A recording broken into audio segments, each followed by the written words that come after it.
Hello everyone, Santu here with my Guild Wars stream, and move the microphone over a little bit further. And today I'm going to start the Winds of Change portion of my Guild Wars Beyond lore playthrough. I was intending on starting it on Wednesday, but I ran into this technical snag of not having the internet following a massive windstorm Tuesday night last week. So I wasn't able to start it because we didn't have internet like most of the day, and it's kind of spotty the following day too. Certainly making me think about, okay, I spent a lot of time interacting with the internet in one way or another. But anyway, let's go ahead and hop on Gerudo Senso. So last time in Guild Wars Beyond, let's just do a little bit of a review session, shall we? So last time in Guild Wars Beyond Land, I finished the Hearts of the North with Rex Templaris. Rex Templaris, of course, following that Gwen chain through all the way from pre-searing Ascalon to her wedding. So I don't remember the exact release order of this stuff. I was supposed to bring up the timeline before I started the stream, but I guess I'll have to do it right now. So the Crichton Civil War ends, and okay. I see. So canonically, War and Crida and Hearts of the North events.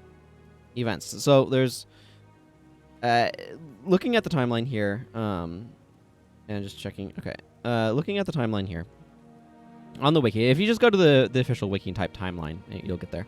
But by the way, spoiler alert: the following text contains spoilers related to the story of Guild Wars. But anyway, so Eye of the North is in 1078 AE. AE is after the Exodus of the Gods, for those who may not remember.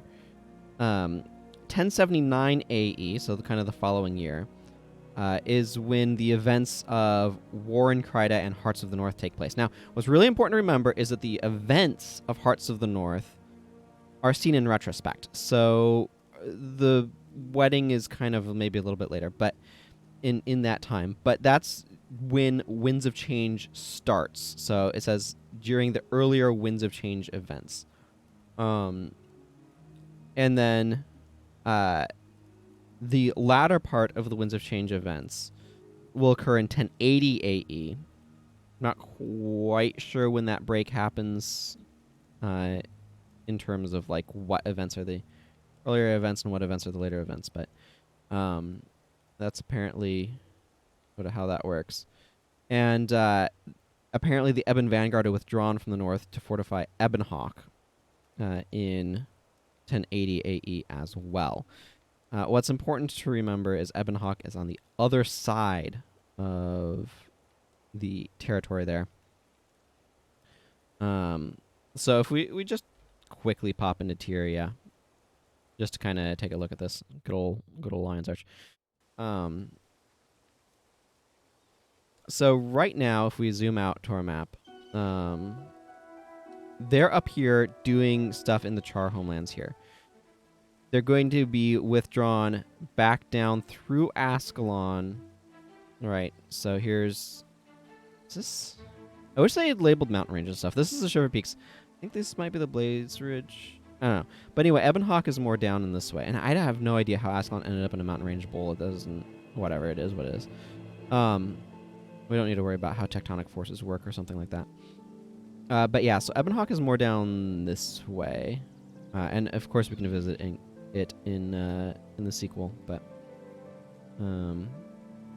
so, let's review kind of where we're at over here. Because Winds of Change is occurring in an entirely different continent. It doesn't have anything to do with the Crichton Civil War. The characters obviously are being heavily affected by the Crichton Civil War in both War and Crida, which is seeing the end of the Crichton Civil War, which, as a reminder, began in earnest during the players' time in Prophecies, right? This is several years after Prophecies. So, like, substantial time gap in terms of, like, 5 years or something. So, that's all happening up north. The War in Kryda and Hearts of the North is taking place around War in Kryda events. Those are all up that direction.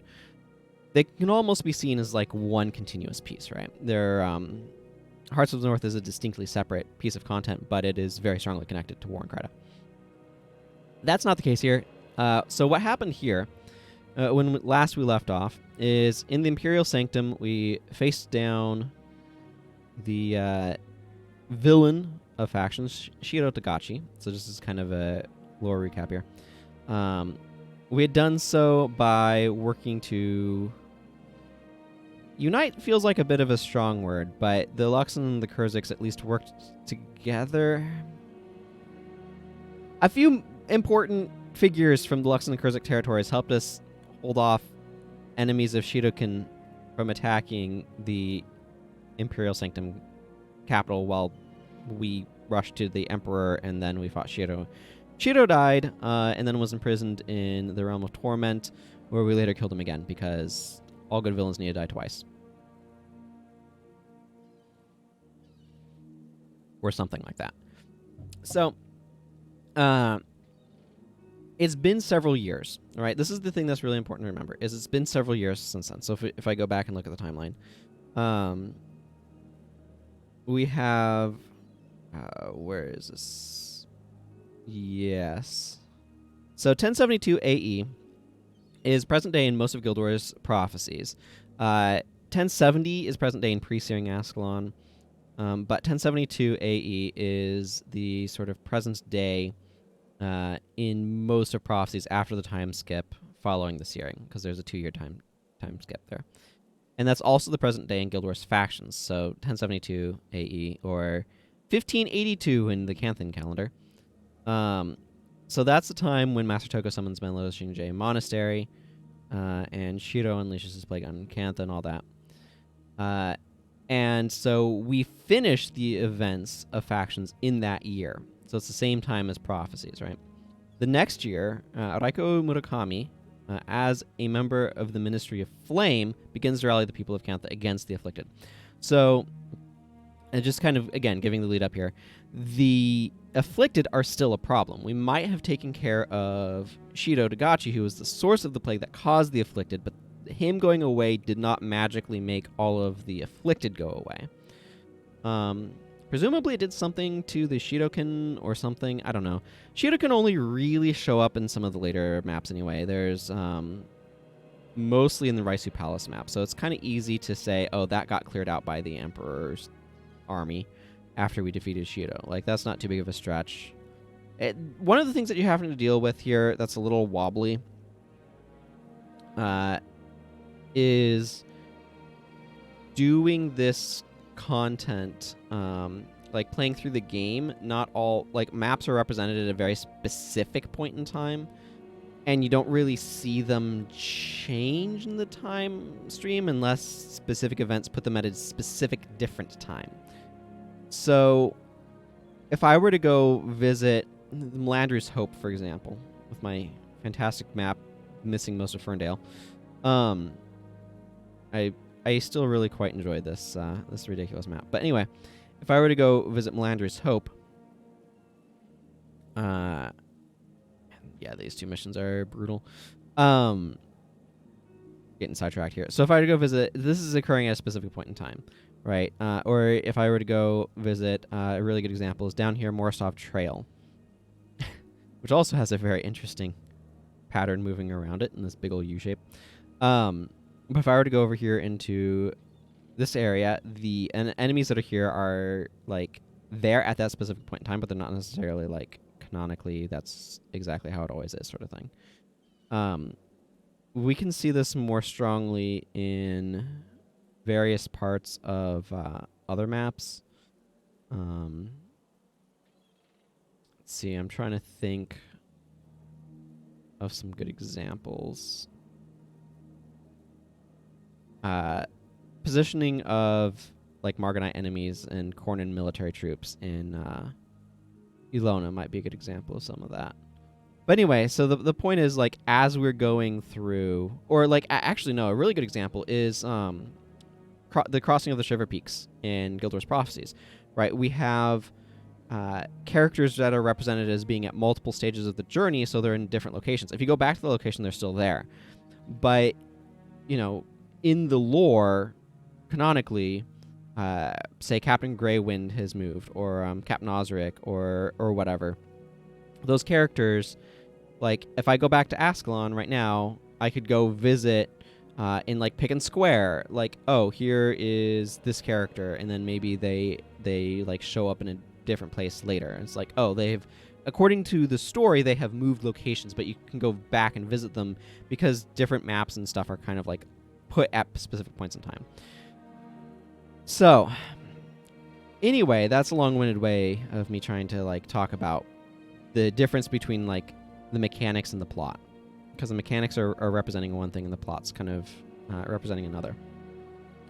So, the Afflicted are still around after we defeat Shiro Togachi. And then we head over to the Land of Nightfall to help the events there. Now, Nightfall takes place in 1075 AE. So it is actually 3 years later, apparently. So just keep in mind that there's a pretty substantial time skip going on. That's just, like, invisible to us, the players.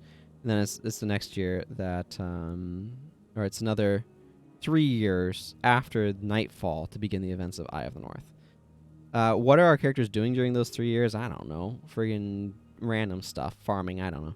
But, anyway, we have this character, Raiko Murakami, who, as a member of the Ministry of Flame, begins to rally the people of Cantha against the Afflicted. So, what's going on here is, there's, of course, the Celestial Ministry, and they're aligned to the different elements, you know, the typical stuff, the Ministry of Earth, Ministry of Fire, Ministry of Water, and Ministry of... I don't know if they call it air or wind. I mean, it's the same basic thing. Hiccups are weird, aren't they? It's the same basic concept. Anyway, so you have the different branches of the ministries, and one of the ministers is like, we need to get these Afflicted out of here. They're causing untold destruction. Maybe we should do something about it. And the military is, like, not doing something about it. So we have the good old somebody in the ministry is like, well, maybe the people can do something about it. And so she begins rallying the people, and that character will become more relevant in just a second. 4 years later, the minister, Raiko Murakami, officially establishes the Ministry of Purity. So this is a new ministry, and this is the Ministry of Purity, and its, like, task is to clear out the Afflicted, right? This is what it's ostensibly established to do, is to purify Cantha from the plague of the Afflicted, and to wipe them out. So it's born from the Ministry of Flame. One of these ministers, one of these leaders, begins this whole process. And so what we're going to be coming into here is they have cleared a lot of the Afflicted, and there's still a few Afflicted left. We're going to be coming into the final stages here. I know there's a lot of preamble, but I want to, like, be in the right, like, frame of mind of, okay, where are we at in the lore? What's going on? And how did we get here? So just to quick recap. Shiro defeated. Afflicted are still a problem. A minister of the Ministry of Flame is like, hey, let's get the people together. Let's rally them to fight against the Afflicted, to clear out our streets, to clear out our city, and to clean up this mess, to clean up the dangers of the Afflicted. And so that begins happening, and you begin taking out the Afflicted. And so the Afflicted numbers decrease. And we're coming here closer to the end of these events. And this is when we get to begin interacting with the Initiate Zei Ri. So there's a bunch of NPCs that got added here for the Ministry of Purity update. We have the Herald of Purity right here, who will begin telling us about some of this.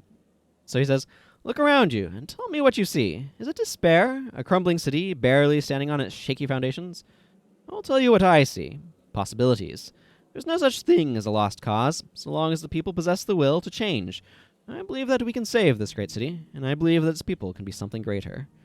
I mean, yeah, think about what would happen if we had monsters rampaging around our cities. Like, we would need to try to clear them out. And if a lot of the military had been expended in the process of, like, trying to stop their initial progression, like, you've got a very weakened military here that we're also working with.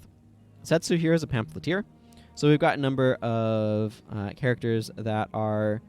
oh, this is not a bad item at all. We've got several different characters here that are going to be collectors for things. So Setsu here, it says, I have a number of motivational texts here, supplied by the Ministry of Purity for distribution to the citizenry of the Empire. If you have proven yourself dedicated to our cause, I'll give you some, and you can help spread the word. So we can get an Oath of Purity, which double-click to remove 15% of all party members' death penalty. It is actually pretty good. Ministerial commendations are a little bit of a prized reward, though. So you may not want to. I think is Ron T part of this? Yeah, so we can get, right here. Ron T says, those Ministry of Purity uniforms are so chic and modern. I'd love to get a sample of them to use as inspiration for my own line of outfits, but to them, I'm just an ordinary citizen. If I had some ministerial commendations, I'm sure I could convince them otherwise. I have a friend in the Imperial Guard, so I can make it worth your while if you happen to acquire any. So we can get some Imperial Guard requisition vouchers. This allows us to be able to transition the stuff. I mean, we haven't cleared out the Afflicted just yet. We finally cleared out all the Afflicted. Kaineng is safe once more. We only have poor hygiene, poor infrastructure, decaying buildings, rampant poverty, criminality around every corner, and two rivaling heavily armed street gangs to worry about. Yeah. And also, don't forget the civil war happening down here. And the civil war happening among our vassal states just south. What is it? Southeast of the city. Southeast, I don't know. But yeah, so these Imperial Guard requisition orders are another item that we can exchange for stuff. I mean, it's part of the Canthan Empire, but yeah, it's not part of Kaineng. But yeah, so these are vouchers used by the Imperial Guard to obtain weapons and equipment from official suppliers. Exactly what was being requisitioned is hard to make out, but it must be valuable, right? So yeah, those are... There's basically those two types of things, and one can convert to the other. Let's see, Kowlin here, I believe, has some quests at some point as well in this. What we do for the glory of the Canthan Empire. There's a bunch of, like, quests here that I haven't done.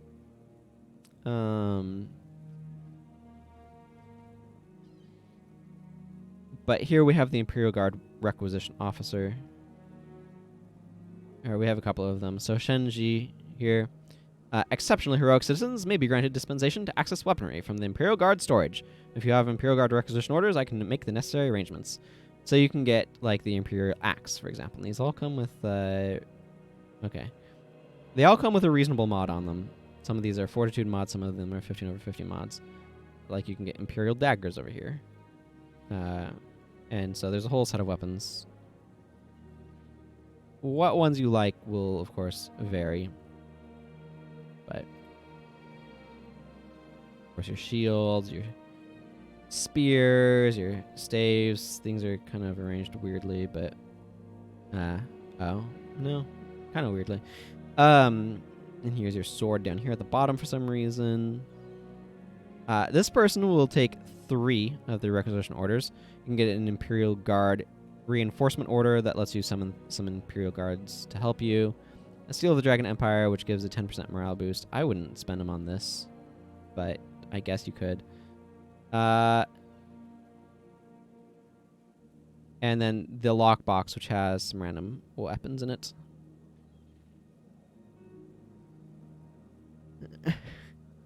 To call something made by an Empire Imperial. I mean, isn't it definitionally the case? A democratic screwdriver. Well, it's specifically belonging to the Empire, so... I guess you could call... it's... Yeah, it is a bit wonky, though. There's some cool greens that you can get from these lock boxes. So, I don't know. And then we have here, if we get like when we beat Winds of Change, we'll get the this Dragon's Tier, Imperial Dragon's Tier. So it says, yes, I have weapons from the Imperial Guard storage, but I take my responsibilities seriously, and will only give them to the most dedicated servants of Cantha. If you had something like an Imperial Dragon's Tier, I would consider honoring your support. So we can get specific green ones, so we can get ourselves a... See, the thing that is the Dragon Crest Axe Federal Screwdriver. Boy, isn't that accurate. The Imperial Dragon Axe has the exact same stats as the end game green axe as well. The Dragon Crest Axe, I think. And then we have this poisonous flat bow, I guess, for some reason. These daggers are alright. These are fiery daggers of enchanting that make enchantments last longer, which is actually quite useful for... I mean, I have these. These are functionally very similar. But if you are doing a Conjure Flame build, these are quite useful. And then a generic focus. Good old Sundering Hammer. Furious Scythe of Enchanting is not bad, by the way. Tactic Shield, Command Shield. This one's a Stance Shield, and this one's a other one. This is a Cold Enchanting Spear. This is really useful if you're doing like Conjure Frost or Grunth's Grasp stuff with a spear. This is kind of nice. Let's see, what's the staff? The staff's not bad, actually. It's a Hail enchanting staff. I would generally prefer Inspiration, but this is not bad. This is not bad at all. And then the sword is a Shocking Enchanted sword, but not improved enchantment duration. And then a fairly generic wand. But these are not bad at all, for the most part.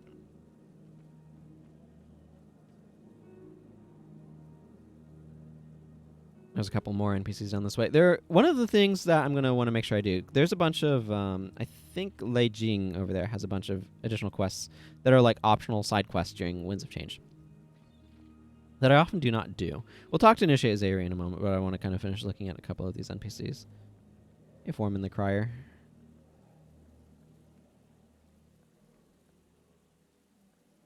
So it says, the Ministry of Purity has been pretty popular lately, but that doesn't mean the Imperial Guard isn't working hard as well.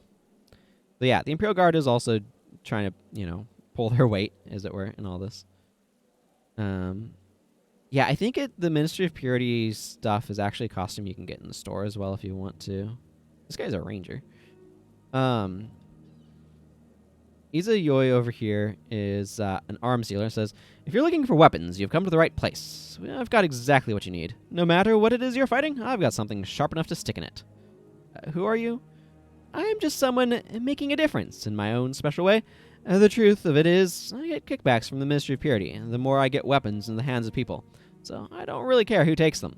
Just so long as you've got the ministerial commendations to keep things official, why not take a look at what I've got? I'm certain you'll be able to find something that's a perfect fit for you.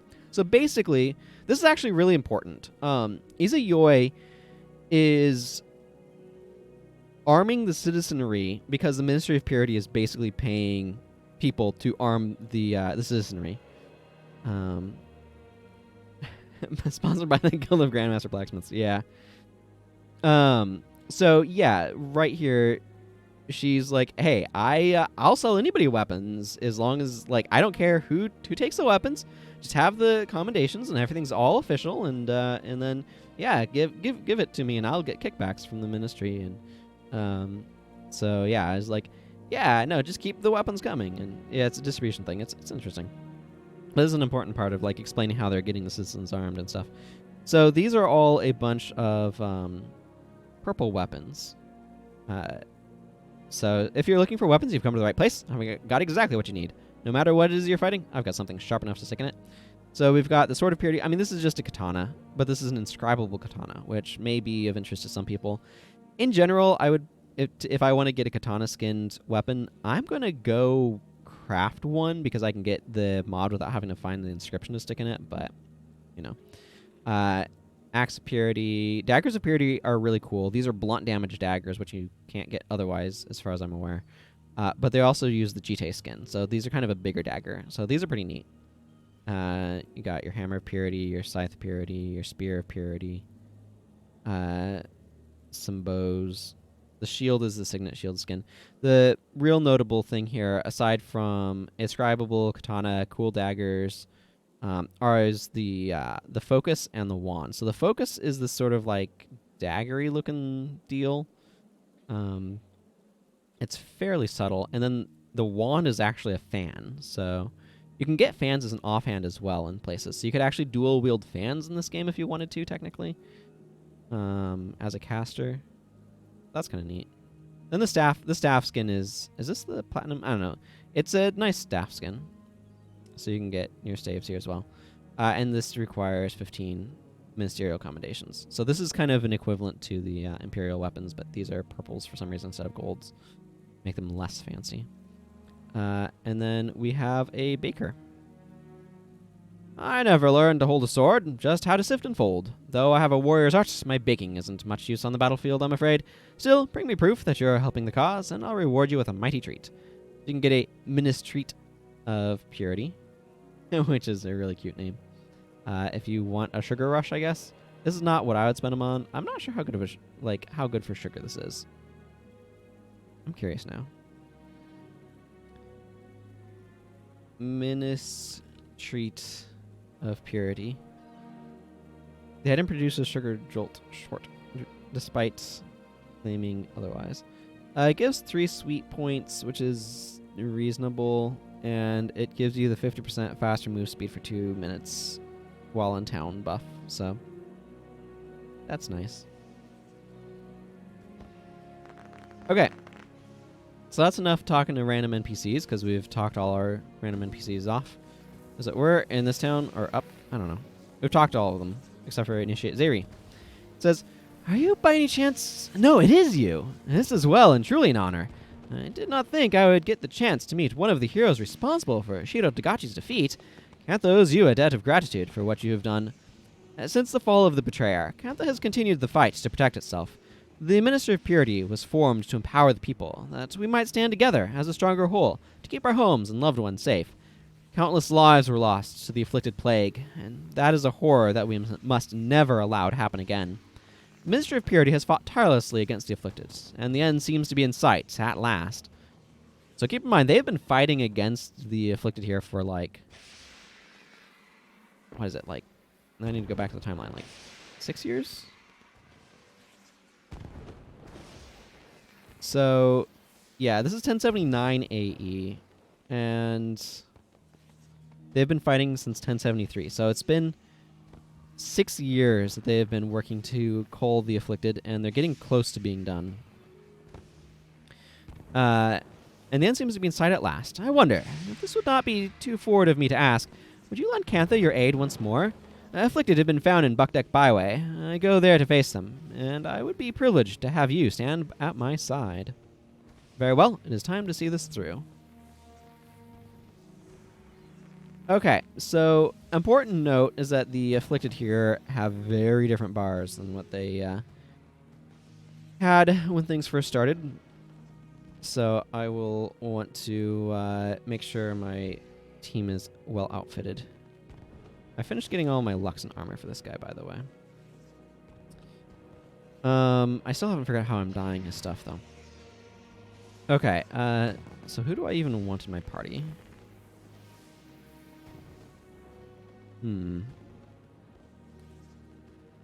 Let's just grab... Wow, somebody has a bunch of unspent points. Do you not have any runes, then, Daedalon? No, you do.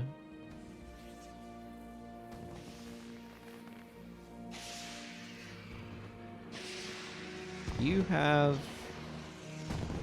you do not have a weapon.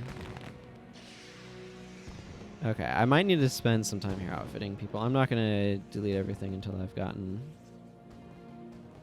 up to speed. There we go. I need... Yeah, I know I have most stuff already.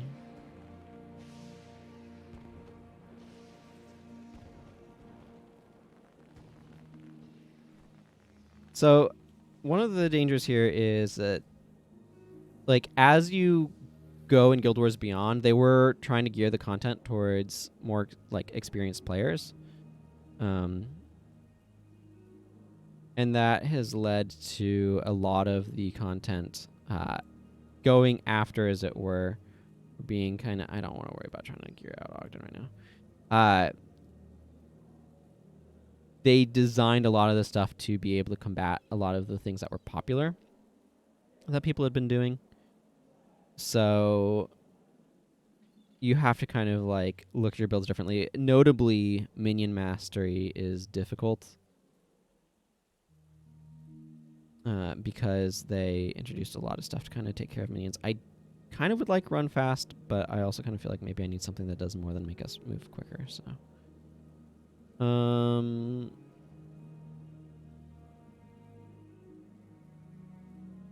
I have a feeling something rangery.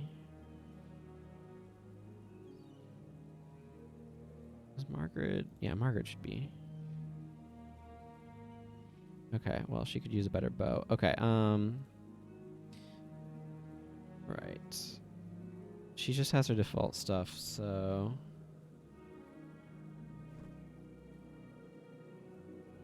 I'm just going to be equipping a lot of hourglass staves because they are a very perfectly fine weapon.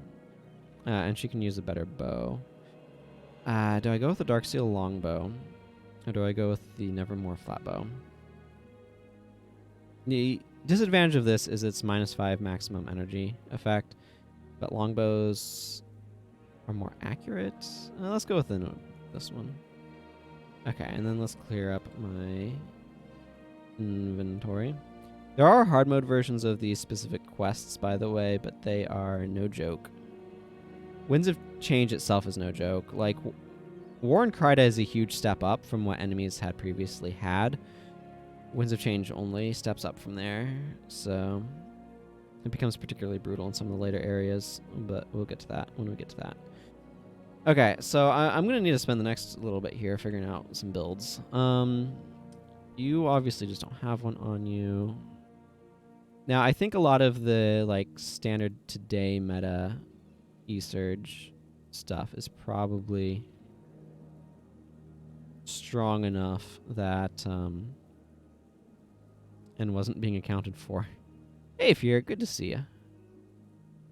I've just spent the past half an hour talking lore and going over how we got to the point where we're at. So you haven't missed any gameplay.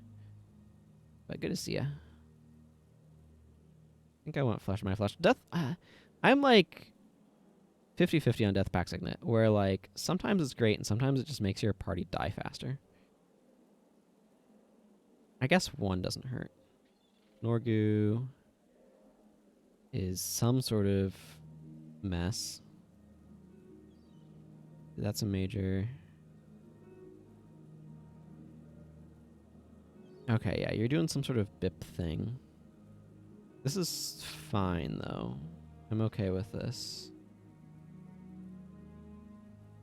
Yeah, we'll leave him on that. So I don't... Basically what I'm determining is I don't need E-Drain. This one's kind of an interesting one.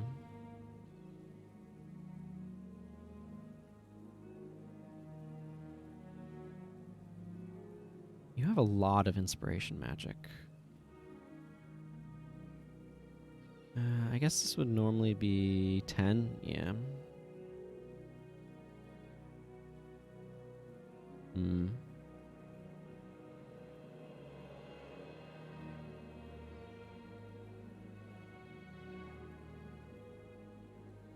I think I would rather go...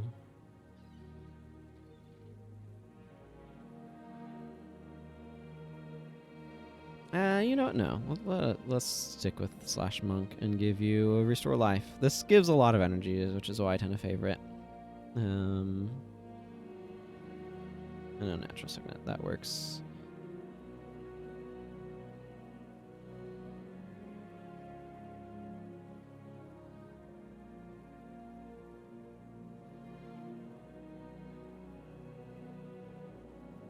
Yeah, I want slightly more domination. Okay, Elias is fine as is. I don't know on her. This is a weird bar. Shield of Regeneration is one of those skills that's really strong, but probably not ideal here. Let's see, she's heavy in protection prayers. You know what, I'll try it and see how it goes. They might have too much enchantment removal to make it really worthwhile, though. I mean, this is another one of those. This is mostly fine. I'd rather run that here. I'll try him. Okay, he doesn't have any runes. Let's see. I am running... Okay. Oh, she has her pet with her. That's interesting.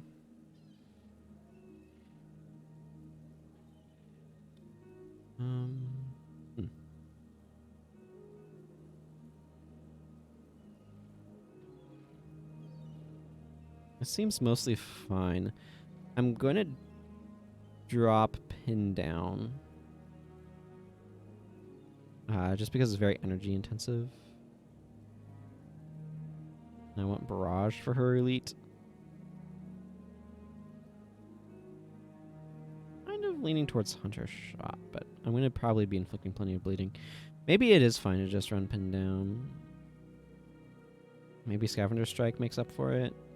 I don't believe that. I think I'd rather have Distracting Shot. There. Just go that with her. It's not typical to bring a Ranger, but you know, I don't care. I feel like bringing a Ranger, so that's what we're going to do. Okay, he's going to need to be different because I don't need Splinter Weapon on him.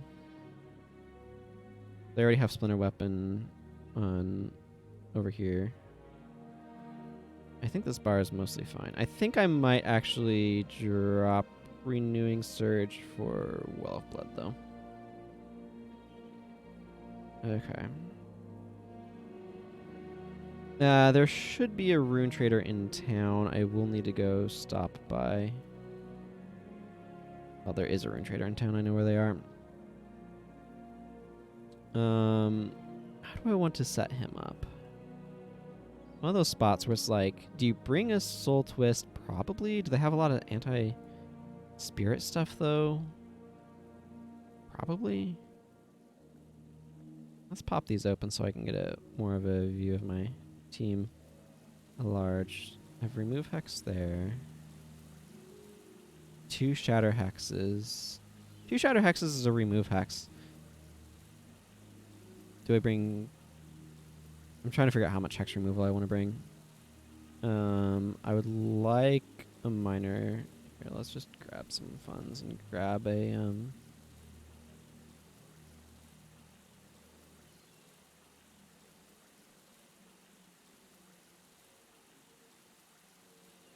Why is this not letting me...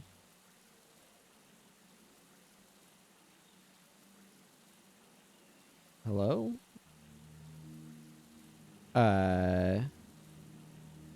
Is anybody else having problems where the Shunlai is not letting them withdraw money? Okay, that was weird.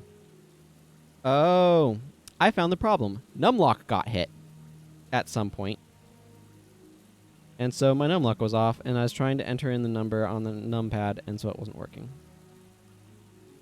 That's what was just happening there. That was weird. That's why I was flailing with trying to get that to work. Holy shnikes, minor spawning power, you are expensive. Okay, I might go double major. Major spawning, major communing, minor channeling, minor restoration.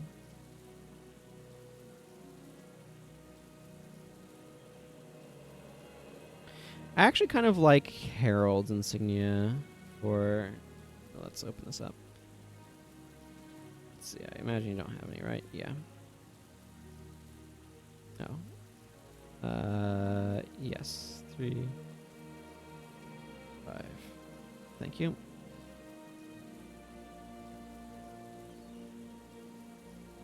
Okay, and then Elias, you can have that.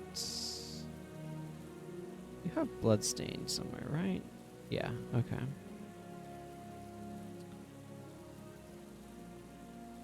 I'm going to put Communing on the headpiece. That's getting the bigger buff. You do kind of want to make sure your dudes are set up to an extent, because this stuff can be pretty intense. Heralds is useful for ritualists because they carry items quite often. Okay, so what I think I'm going to do here is I'm probably going to run like communing restoration, I think. I kind of like the idea of having remove hex there. I would prefer flesh my flesh though. I'm going to just do a little bit of healing core. Could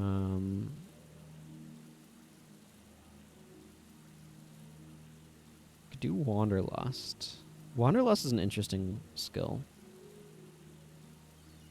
You know what I never do is Weapon of Quickening. Let's try Weapon of Quickening. Spells and binding rituals recharge 33% faster. That seems kind of good. Then I can just bring Shadow Song and Pain, and that seems fine. A couple of decent damaged spirits with relatively low recharges that are fairly cheap. Or I could bring Disenchantment. Actually, let's go with Disenchantment over Pain. It doesn't last as long, but the enchantment removal seems like it could be really useful. I got Strip Enchantment. Here, I don't need that open. If I close this panel, then these light up. Okay, so no enchantment removal here. I've got a Drain Enchant there. So that's 1, 2. Yeah, I like having one there. I might stick with what I have going on here as well. Because Shattering Assault lets me get rid of enchantments, which may be a problem if I don't have something specifically to deal with them.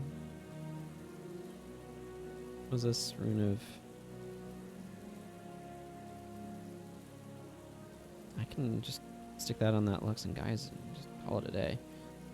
I don't know what I was doing. Okay, right, so that's enough preparation work. It may or may not go well. Again, this stuff can be pretty challenging. It was made to kind of counter a lot of the things that players were popularly doing in builds in those days, which may or may not be entirely what's popular these days. So yeah, I'm just going to need to be aware of that. See how things go. This content is a no joke. So Zei Ri joins us. One of the other things that's going to happen is there's going to be a lot of just like random conversations by NPCs in the area. I will try to read those out when we get to them. Provided there's nothing kind of getting in the way. Margaret the Sly might not be able to be on screen a lot.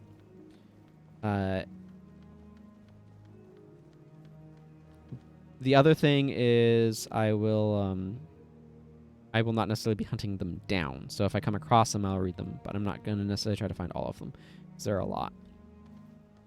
Without the Obsidian Flame helping us, the streets would be overflowing with crime.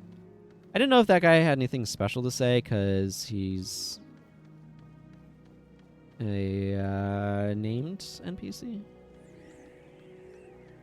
Doesn't seem like it, though. The plague will not be the end of Kantha. Something, something, something. Ransugen, the prophet. I don't know if this guy's... Yeah, that guy's dialogue doesn't appear to be updated. That's one of the things that you're going to have, is you're going to have some NPCs that have updated stuff and some NPCs that don't. And hey, Ganthagard. Okay, let me see. Okay, I actually need to go over there, so it's good I checked the map. Otherwise, I would have gone the wrong direction, and I would have been wandering for ages, and it would have been awkward. Nobody needs awkward wandering for ages.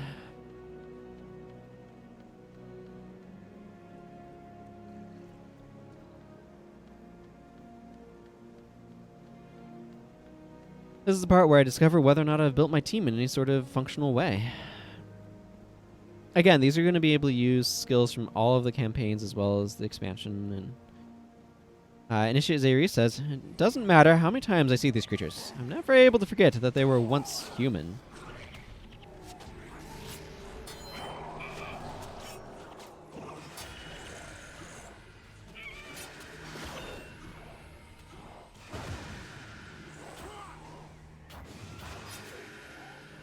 has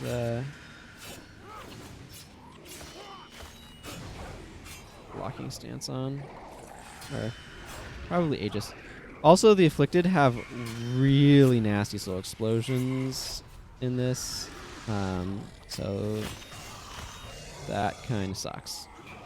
Like, this guy, when he explodes, is going to knock my team. Is going to knock us down. So the Afflicted soul explosions are really, really nasty here.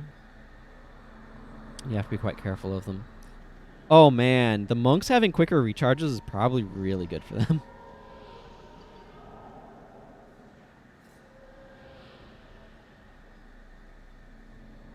Yeah, I don't know. It'll be interesting to see how this league goes. It's one that I like never use, but like taking a third off of the recharge time of like, well, it doesn't affect the signet, but like even knocking this down from like 4 seconds to 3 is a huge deal, or taking 2 seconds off of a shield of regen. But think about like the mesmers, like getting an additional 33% off of E-surges on top of like, oh man. If there's not a recharge cap, and there probably is, but if there isn't one, it's going bonkers. So they do tend to have Afflicted in a couple of different locations. This is going to be pretty painful, because like the Afflicted Soul Explosion was, in my opinion, the worst mechanic in base factions, and they just lean into it even more potently here.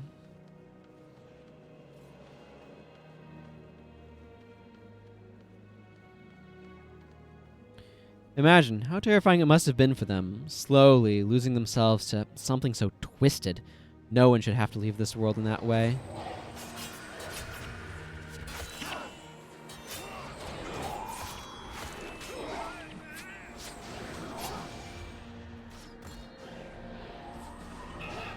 Well, we have some good initial damage.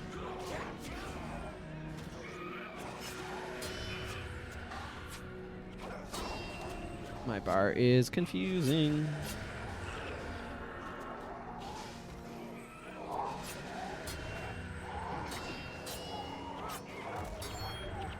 Good thing we have a bunch of anti-spirit stuff. My goodness. Yeah, I should get rid of Margaret's pet. It's a bad idea here.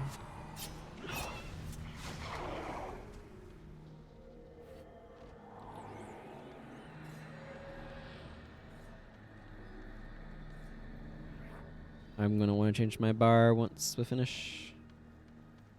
Yeah, Elias has some DP built up already, because of course he does.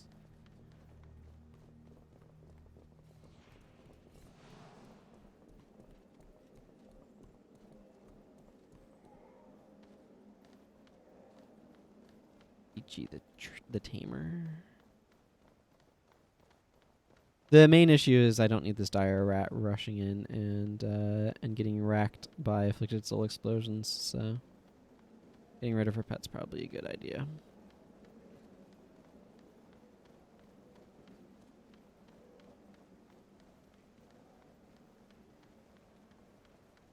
Yeah, she has DP already as well from Afflicted probably. Let's see, how's she set up? He does have Major Beast Mastery, though. I could see swapping to a different Ranger as well if I want to keep a pet as a feature on her.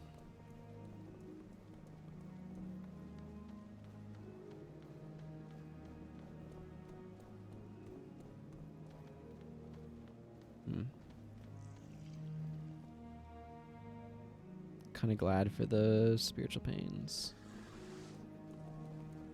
Some part of me looks at the Afflicted and wonders, who were they before? What must their lives have been like?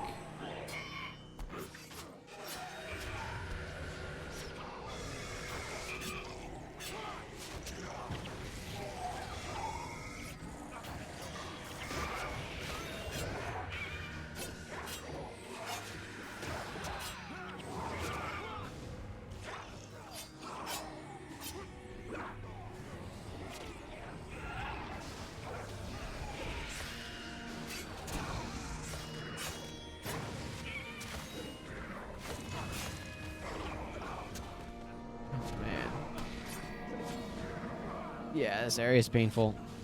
Elias has a ton of DP already.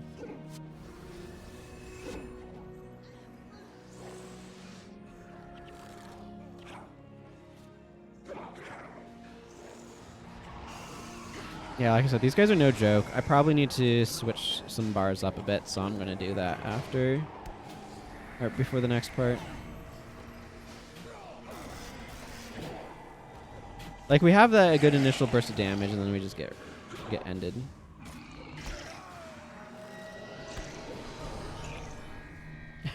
Well, the good news is this group's really close to that resurrection shrine. But also, ouch.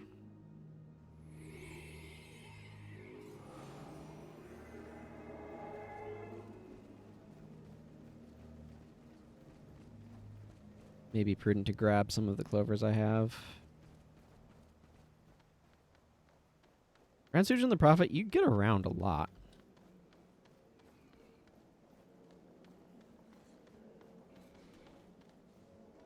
Yeah, the Ampha thugs are still fighting. Initiate Zei Ri decided he needed to come join us, leading a whole host of bone horrors to us.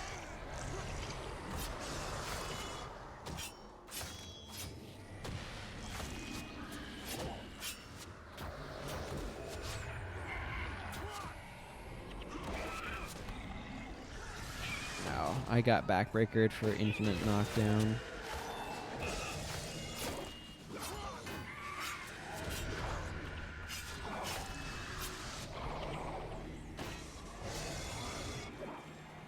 I probably should grab I Am Unstoppable here.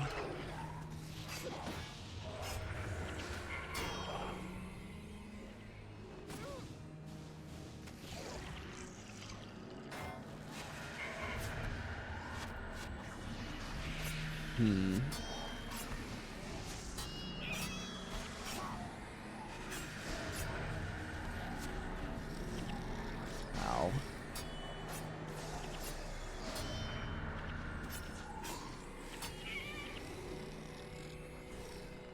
Whew.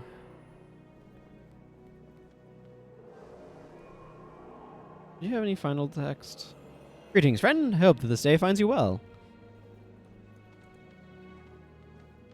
Well, I certainly found Elias poorly.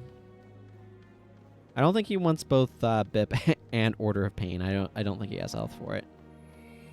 Probably wouldn't hurt to make sure he has Undertaker's Insignia as well. He does not right now. Undertaker's Insignia gives more armor the lower your health is, so in kind of like discrete stages.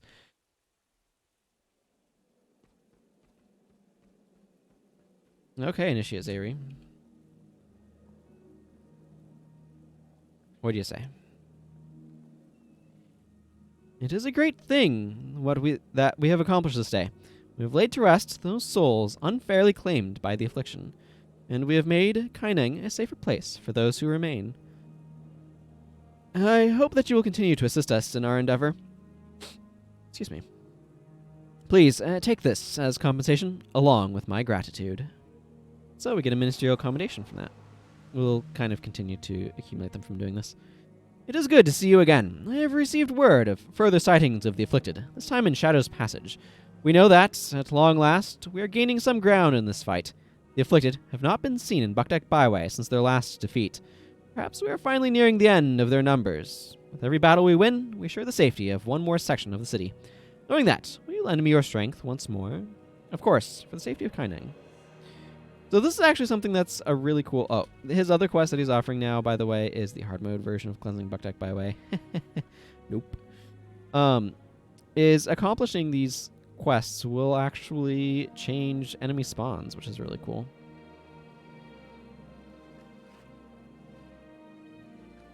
I mean, woo! 84 bones is certainly highly salvageable in my book.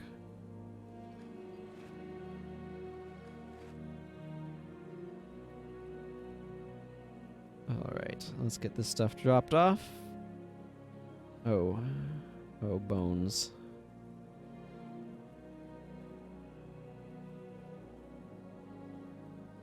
Well, turns out somebody has a lot of bones.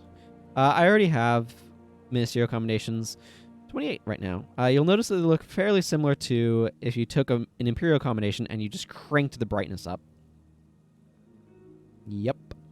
But hey, they're working with limited resources, so I don't have any sort of faulting of them for that.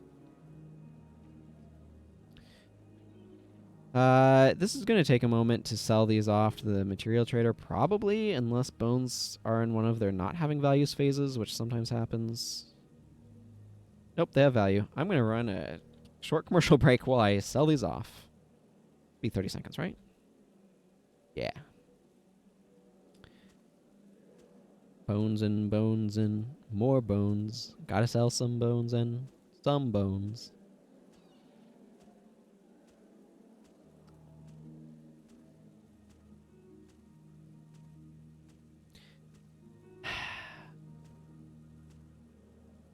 This is like one of the more tedious things. Okay, let's grab these clovers because I might want the clovers. Right. I wanted to go look at some runes for Elias, and I'm gonna kick Margaret. Hey, Fear, thank you for the subscription. How do you notice your Prime ran out? You see ads. Haha, there you go. Thank you very much for continuing your subscription. I really do appreciate it. And welcome back. For 9 months. Ooh, impressive. Also a reminder of how long I've been streaming for. Yeah, Undertakers. I like Undertakers on Bips because they tend to get their HP quite low. I only need 4 because Bloodstained insignia on his boots where they belong. For those who don't know or don't remember, originally insignia were not a thing. And the Bloodstained effect was on a pair of boots called Bloodstained boots that you specifically could get. So, like, you'd get armor that was bone-laced armor and it had this effect on it. So when they eventually made insignia, so then you could put Bloodstain on whatever piece of armor you want. It didn't have to go on boots anymore, but, like, Stone Fist was the same way. Stone Fist insignia was originally on a pair of gloves. And when you got to Cantha, you were able to, like, get this, like, the same skin with different mods on it, if I remember correctly, now that I think about it. The whole thing. Okay. So the first thing that I'm noticing is I'm probably going to want some slightly stronger enchantment removal. I think... How is Master of Whispers geared up? Soup Curses. That sounds good. He also has Curse's Staff, so he has bulkier HPs.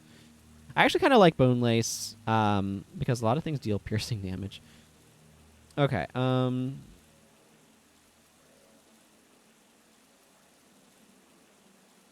RC is not a bad choice, but that's not what I want him doing.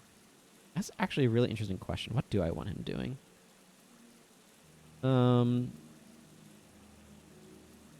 I feel like I have enough hex removal. Oh, yeah, maybe I just want...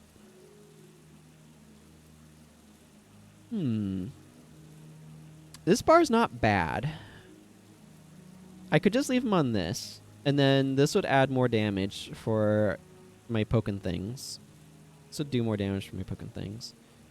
And this would be some really nice backup on the condition removal front, which right now is a medium Mend Body and Soul, and Mend Ailment is really good if you've got a stack of conditions going on. But I think I might swap her. If I'm going to be bringing RC, I think I might swap her over to Mend Condition. Yeah, I actually kind of like this, because then Chillblains can clear stuff up, and if his energy gets low, I have a BIP as well. Okay, I'm okay with this bar, I think. And this one. The ones that I want to tweak are going to be the monks, and I want to drop Order of Pain. Oh, you know what? I should just swap it over to Blood Bond. Blood Bond gives some healing when enemies die and lets me heal when I attack things, so that's pretty sweet. I want to be careful not to be too defensive, but also I need to make sure I have enough defenses, so it's a little bit of a tightrope walk. Speaking of stuff, let's grab some of these Automaton Summoning Stones, because this is sure a good time to make use of them. Okay, Dunkoro is an HB bar. Vigorous Spirit is nice, but likely to end up stripped. I think Ethereal Light's kind of good. Duena's Kiss is better there, though. It's one of those things of, like, what do you do with an HB bar?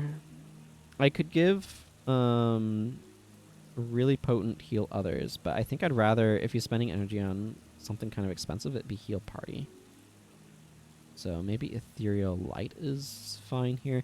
Ethereal Light's one of those spells that I have kind of like mixed feelings on. It is a potent heal with Healer's Boon. Its recharge at 5 seconds is kind of long.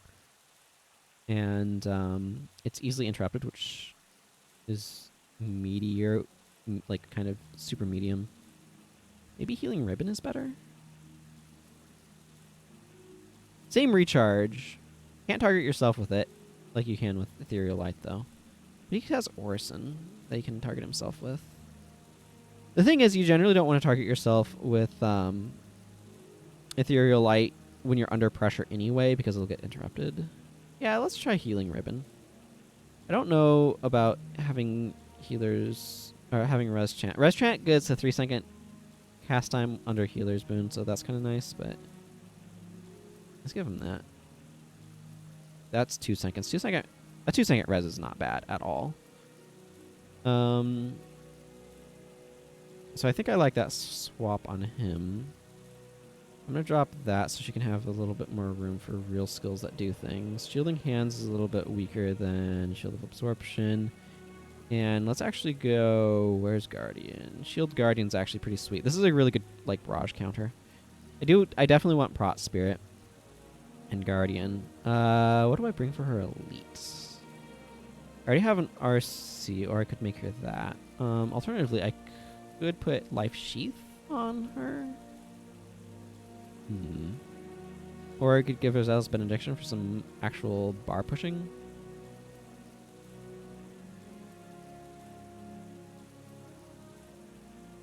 It's one of those cases where, like, maybe I could go, like, Blessed Light. I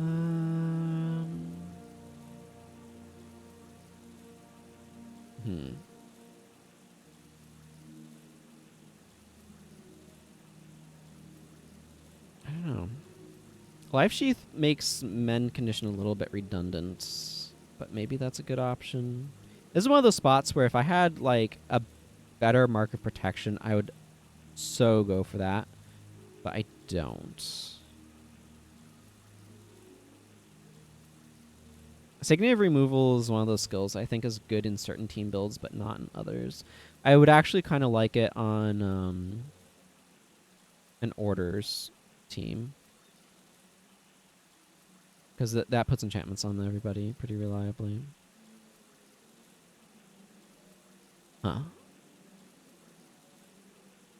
Field of Regen is strong, but there's enough enchantment stripping, it's maybe not amazing. Maybe I should just slap Shield of Deflection on her. I don't know. I'm making it up as I go. Let's just try that for now. There's a lot of other potentially good options. Boon Signet's an alright one. I could bring Zealous Benediction if I wanted more. Part of the reason why I'm not bringing Zealous Benediction, by the way, is because I have Spirit Light and Mend, Body, and Soul over here on Parias. So I feel like I don't need as much bar pushing on her. And I have an HB, which is good bar pushing as well. Bar pushing, I'm just talking about pushing health bars back up, by the way, which I guess I should use with this hand because of how the thing works, maybe.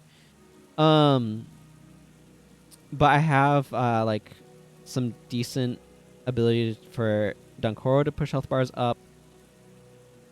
I have decent ability for Price to push health bars up. So I'm not sure how much I want her to have. I mean, she already has Signo of Devo anyway. I could see ZB being a good choice, though. But I kind of want to try this for the defensive properties for the moment. It's a little bit more energy manageable than this, and I think the blocking is going to be a little bit more critical than 9 more armor. And I don't know. That energy difference just feels kind of important. We'll try it. We'll see how it goes. Everything's an experiment. This is also technically some healing. Yeah, my bar. This is kind of a mess. I know why I have Wild Strike here. I just don't want to keep it being there. Shattering Assault.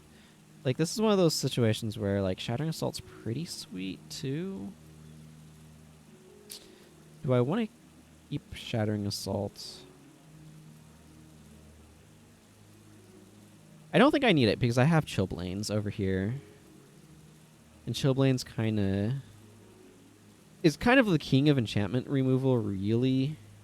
It's a huge area of effect and strips 2 enchantments on an 8-second recharge. The energy costs are kind of high, but it's friggin' Necromancer. He has Soul Reaping also. I have a BIP. So that should kind of be able to allow him to take care of a lot of that. There is, under Illusion Magic, by the way, Air of Disenchantment is totally reasonable. Remove 1 enchantment from target foe and all nearby foes. Now, it's on a 10-second recharge for 10 energy, so this is kind of like a Mesmer Elite version of Chillblains. Chillblains, though, is in the area, which is a bigger AoE. So Chillblains is just absolutely ridiculous for enchantment removal. I want... Yeah, here it is. I am unstoppable. Seems really good. If I wanted to, I could also bring Assault enchantments as a way of getting rid of enchantments. Didn't this used to have a much shorter recharge? I feel like it did. Doesn't really matter that much, though. I could also just bring Dark Apostasy. Dark Apostasy works really well with critical strikes if I want to use some serious enchantment stripping. And Shadow Theft is also an option, but I would have to lose one of these skills. I could bring Way of the Assassin for increased attack speed. There's a bunch of stance removal, though. Maybe Temple Strike is good. Do I want Temple Strike? I wish there was more interesting elite dual attacks. Instead, we get a lot of these weird elite offhands. Offhand, offhand. This is technically an offhand. It's a weird one, though.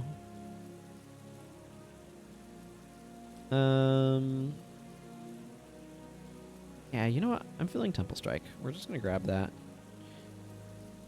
Okay. The whole what my team build is just going to be a work in progress as I go. Okay, Shadow's Passage is an easy-to-forget zone that's over here. It's like this is this short branch that leads from Dragon's Throat at the end of Azuna Square over to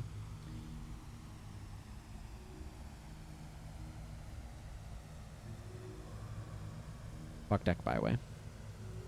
I don't know why it's a thing, but they decided to make it a thing. So I don't have a problem with it being a thing. It's just kind of an oddity. Has its own challenge mission where you fight Afflicted. Your introduction to the concept as well. Hey, Xin Ying Mao.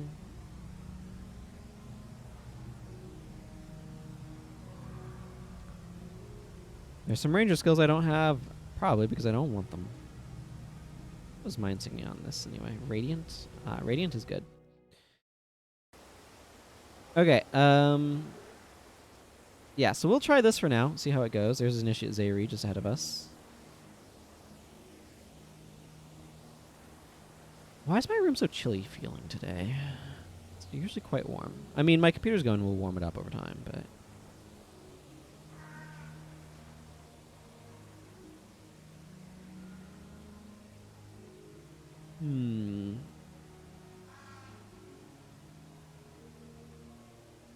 It's hard to believe that the Ministry of Purity has been fighting the Afflicted for nearly 2 years now. It's amazing how time envelops you when you are devoted to your goals. Really? Ministry of Purity is only... Isn't the Ministry of Purity... Oh, I guess so. Yeah, the Ministry of Purity is officially established in 77. But Raiko does start 4 years earlier, rallying the people against the Afflicted in the Ministry of Flame. So, I mean, it's one of those things where it's like, that's true, also kind of not true. Smite Hex on yourself. Oh yeah, run my stuff into the back line, please.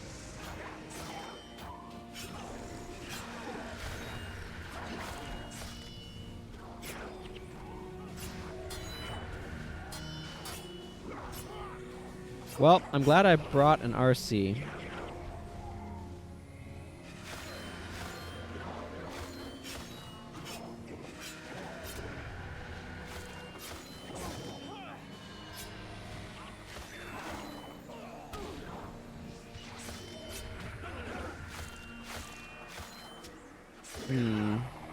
What I'm wondering is if it would be a good idea to bring wards.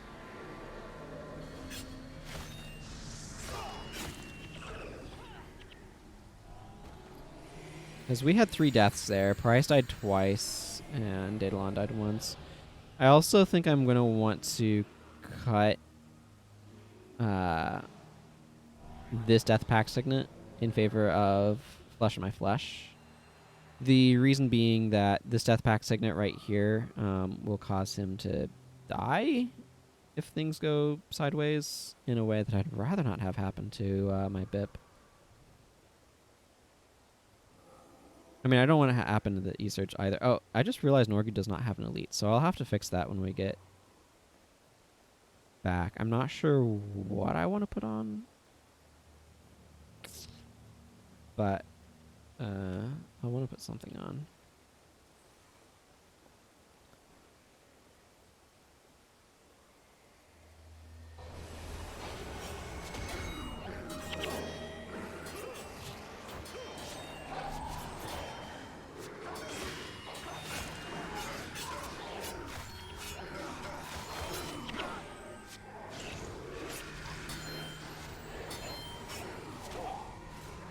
Okay, one of the things I'm seeing is these guys do have empathy. I mean, I've got a lot of hex removal. 1, 2, 3, 4, 5. I have 5 pieces of hex removal.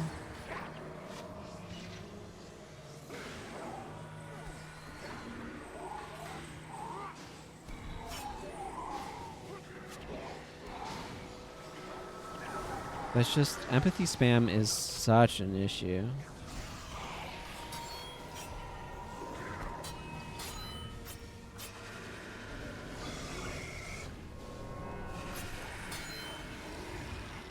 Oh my goodness.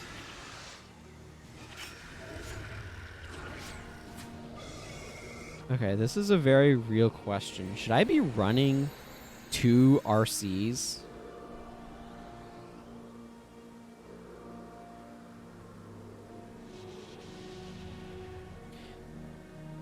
Basically, what I'm wondering is like Shield of Deflection enough, or should I be running a second Restore Condition? Or actually, Divert Hexes might be a good idea over here instead of Remove Hex. I may consider that. Again, like I'm trying to think about, because you don't want to just slap minions on things and call it a day, because Vrada's aura is everywhere. Like, that was kind of rough, but we didn't actually come out of that too badly. Oh, hey, Jade Brotherhood.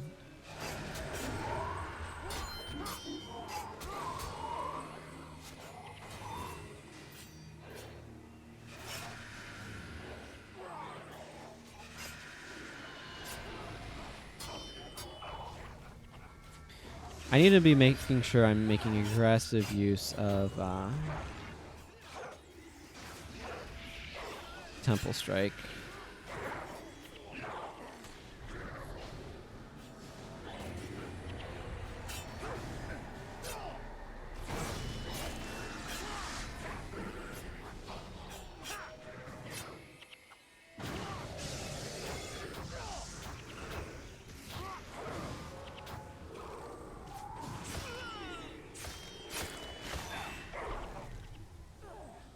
Oh man. And then everything exploding and so much damage. And another battle is won. I wish you could have seen the battles that came before. Watching people find their own strength and fight for cause is a powerful thing.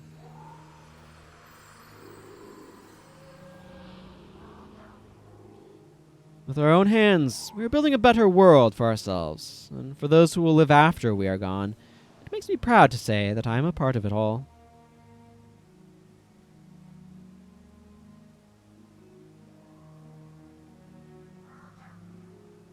Let's see. I think that's... He's not saying anything more, so I'm going to assume that's kind of him being done.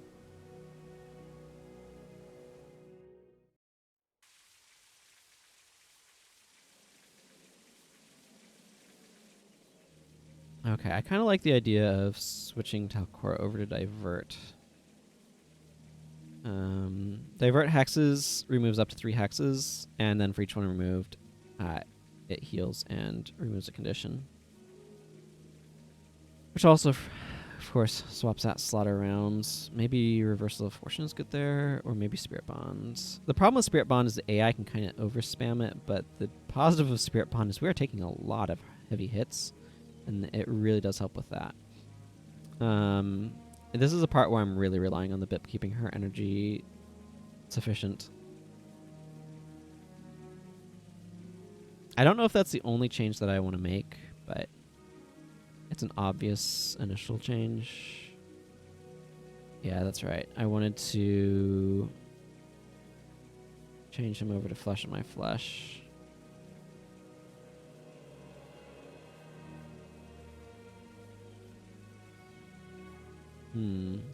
It's one of those things, too, that's interesting. Wondering, do I want to try to put a little bit more healing on somebody? Not a lot, but, like, the more characters you have with healing skills and, like, the more distributed your healing is, the more one person getting locked down can't negatively, like, impact your team, if that makes sense. Yeah, something to think about, anyway. Okay, so I wanted to figure out what I'm putting on him, because right now he doesn't actually have an elite.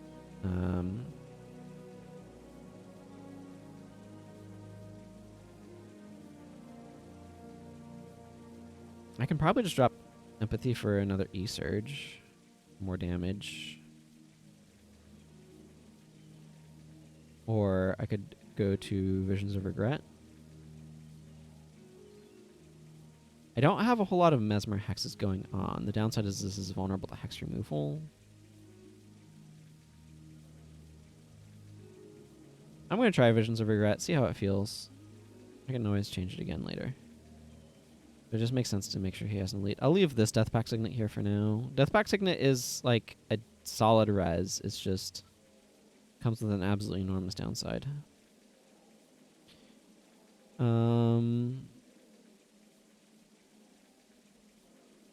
Yeah, you know what? I'm just gonna swap that over to Heal Other and call it a day.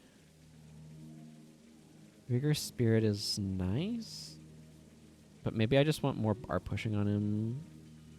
Frankly, I'm gonna go ahead and give him Ethereal Light.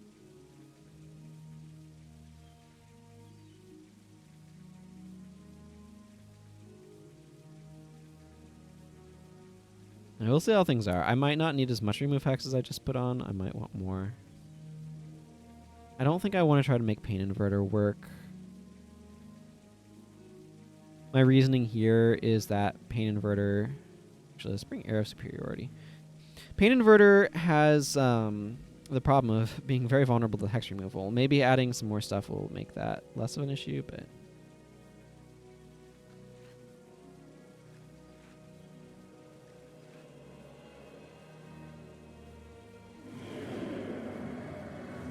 This guy here, this is something that's very confusing. See how this guy's called Materials?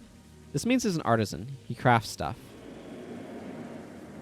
Versus the Materials Trader over here, Utake, who will let you buy and sell common crafting materials. That's not well explained in the game, if you ask me.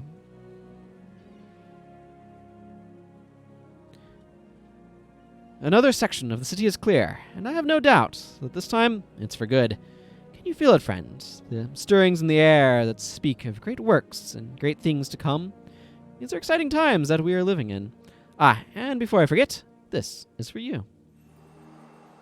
Now, keep in mind, as Guild Wars Beyond was being released, it was very sectioned, and so parts of this came out in sections. I'm not quite sure what the timing was on the release of these quests offhand, but they were not all released at once.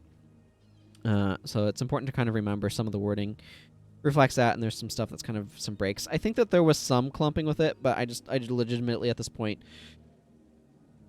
like a decade out or whatever it is, do not remember at what order they kind of release these things. It'll be cool to see them finally pay off some of this Ministry of Purity stuff. Because again, like Guild Wars Beyond was in part serving as kind of a societal situation bridge between Guild Wars 1 and Guild Wars 2. So, like Guild Wars 1, we had the conflict between the White Mantle and the Shining Blade that was going on in Guild Wars Prophecies. And that was carried through into Eye of the North, and then they resolved it in War and Kryda to set us up into the situation that we have in Guild Wars 2. Likewise, Heart of the North got Kieran and Gwen together, which set up their relationship for eventually leading to Logan Thackeray in Guild Wars 2 as well as what was going on with Ebonhawk. Sort of. Obviously, that's not mentioned as much in this game, but that setup is kind of getting a little bit established. Winds of Change was setting stuff up with what happened to the Dragon Empire, what happened to... the Dragon Empire, that's what it's called. It's in Kaineng Center in Kaineng City, but it's the Dragon Empire. So it's setting stuff up that happened between now and Guild Wars 2, which kind of led it to be a lot more isolationist. Kind of taking off of some of what happened with Japan, it feels like a little bit, but that's neither here nor there. So there's not a whole lot of interaction in Guild Wars 2 with Cantha, especially when Zaitan rose, and so now they're going to be having the next expansion for that game is going to take place in Cantha. It'll be interesting to see how they pay off like the social developments that happen after these events, the events of Winds of Change. That's just something that I'd be curious about. It's one of those things where I wish I enjoyed playing Guild Wars 2, so that way I could actually go through and experience the story and see what's happening, but it's just not worth it to me.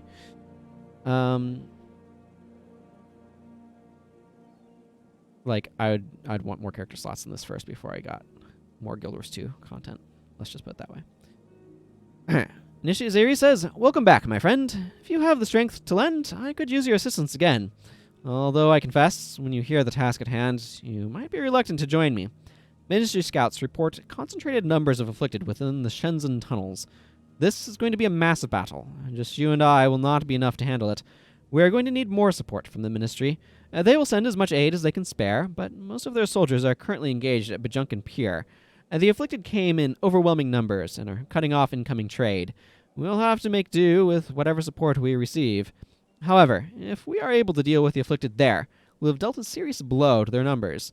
I understand that traipsing around Canthan's sewers is not the most appealing of tasks, but what do you say? Challenges like this were meant to be overcome, and I'm sure the Ministry of Purity will pay enough that you could visit a bathhouse afterward. Let's get this done. Procrastinating won't make it any more palatable." Do you know how much these boots cost? I think I'll pass. I mean, players might have had very expensive boots. These boots, not very expensive.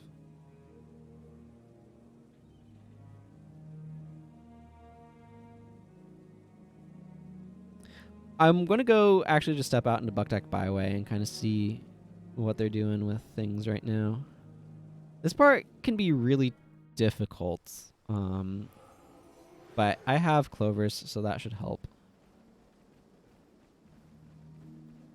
Big thanks to... Was it Sinus who gave me the clovers? I don't remember anymore. It's been a while. So Canthan Peasant has some ambient dialogue. Says, "It's nice, isn't it? Being able to walk the streets freely, or walk the streets safely again. You have an interesting definition of safety. Just because the Afflicted are gone doesn't mean there aren't any number of other threats." These peasants are having a conversation. At least the Ministry of Purity is doing something about it. What has the Imperial Guard done for us lately?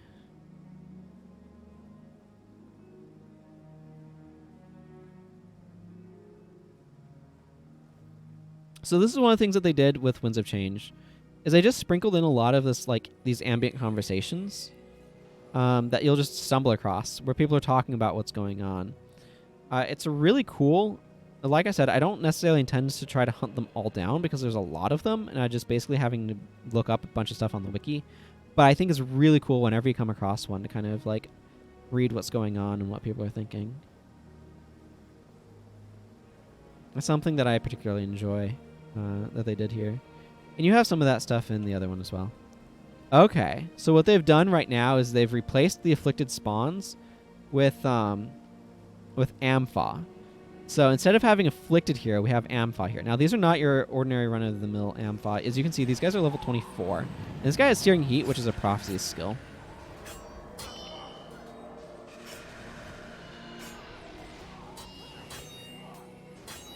Ow.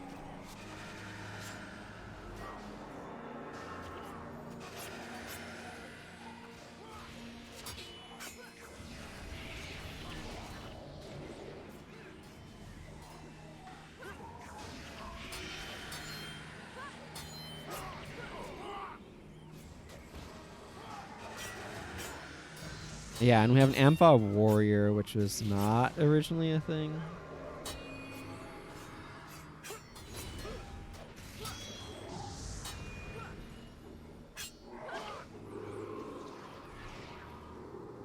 So yeah, this is one of the things that they did that's really, really, really cool about Winds of Change, is they leaned into the fact that they're using instanced maps, which means that they can change what's in the maps. They don't have to have the same stuff in them. So with Winds of Change, what happens is you kill the Afflicted. They wanted that to be real. They didn't want to just pay lip service to it. So the enemy mob spawns actually change. So now instead of having Afflicted to fight here, we have Ampha to fight because the Afflicted are gone. They still need the mobs here. So they've replaced them with newer enemies. One of the side effects of this is that compared to the standard mobs that factions ships with, as it were, the replacement mobs that they add throughout the course of Winds of Change as things develop are more powerful. They are just straight up more powerful groups of enemies. So that does make just exploring these areas more dangerous. Although it does mean that some of the drops that you get access to are better or different. Which, you know, there's some like specific green drops that can that you can get from some of this content and things like that. And we'll be able to discuss that some more as things continue. But it's just kind of a neat thing that they did of doing that, and it's something that I quite enjoy as a concept. So.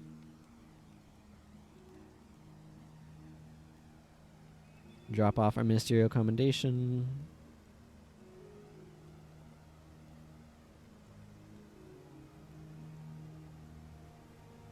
And hopefully things go okay with this one. Like I said, this can be quite rough. So we shall see. If they coordinated well, they could be dropping Blood Bond on top of Visions of Regret. But I don't know how much they're going to do that or not. Dropping Blood Bond on top of Visions of Regret would cover it, so that way Hex Removal would have to go through the Blood Bond before it could get rid of the other one.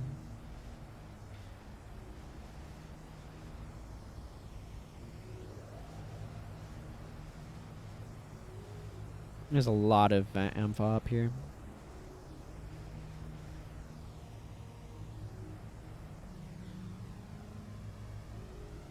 Yeah, okay, it's up there. Normally these would be Afflicted here already, but it's already been kind of replaced. We have Ryzon, the Manipulator, down there. That's a Mesmer boss, I believe. I'm going to want to clear out some of these Amphos, that way I can actually safely navigate these spaces. I do wish this didn't have Aftercast on it. I don't know why it does. But it is a little bit awkward.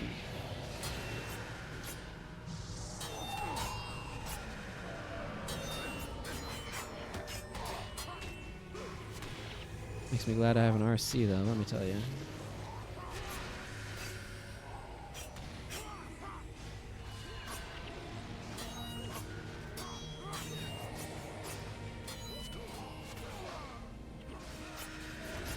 Hell Feast Necromancer.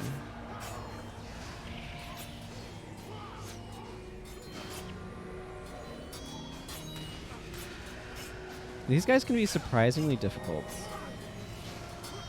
as well. One of the things that's a problem right now is I've just aggroed an absolutely enormous number of enemies.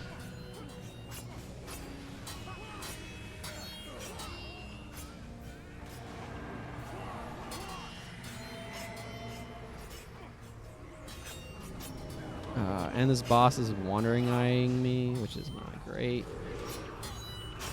So this is one of the spots that's actually really, really surprisingly difficult because, hey, Clean Star, good to see you. Because it's kind of tricky to get to fight one group here, and it's really easy to get multiples, and these groups are really deadly. So it might take a few stabs at it just to get through this area.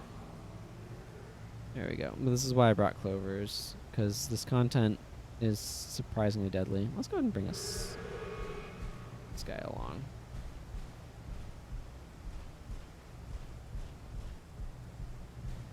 And like I said, one of the things that's a real problem here is these groups are like, there's basically like 2 or 3 groups close enough to each other that's really easy to just like aggro way too much. And end up in a kind of a massive fight. Let's clear these guys out first, actually. This will give me somewhere to go.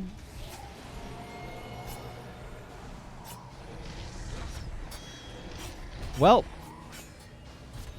yeah, maybe Temple Strike's not a good idea against these necromancers.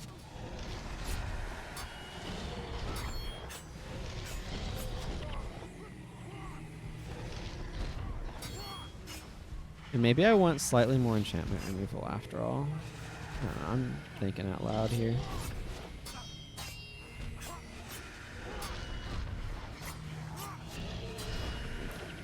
Okay, where's your freaking monk? There's your monk.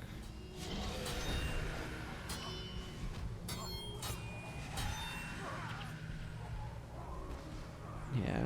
I mean, these Ampha definitely want me to have different bars than what I'm bringing against them, that's for sure. I kind of want to look up Air of Superiority, see what the different called out effects are. Air of Superiority. Kneel before your master about 20% of the time, doubles your experience gain. That actually is nice because it helps wear off death penalty more quickly. Wahahaha is remove all conditions from self, happens 30% of the time. Knowledge is power, healed for 50 health, 20%. You're no match for my brains, gain 5 energy, 20%. And 10% of the time, is there anything I can't do, recharge all skills.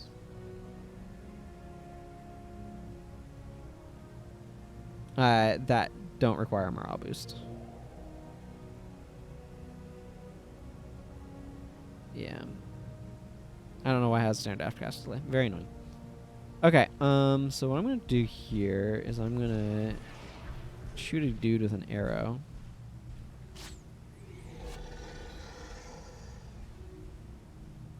And try to maybe not fight as much.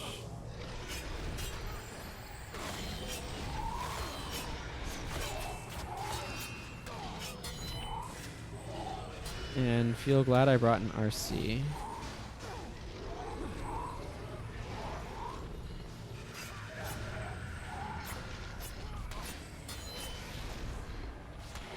Okay, so for right now, we're managing to fight only one group, which is good.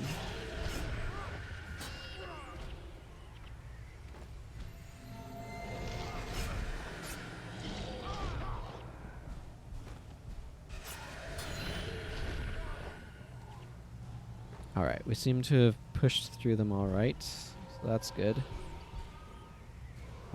They're a lot easier to fight when you're not fighting 2 groups at once. I don't know how we managed to aggro this group down here, honestly. It's a little bit of a mystery to me.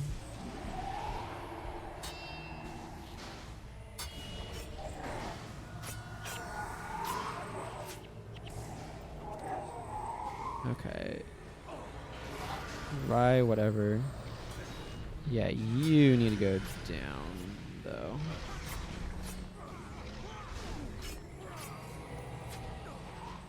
Stolen speed boss, eh?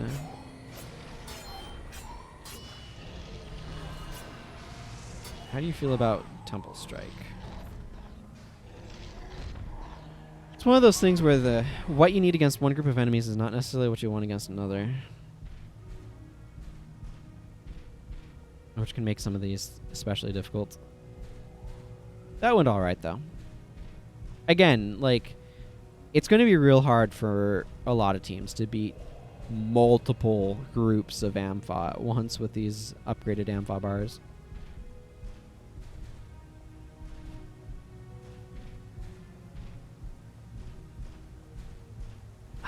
Delicious water.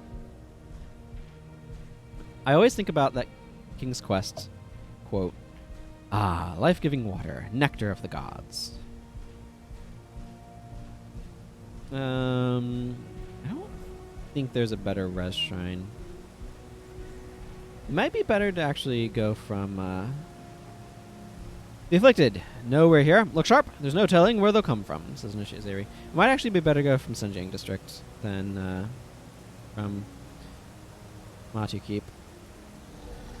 Guess you could come down here and over this way and around and not have that sort of group that you're contending with. There's probably something else there, but... So this one's real difficult because it's a waves mission that you're kind of defending against. This is basically like Thunderhead Keep what it used to be.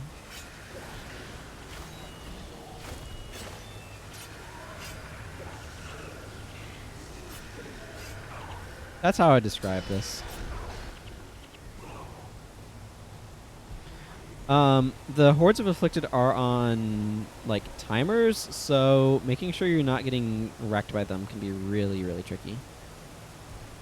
Obviously, Elias died in there somewhere, which is suboptimal, but what you gonna do?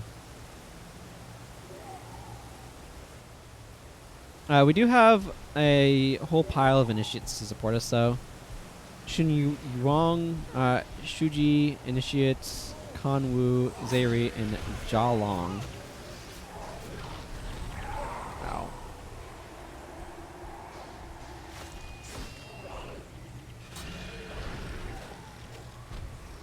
There's more coming. We can't let up now. The big thing is... Oh, these hordes get so large.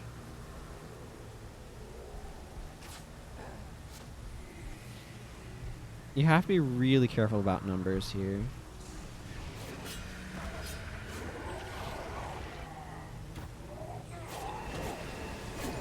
Because it's very easy to... I mean, you can see just how many there are. And so they're like, there's a reason why there's so many groups supporting us. Oh my goodness. I am getting my energy absolutely wrecked by these mesmers spamming E-Surge on me. And then more keep coming, so... This is one of those missions where it's very easy to get overwhelmed. And a bunch of these initiates, they're like, yeah, we're probably wiping here. If you can get through this without wiping, it's... Cursed Afflicted. Is there no end to the suffering you cause? If you can get through here without wiping, I am very impressed. These guys are level 28, by the way, so they have some real strong stats going on. How many lives must the Afflicted claim before they are at last satisfied? It's a good question. That's good enough for me. I think some of them might be able to stand back up. The Zei Ri at least can. So if they die, I mean. But you have to kind of like clear out all the enemies around them, and that's not an easy task. Yeah. It's probably best not to summon another golem here. Even if this were to end. Just to... Do I have a mini pet on this guy? No. I have Zo's journal, though. I could go get a miniature Black Moa. Maybe we'll do that quest chain again at some point here. But the only problem with it is you have to go friggin' do Saros Furnace. That's your real reward for doing Saros Furnace is a miniature Black Moa. Don't do Saros Furnace without it. Oh, a couple of them survived. Oh, looks like we can go down this way. Figuring out how to get in here in a way that allows you to be able to sort of fight a few groups and not all of the groups is really tricky. I recommend having DP removal. This is just a hard one, so...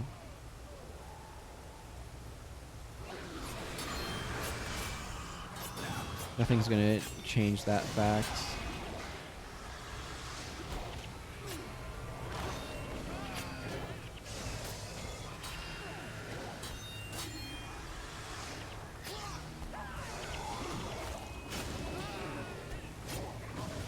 Yeah, you can see my backline dying. I need to get rid of Death Pact Signet. It's just too much of a liability.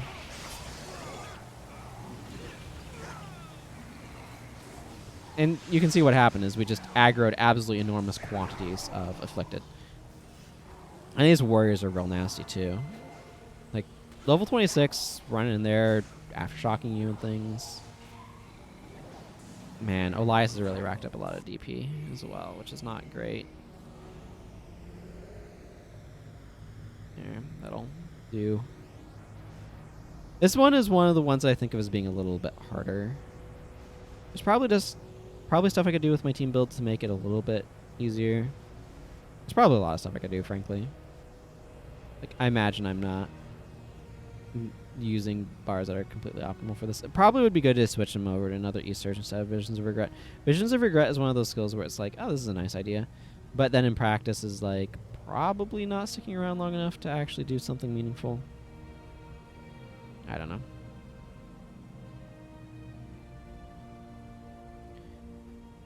There's definitely some am fight in there, though.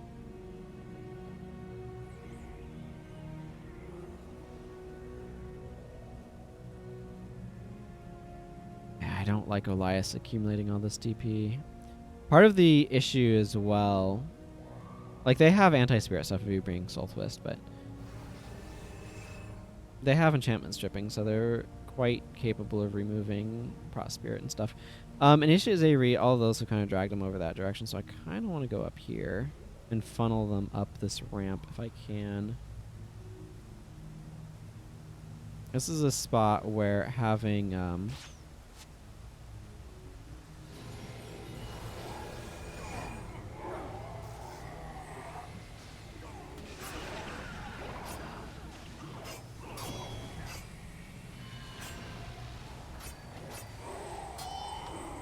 of course they gave him Signal of Spirits, full knowing full well what that does.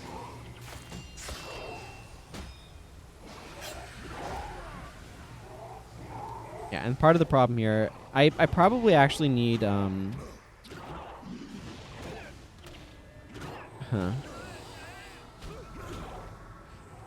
Ineptitude or Blinding Surge would be good here. Yeah, I should probably be dropping. If Gwen is Illusion Magic, I should probably be swapping over to her.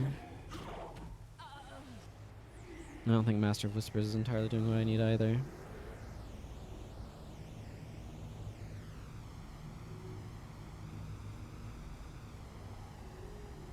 I'm going to grab another Golem.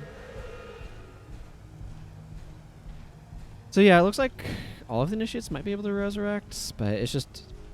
This is what Thunderhood felt like back in the day, to some extent, by the way. If anybody was wondering. Maybe not quite like this, but more like this.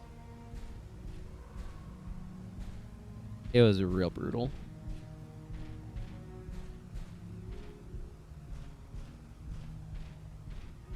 Maybe I should just go with P&H instead of Divert. I don't know.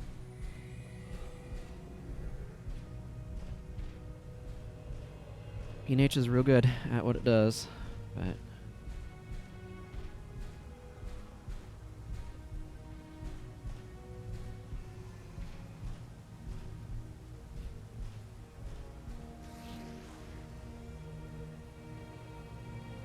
Gonna try to get my monks geared up with quicker recharges. We have actually cleared these out reasonably well, for whatever that's worth. There's just now an absolute metric ton of warriors.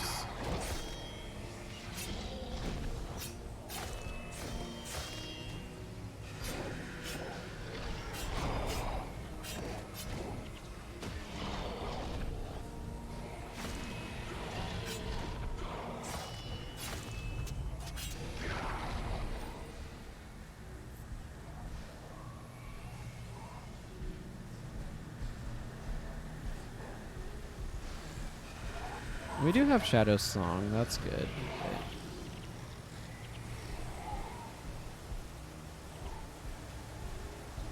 This is cleared up to an extent. I need slightly better energy management, though. We can win this fight. Just remember what's on the line.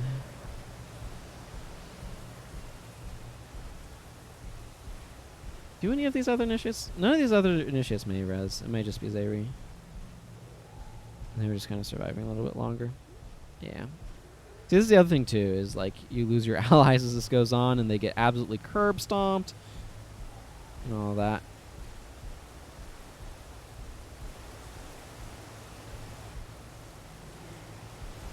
There should be more Afflicted coming from somewhere.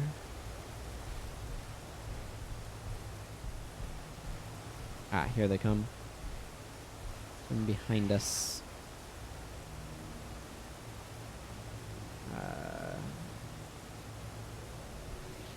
Here, let's get that on him.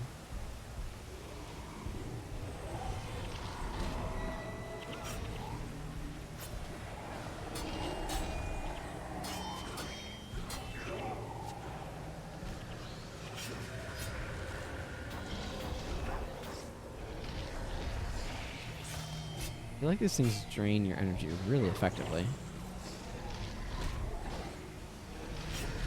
Oh, I don't care about favorable winds.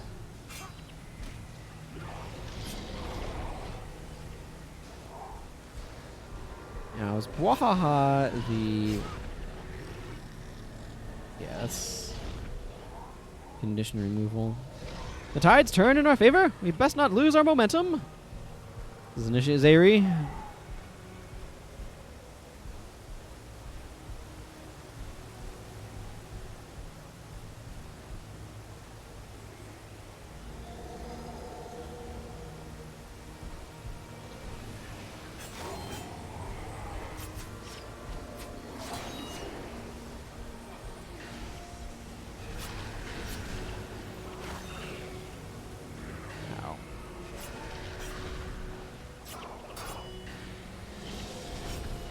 They might be echoing Ray of Judgment. This looks like it's going to be the last of them. Brace yourself. They're going to hit us with everything they've got.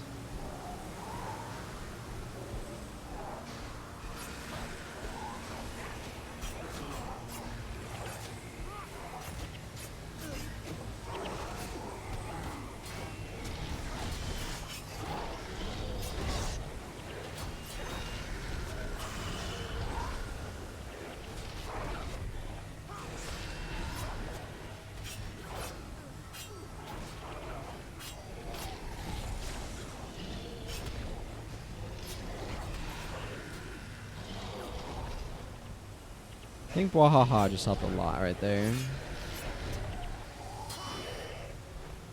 All that is left is silence. We've done well. This was an important victory. Now let us return to rest and recover.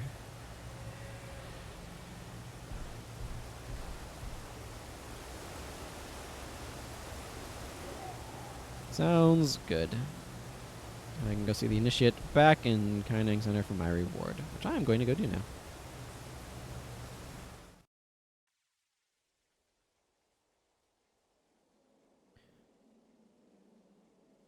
I'm also going to switch him over to Zinre's weapon. Zinre's weapon is a sort of single shot prot spirit that I feel like might be a better choice. I don't know.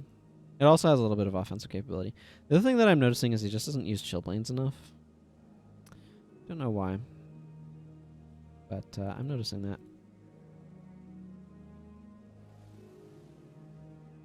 And it is saddening to me. Yeah, let's just go ahead and do E-Surge on you. Obviously, you kind of want one more point to get the maximum potency out of it, but oh well.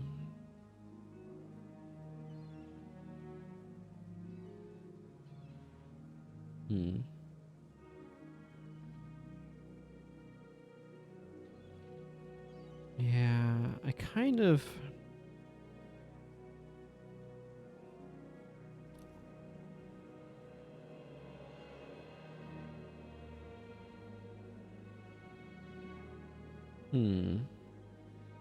I think what I'm going to do, actually, is I'm going to go ahead and switch her over to RC. Give her remove hex back. And drop Master of Whispers for Vec. We typically run as air magic. I need to get Vec his equipment, obviously. But obviously, I mean apparently. But I kind of want to run Blinding Surge on him. I'm certainly glad that nightmare is over. I have no forgiveness for the monsters they have become, and I think I've about had my fill of sewers. I just need to remind myself that life is greater than our momentary desires and discomforts. It might not seem like it now, but someday this victory will be a mere footnote to our great deeds. Here, take this. It's from the ministry. Maybe you should use the money to get yourself cleaned up. Reports of Afflicted within Kaineng are dwindling every day. People are beginning to see the benefits of our work, and more people are rallying to our cause. It's amazing, isn't it? Yeah, so it's like seeing success is like inspiring other people and kind of building momentum. When it feels like you're trying to tackle an impossible task, people don't necessarily want to jump into it. But when it seems like, oh wait, no, this is actually accomplishing something, then people start getting on board. It's amazing, isn't it? There's an infectious quality to moving forward that people just get swept up by. No offense to a great hero such as yourself, but I welcome the time when people won't rely on lone saviors to solve their troubles. They'll tackle problems themselves. What do you say we continue to fight the good fight and deal with the afflicted in the Undercity? Well then, I say let's continue. But first, let's get Vec ready to continue. Oh yeah, Lei Jeng over here has a quest too.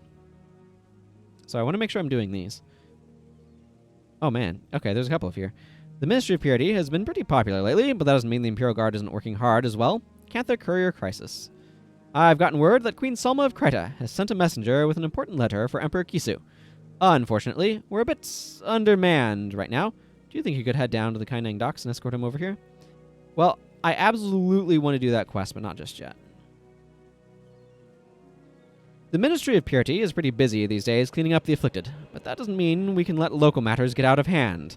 A while back, I was investigating the arson of a local restaurant that used fire drakes to cook the food. Yes, it sounds weird, but I hear it was quite popular.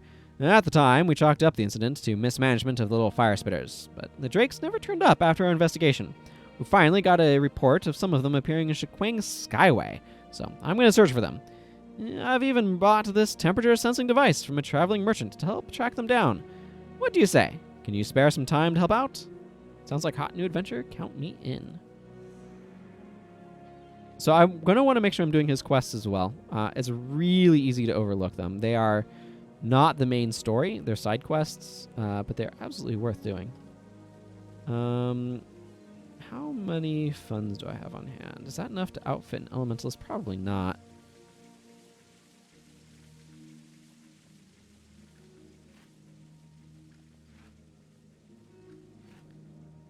Bones and draw bones. I don't know why that's in my head when I get those, but it is.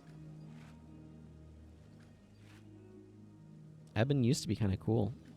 When Ebon Dust Aura made your attack skills blind foes, and it was absolutely bonkers with bows. I understand why they changed that, because being able to volley and blind everything you hit was really good. But also, I'm a little disappointed that they changed it because it was a lot of fun.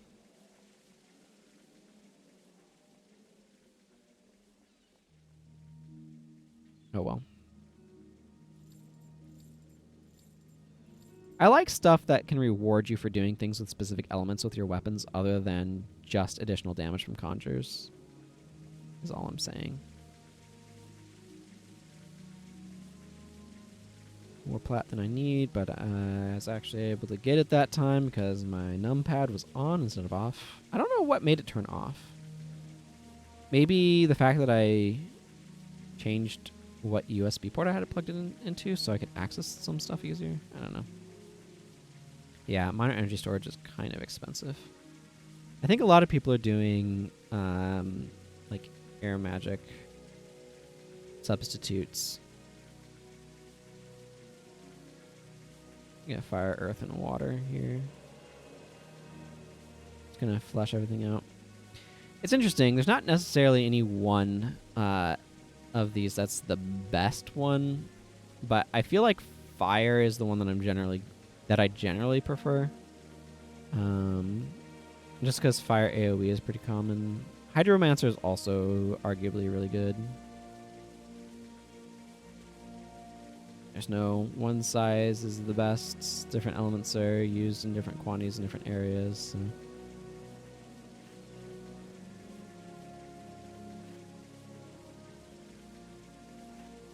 There you go.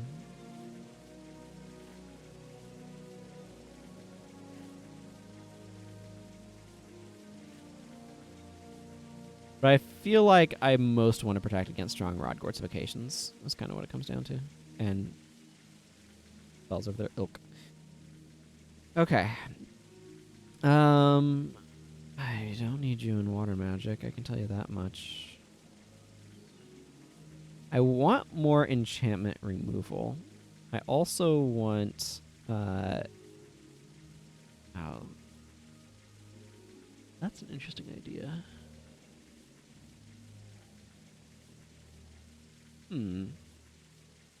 I was thinking of going Blinding Surge. But I could also do, like, Blinding Flash and... Nah, let's just go with Blinding Surge.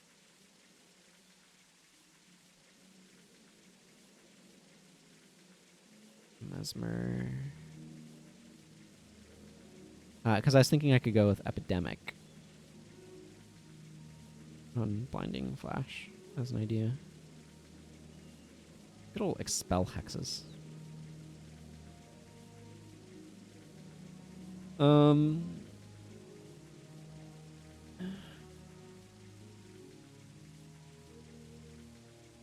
Shock Arrow.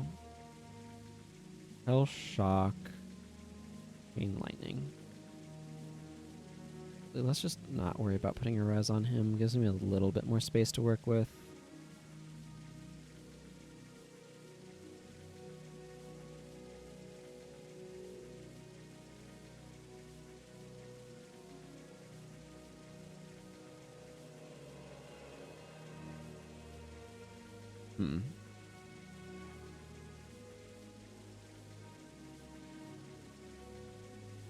He has an air staff, but this one's better. I'm just gonna give him that. I have to go and clear all these things up.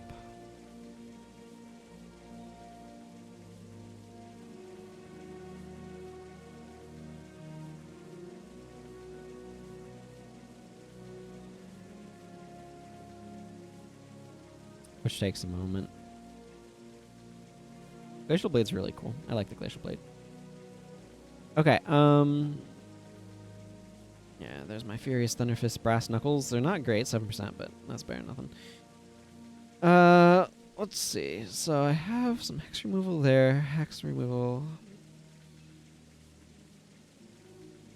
And then some Shatters there. That's probably enough Hex removal. Just want slightly more enchantment removal, maybe?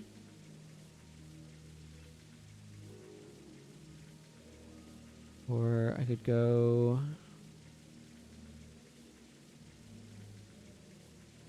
If I want into Illusion, I could grab... Distortion would be really funny. I could grab Wandering Eye and, like, Calculated Risk. Hello. Eats Indigo. Welcome. Good to see ya. I could also go Fragility, but I don't think I'm doing quite enough to warrant that.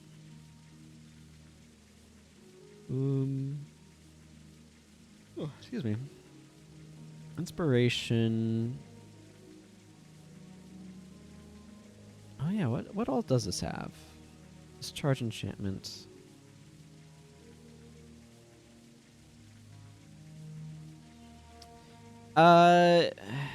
I think he's been doing fine. Keep in mind, this has a 25-second recharge, so it's not like he can spam it like crazy or anything. I'm more concerned for Talcora with Spirit Bonds, but I think she's been okay.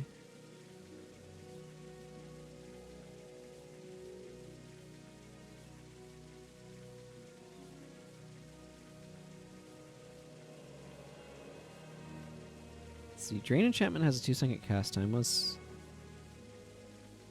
That foe is hexed. Yeah, that's not going to happen a lot. I'm not using a lot of hexes, so that feels a little bit underwhelming.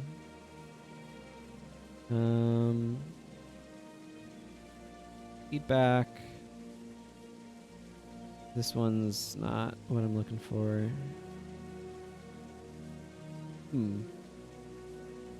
Maybe if I just want enchantment removal, I'm better off going Necromancer. Maybe? Because Domination Magic also has Shatter Enchantment, but...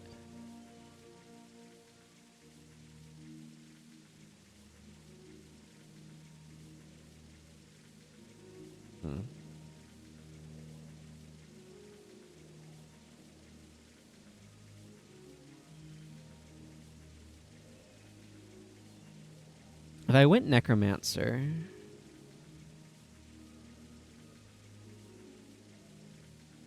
Curses has... Rip Enchantment. Chillblains, feels a bit much. And Venom Enchantments...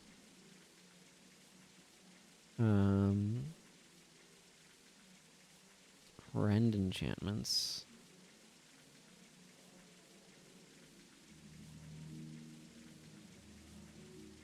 Just in Curses. There's also Gaze of Contempt. The advantage of Mirror of Disenchantment, of course, is that it hits it in a nice big area of effect.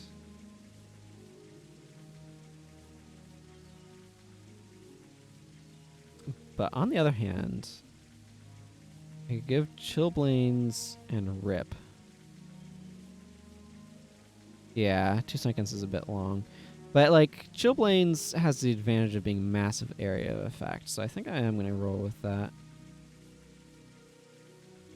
That would let me fit in Barbs if I wanted to. I don't necessarily. Maybe I just go with Glyph of Lesser. Hey, Salty Grease. Good to see ya. Because that'll allow him to afford Chillblains better and also, like, spam some of his other things that he's supposed to be using. Yeah, I think I like that plan.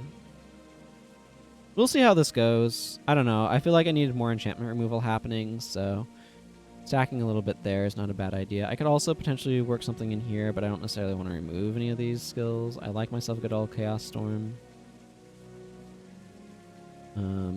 I've got Strip Enchantment here already. I don't know. This whole thing's just been one big long experiment. Temple Strike seems like it's okay. I'd kind of like Golden Skull Strike a little bit better maybe for the Dazed Infliction under different circumstances. Air of Superiority is maybe awkward. Maybe I just want to go Technobabble. Say never mind to that. My energy was rough. Was very rough.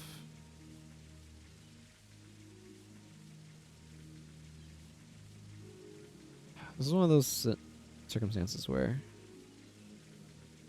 Skulls aligning would be kind of nice. Psychic Instability could be kind of nice. I kind of want the damage from E-Surge is the thing.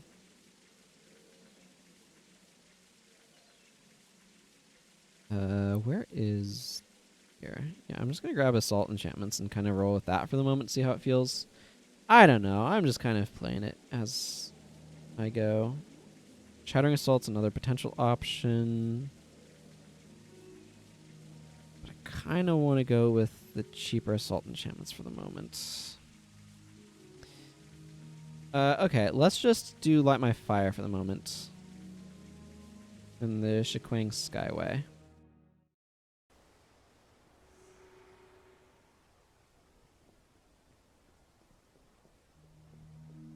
I definitely want a Surin Scan to be able to get around some stuff that happens, though. Hey, Lei Jeng. I picked up this device from a traveling merchant. I think it will help us in our search. It detects differences in the surrounding temperature. If we head where it is hottest, I'm sure... Whoops. I'm sure we'll find something there. Sit close to me, and I'll let it point the way. From what I know, the drakes used in the restaurant were pretty domesticated, so we probably won't have to kill them.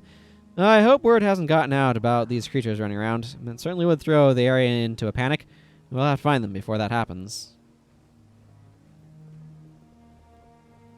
Sounds good.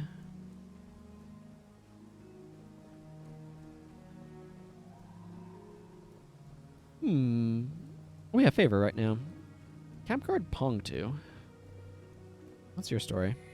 This guy might have been relocating people during the plague, yeah. Mara Captain stationed me here at the camp to help keep order. Ironically, it has become my home. Like most of the refugees here, I lost my family and home to the plague. I know what these people are going through, and it pains me to deny the needy entrance, but I have my orders. Yeah, I think that has more to do with just the normal factions. Hey, there's one of the missing fire drakes. I kind of wish I had more. Where am I with Asura? Look! There's one of the missing drakes over there. Let's catch it. Well, that was quick.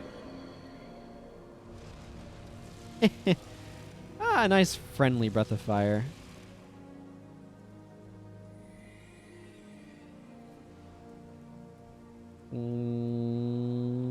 Not too clumsy. Quite a bit of ways from something good there, then. Well, the heat goes up this way.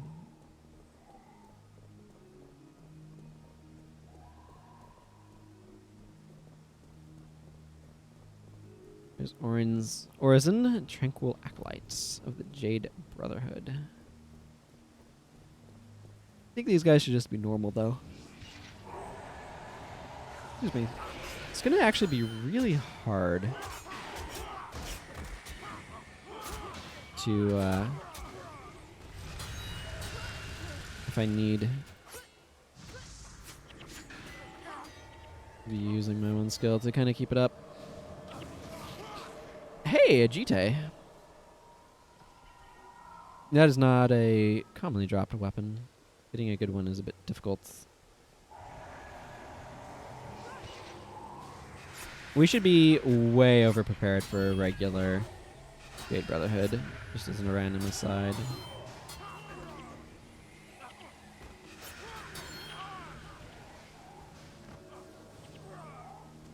To the point where, like, frankly, Spirit Bond is probably a bad spell because it's just not going to trigger often enough to be worth having her spam. Okay, that's going down that direction. Oh, good. The ward against foes wore off. Yeah, that's another potential option, is going Earth Ellie with some wards. Ah, there's a Drake. I didn't get enough sleep last night, so I might be yawning a little bit here. Oh, nope. Yeah, there's some interesting Jade Brotherhood stuff going on. These guys are level 24.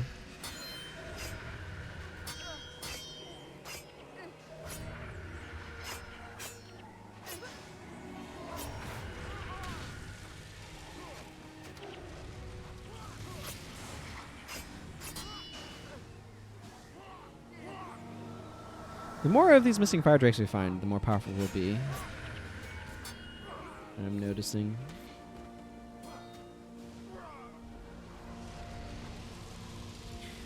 A detail that I like is that Lei Jeng here is wielding Imperial equipment. So this is the sword, and that's the shield. That's pretty cool.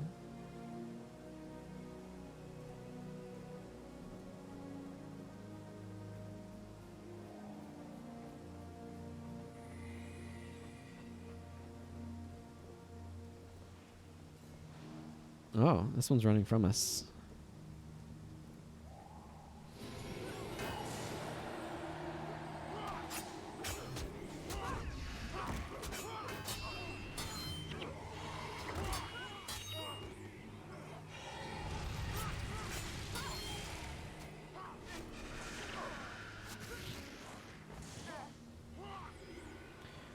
Burning Arrow. Yeah, you can definitely tell these guys are Winds of Change NPCs when they start pulling out that sort of stuff. Okay, where'd that? There's that Fire Drake.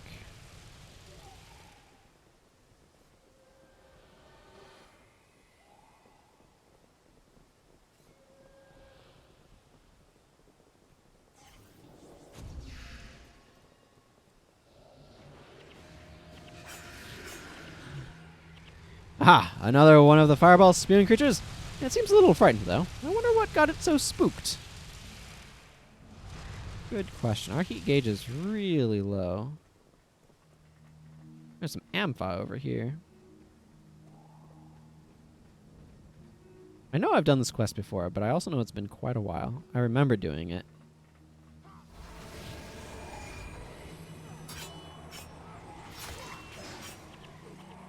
These Ampha, you can see, are also level 24, so that's a good sign that they are the Winds of Change versions. Also, when you start taking damage from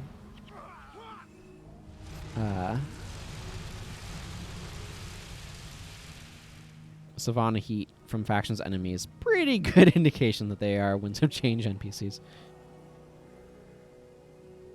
Shudder Sharptongue. Meow.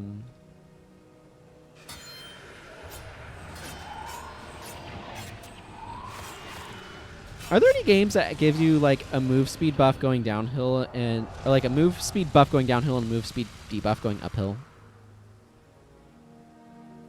I know there's some really like climbing type stuff, and like Breath of the Wild can kind of be seen that way, but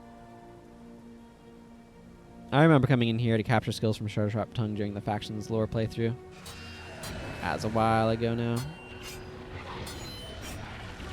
These vermin aren't even max level yet.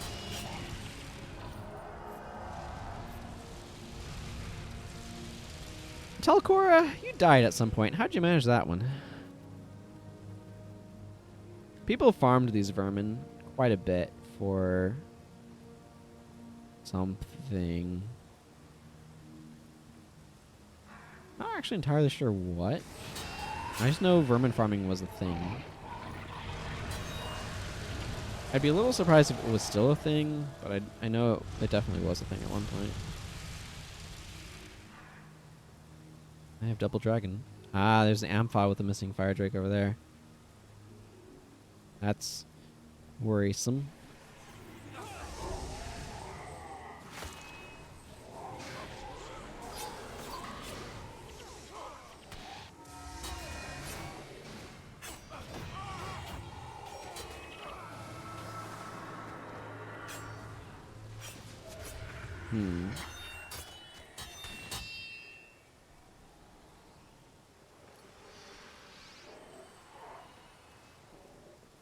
Some more vermin over there. Oh, we've got some vermin coming up behind us. Probably clear them out.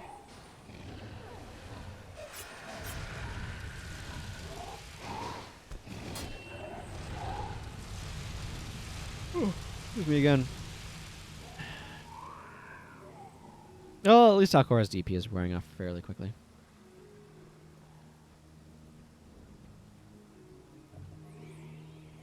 Ampha, what are you doing with that beast? The Imperial Guard? Are they onto our plans already? Silence them quickly.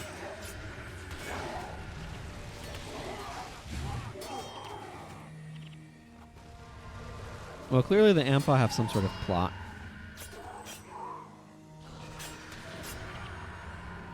Yeah, I'm far after the Drakes too, it would seem. They probably got some plot in mind. We'd better find the rest quickly. That seems like a good idea.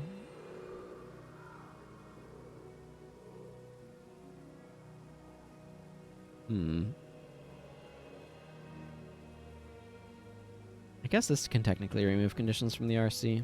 That's what I was just thinking about, is that I don't have condition removal on somebody else in quite the same way to help Telcora. It's actually one of those things where having Foul Feast on Elias may not be the worst plan, just to be able to draw them somewhere else, right, then that would allow her to be able to remove them. But it also might mean that they would remove conditions that she was going to be taken care of. It's not necessarily always the best solution.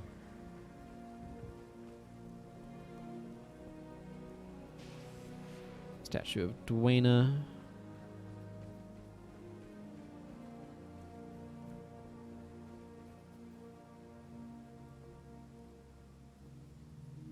Avatar Duena. Ooh. Countless are the blessings of Duena. Do you dedicate this offering to one in particular? I can get some health regen.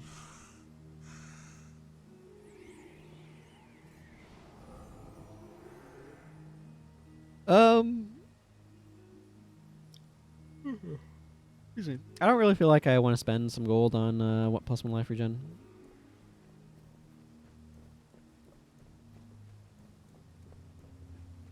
I mean, it's not very expensive.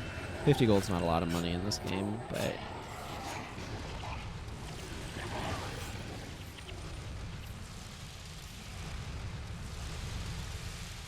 I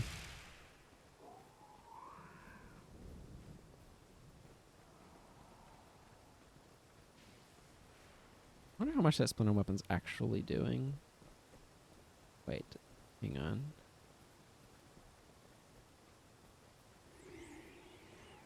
I'm just kind of wandering around a little bit, trying to figure out how this mini-map is indicating things work. Because, no, I don't think this map is entirely helpful. I'm looking at this spot here, and it looks kind of like it kind of connects, but maybe more on the roof. Either way, I'm pretty sure that doesn't go anywhere, and I need to kind of go down this way and around. One of the things that I really like is this burnt out section does actually align in this burnt out hole over here, actually. That you should be able to see once I get... yeah, this burnt out section right here does actually align with spots in the Undercity. Because that's the Undercity down there. Which is the map that we need to go to next for cleansing purposes, but... you know.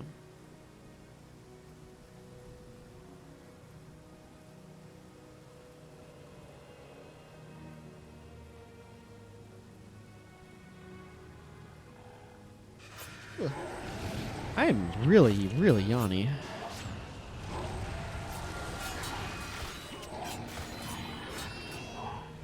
I'll probably try to stop mentioning it. It's just I'm noticing it quite a bit right now.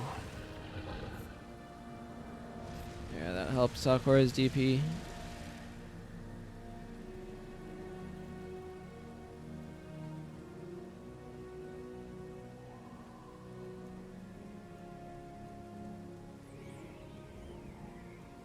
I'm just profoundly bad at bedtimes.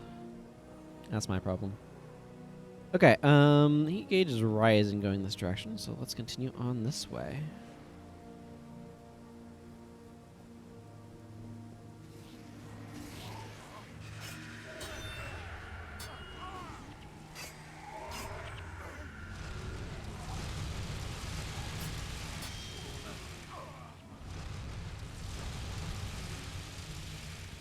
More Jade Brotherhood. These guys are level 20, so they're not Winds of Change NPCs. That makes them a little bit easier to contend with. Actually, a lot easier. Like, let's not kid ourselves.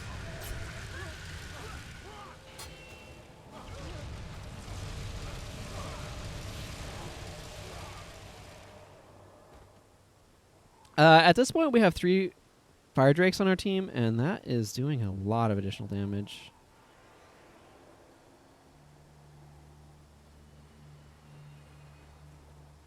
Okay, these guys, I want to go this direction then, because these guys are level 24.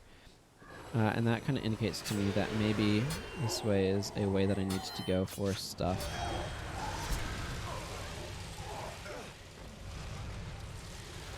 Yeah, the RC is busy trying to keep everybody alive.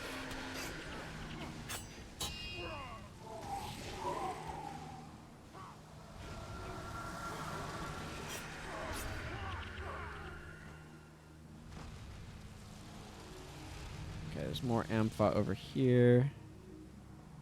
Zinfound Life Force is a mantid. It's not actually by itself, it just looks that way. Got a pop-up mob around it.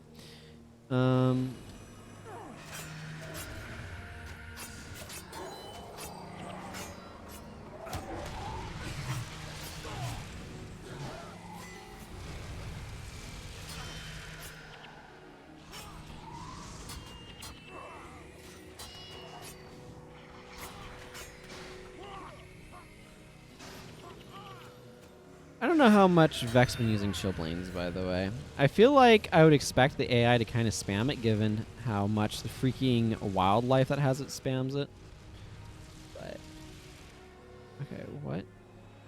Apparently I was just going the wrong direction or something.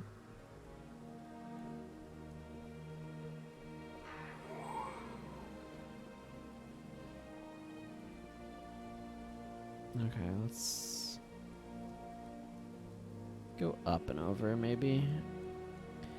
This map's a little bit tricky to navigate. I do really like what they did, though, with having this map here.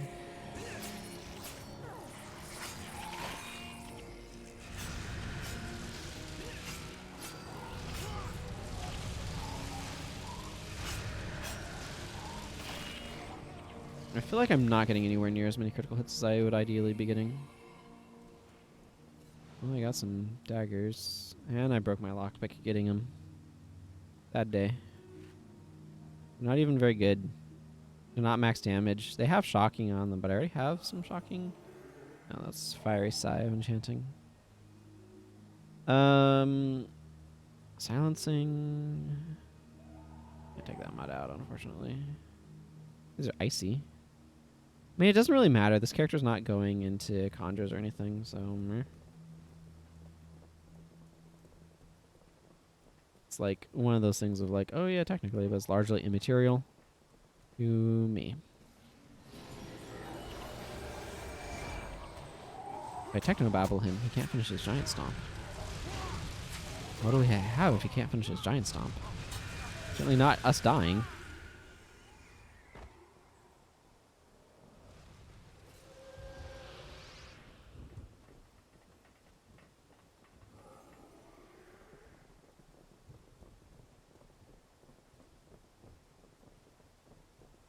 More level 20 Jade Brotherhood. These guys can still be kind of annoying, though. They have Weapon of Warding. They have Expel Hexes, which makes it hard to assert and scan.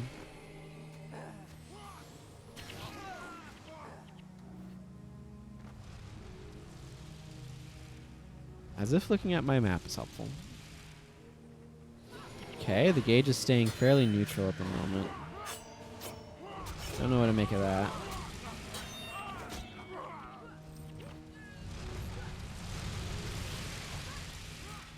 Three of 5 drakes. So there are a total of 5 drakes to find. I have found 3 of them. The Bone Dancer's over that way. I don't...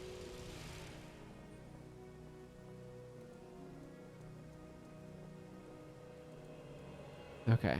A little bit of ticking up movement. This is heading towards the... yeah, this area is really kind of neat. We went up here during the factions slow playthrough. We'll need to consider this area again later, but this is... Is this the roost? What do they call this area? On the rooftops, we can see the beautiful skies of Cantha. But basically, this is a Tengu quarter, I guess. I see hope in our future. Many of the younger Tengu are assimilating in Acanthan society. It will not be long before there are Tengu working for the Celestial Ministry. That'd be kind of cool. So yeah, after the Tengu Wars ended, like this is kind of... This will be relevant. Maybe I should do the bonus mission pack at some point here for that. But anyway, after the Tengu Wars ended... and peace was made between the... Is it the Angchu tribe? I know the Sansali went a different way. But anyway, basically between the Tengu that like live here and Talon is a part of and stuff. And the Canthan Empire, after that peace was forged, some of them came to go live here, and you can find their area here. So that's kind of a cool detail, I think. You know what this merchant sells? Identification kits.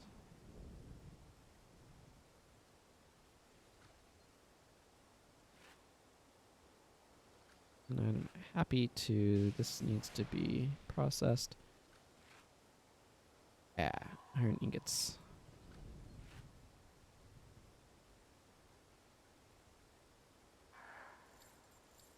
And you can have those. Cool. That's one of the nice things about factions is you can actually get, like, merchant services out in explorable areas. Yeah, tend to do that as much in the other campaigns. Oh, I don't have these customized. Interesting. I would like to, I think. This is customized? No. Well, I should customize my Deldrimmer flatbow then.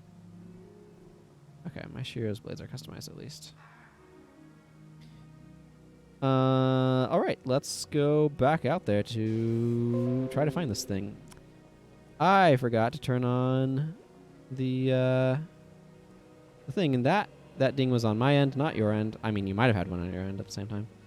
I usually set priority only for Windows notifications, and I forgot today. Oops, I apologize.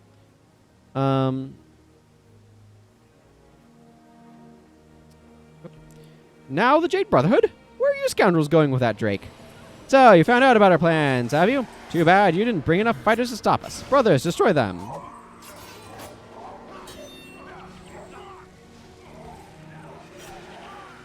So there's some sort of conspiracy going on with all these fire drakes. First the Ampha, and now the Jade Brotherhood. What's going on here? I don't know what they are planning, but it's sure to be no good. Let's find the last of these beasts quickly. That seems advisable. We've been kind of all over this place, so you'd think his heat gauge... Well, his heat gauge works sequentially. It doesn't work on a... It's not a proximity sensor. It's a... Which one is the next one for us to find in the plot sensor?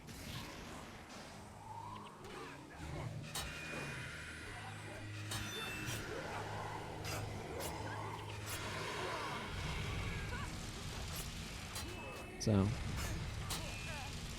all of these drakes are doing a real good job of giving us a ton more damage we can be pumping out, though. So that's kind of nice. So they all have joined us? Question mark? Nope, they've all joined us. I don't know where the one that's not on my compass is, but it doesn't matter. I don't need to find it.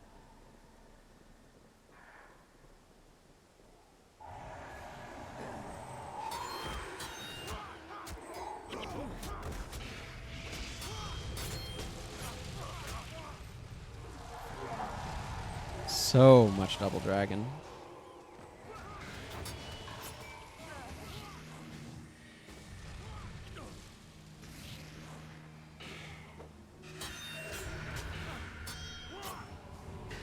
Okay, but how do I get over there? Oh, apparently there's a ramp right here. That works. I'll take this major rune, thank you.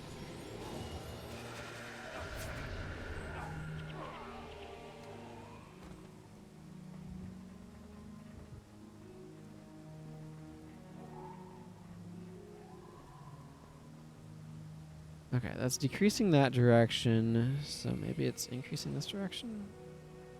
Yes. Yes, it is.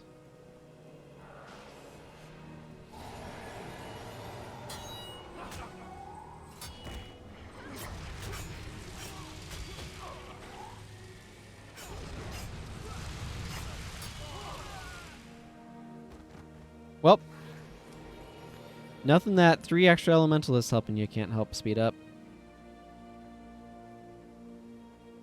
And we certainly have that down.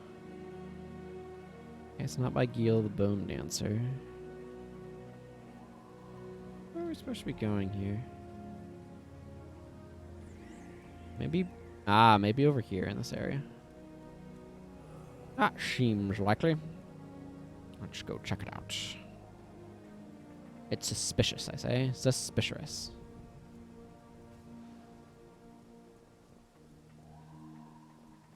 Yes, yes, very suspicious. Fighting over the last missing fire drake.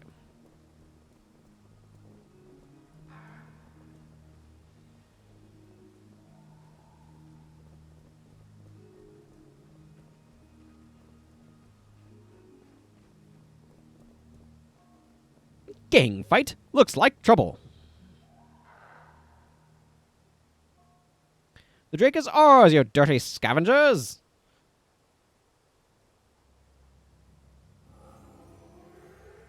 So, you can use it as a weapon against us? Not a chance, fool. Neither of you will have the drake. I'm placing you all under arrest.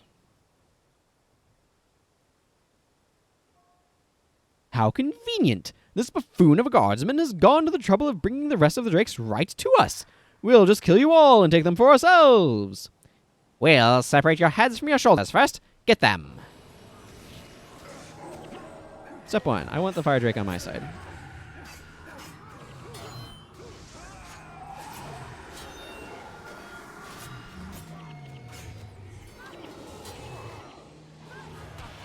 Ow.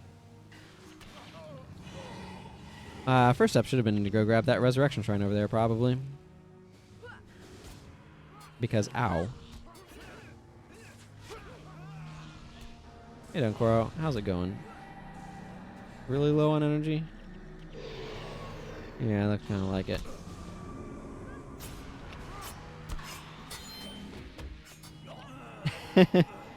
Well, got an Orgrew up real fast.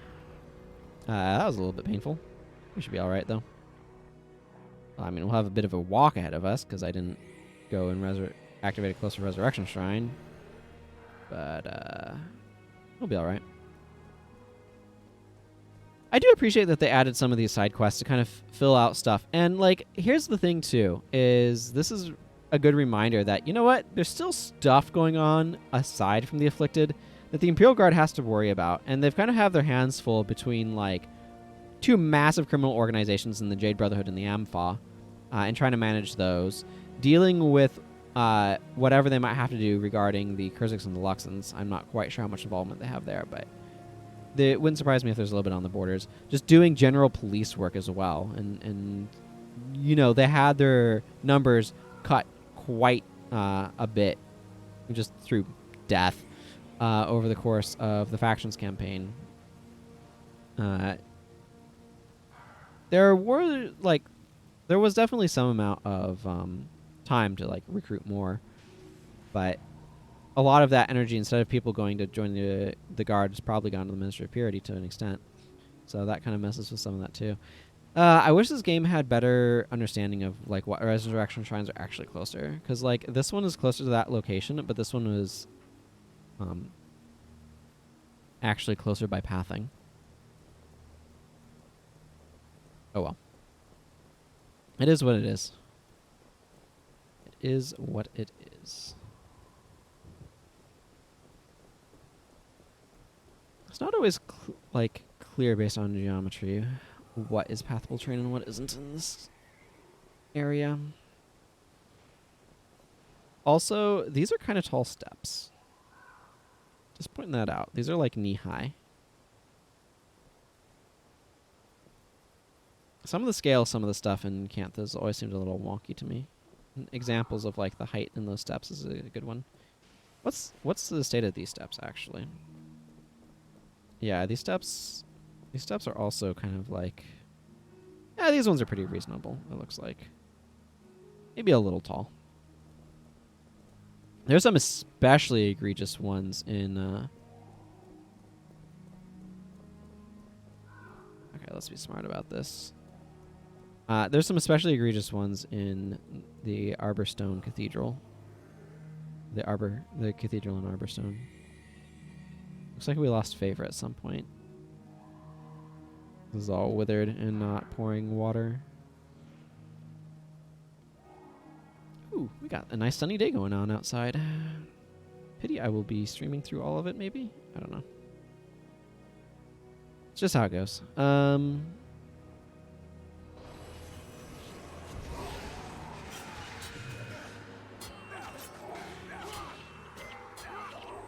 Okay. Turn that Drake. So that's going to help. Ow, ow, ow.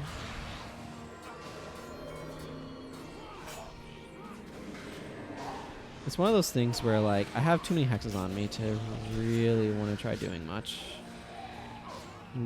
I see part of the issue. Both of my mesmers are down. It's one of those things of, like, having to heal me through all of that is not great. That's just a big fight. As well. That doesn't help much. Theoretically, the Fire Drake should help balance things out a little bit. Probably would have helped if I hadn't lost one. The vagaries of I have no idea where. Let's attack him from the other side. Again, these mobs are no joke, so... I think I might change Dunkoro. I don't know. What I'm kind of thinking is it'd be really nice to have a peace and harmony. But I also like having restore conditions, so...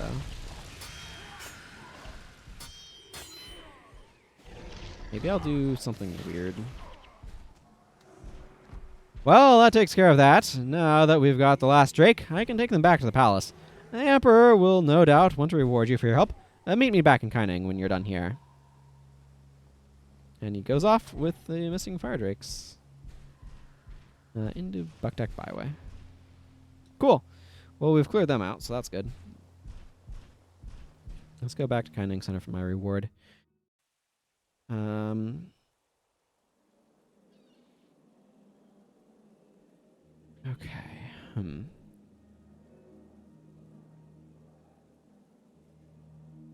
How do I...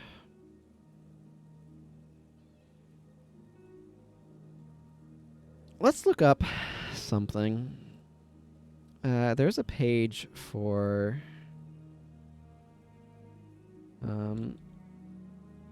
hero skill usage? I'm not quite sure how to find this page.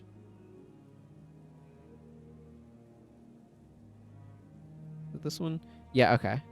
There's a page of skills that the AI doesn't tend to use super well.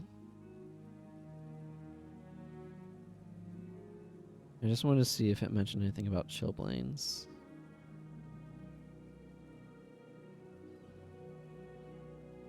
It doesn't say anything. No, well, I'm not going to worry about it much then.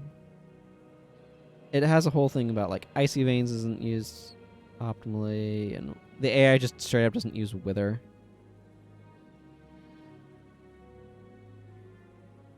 For some reason.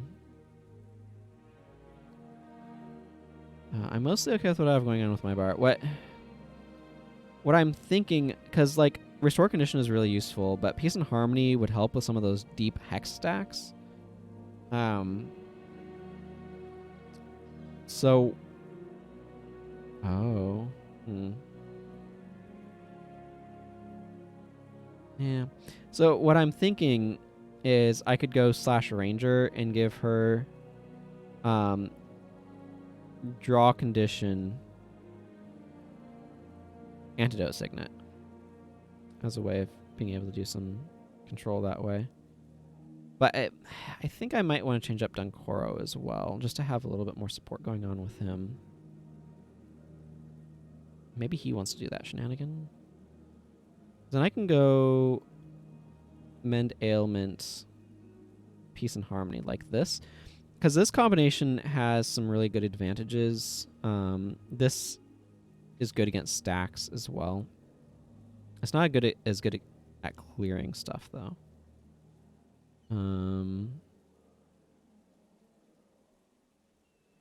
But if there's stacks going on, it's a little bit better. And she has this for deep cleaning.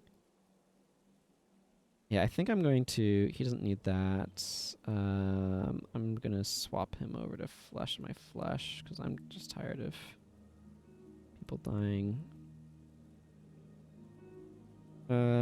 Let's drop those and that. And frankly, that. And let's kind of rework him a little bit. Let's see. I can do a 12, 10, 8. Yeah, let's do that. Because if I give him draw antidote signet, that'll allow him to be able to cleanse stuff a little bit better. I'm not a huge fan of Orison. Let's see, that's maybe a little bit weak. I can just go with Healing Burst though. And then this will allow him to kind of deep cleanse people. And then that's not actually that impressive. Let's see. And I can give him another copy of Shield Guardian. Or Shield Absorption, rather. Or Shield Guardian. I want to...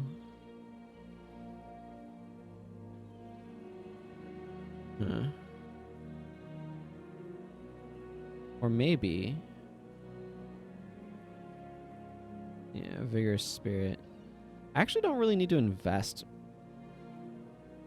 Draw conditions doesn't need much investment. Because, like, I don't need him to gain health from drawing conditions. I need him to just draw the condition, that's all. This is a little bit less raw healing on his part, but a little bit more utility. That's probably good. I don't know, I want to try it. Part of what I want to do is I want to be able to get rid of the hex stacks, and Peace and Harmony cuts right through everything. So this is just a really good cleanup skill. I feel like our durability and stuff has been overall a bit better, but I kind of want to do a little bit more. So I also don't feel like he's been using Splinter Weapon super well, and by he I mean Elias. But maybe I need to pay a little bit more attention to how that's been going. I haven't been looking super closely either, I admit. Anchorites, Amphal Cape of Attunement, eh?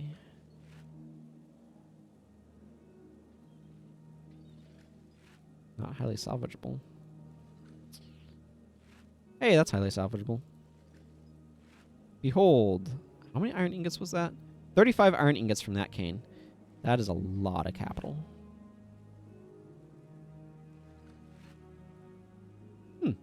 Was not expecting granite from that, but I'll take it. Okay.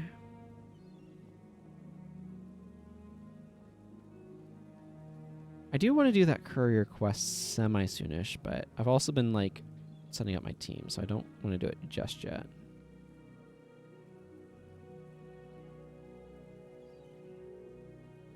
I'm going to hang on to these jade bracelets, because maybe they'll be useful.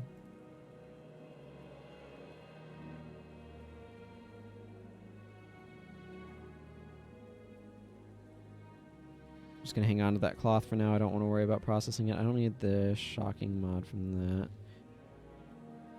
that. Let's go look at Rune Trader. I know Anchorites has been picking up a little bit of value.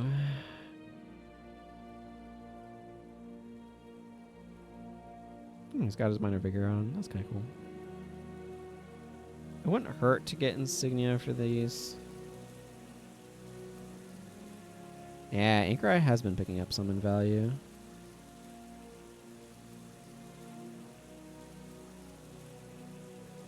How's it compared to Attunement, though? Actually a little bit better. Both are worth selling, though. Oh, wow. Superior Salvage gets almost out.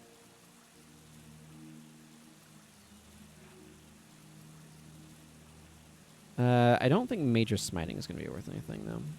Nope. And Beastmaster? Beastmaster might be worth a little bit. Oh, nope. Let me rephrase that. Beastmaster's worth a lot. Okay, I need to go grab one of these. I'll be back. Mitsunari. I'm going to run a little bit of an ad break while I do some running around here.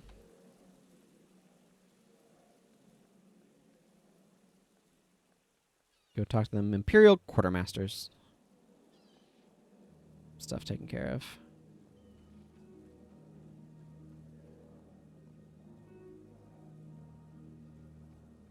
Is it you? Yeah. Pure salvage kit. Get this Beastmaster insignia out. Turns out there's a lot more like merchant things I needed to do here than I was expecting.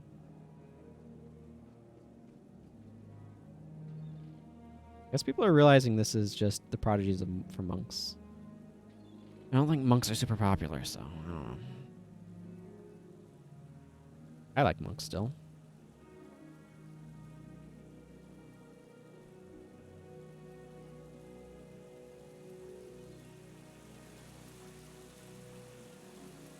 Okay, let's sell these guys off. Thank you. Of course, Blessed is... Blessed's come down a little bit in value. It's definitely popular. Versus physical armor while attacking. Radiant. Yeah, I typically like to make my monks survivors. But typically more as I get them, so I don't know. I'm not going to worry about it too much right now.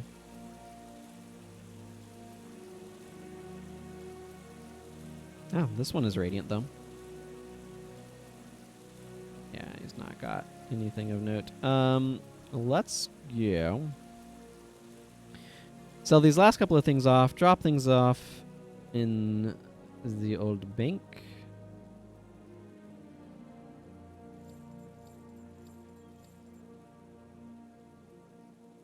And go see about cleansing some Undercity, shall we? This one's Oh, no, I need to go get my quest reward from Lei Jeng. Now, I can't believe the audacity of these gangs. Using such dangerous creatures in their turf struggle, they could have brought the whole skyway down on the citizens below. One of these days, we're going to have to clean up those gangs, along with everything else. I've turned the drakes over to the Ministry of Fire. They'll know what to do with the little fire beasts. Here's a reward on behalf of the Emperor. This guy gives you Imperial commendations, but more gold, 1.5 plat. Let's see. When Kappa attack. First Drakes and now Kappa. I've got a new report of some violent Kappa appearing in the sewers of the Undercity. I'm not sure exactly what is causing it, but they have been attacking some of the citizens that live down there.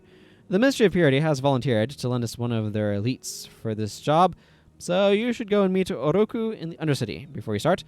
I would come with you on this job, but there's still a mountain of paperwork to deal with regarding the Drakes. Give Oroku my regards. Seems like you've got a lot to deal with. I'll go in your place.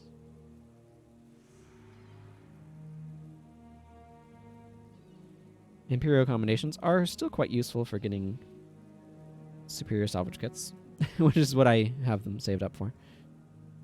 Vizina Square local quarter is conveniently in the Undercity. It's part of why it's really nice to have access to the outpost.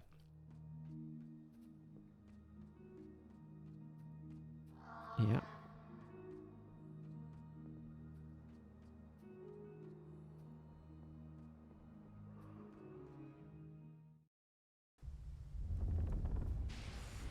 Hey, Zei Ri. So I've got two things going on right now, two quests. I've got When Kappa attack, and I have Cleansing the Undercity, so hopefully that doesn't make things too much.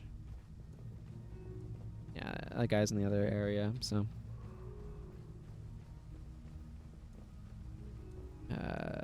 there's Cleansing the Undercity.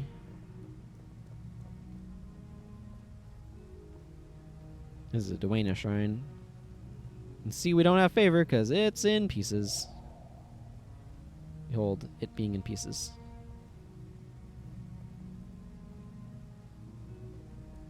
Meaning the judgment.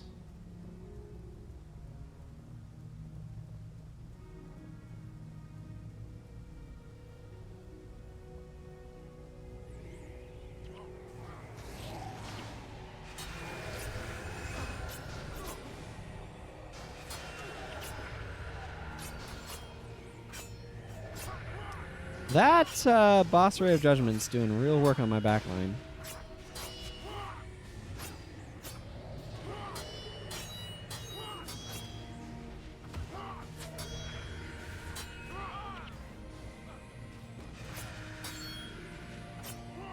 It's another one of those replacement mobs, incidentally.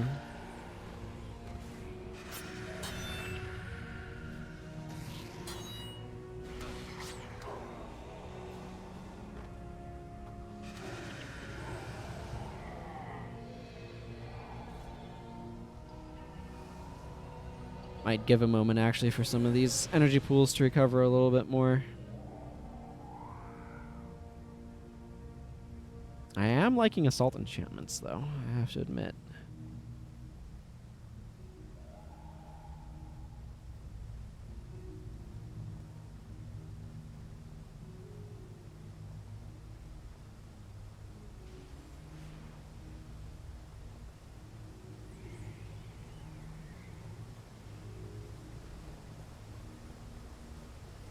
Giving me a nice way of getting rid of some of the useful enchantments the enemies use. And it's very convenient because it's just like, no, those are all gone now. Entangling Asp.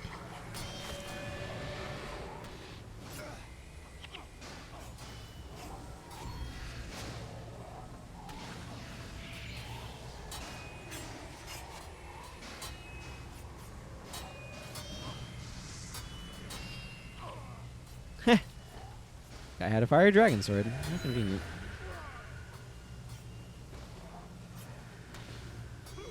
Yeah, one of the things I'm noticing is looking over at Talcora. She's definitely spamming the daylights out as Spirit Bond. I might want to switch that to Reversal of Fortune. I don't know. Reversal of Fortune is one of the skills I have very mixed feelings on.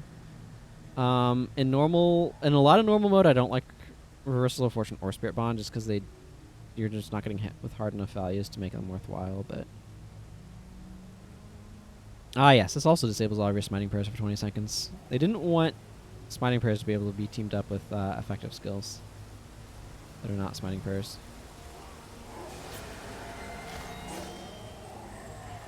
Basically, if you're going smiting prayers, you're not supposed to be a normal monk. See, and this is where Draw Conditions is able to play sort of mini RC. It's very useful.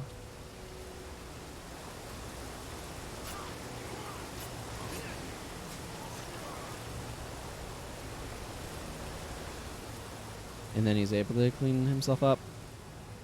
These guys just fought. What an unfortunate place the Undercity is. Yeah, we'll go with that.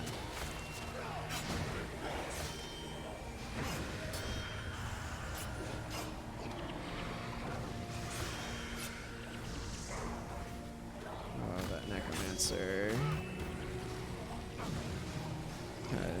Okay, that Necromancer is down. Good. This group looks bigger than it is, just because of all of the summoned creatures. Okay, that was the extent of that line. Peace and Harmony also, incidentally, cleanses a bunch of stuff, so that's nice. It helps you stay clean for a little bit. Well, that was vaguely painful, but not too bad. Hey, what do you know? A mob spawned back where I just came from.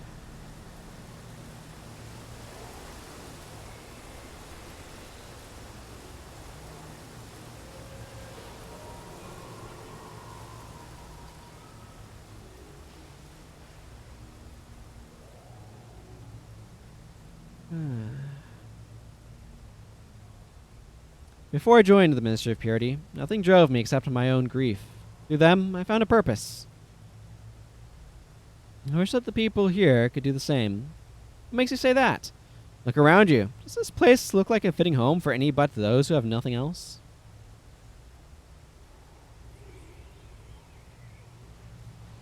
Not really.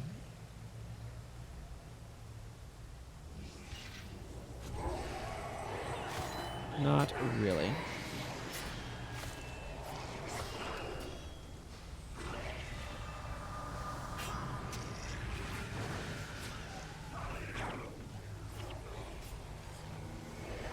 Oh, we got meteor showers going on. That's not good.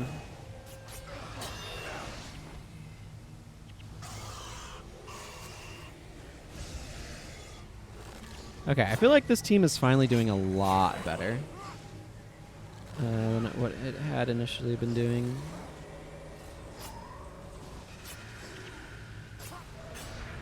Ah, here comes the Chillblains. Oh man, I have an Elementalist using Chillblains. That's like some kind of meta revenge scheme.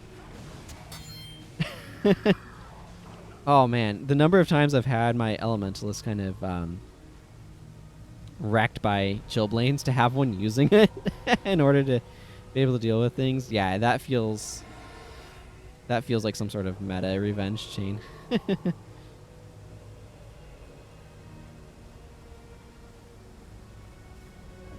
I like it. I like it.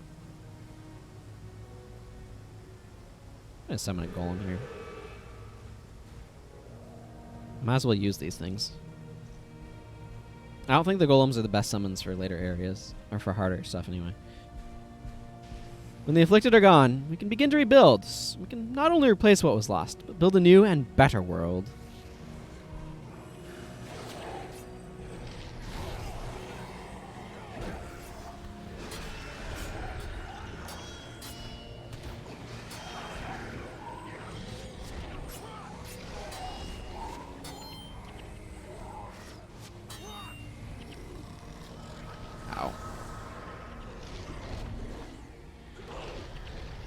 All the ow. All the ow. Oh man, Peace and Harmony is so good. Why was I not using it earlier?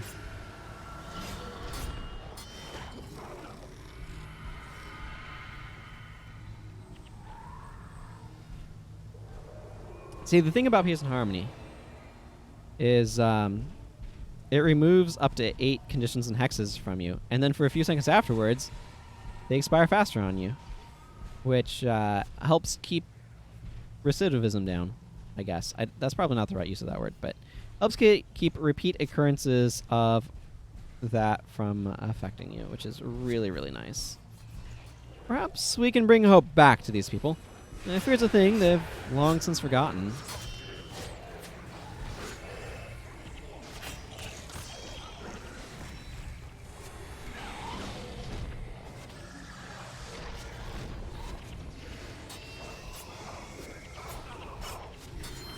Yeah, giving in to despair, the feeling that nobody cares, so why bother, and all that sort of stuff. Super understandable to have happen to the people here. Well, that guy uses Frenzy. That's kind of an interesting choice. I mean, you can totally use Frenzy as a ranger, don't get me wrong, but it does... It's actually not a bad idea. Frenzying on a ranger at range is not a bad idea just because you're not at the front line, so you're not getting as focused on... Stretching feels good sometimes, you know?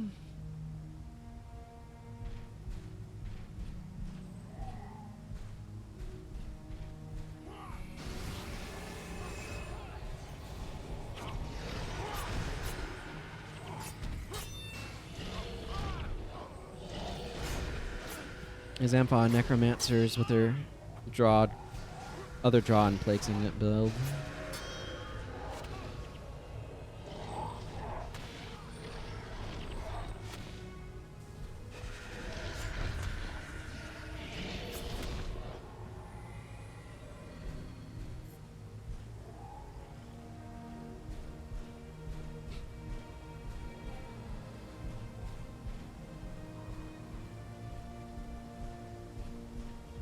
That's a lot. I think we found the last of them. Let's provide them a swift exit from this world. Indeed. Oh man. It's a lot of simultaneous dazing.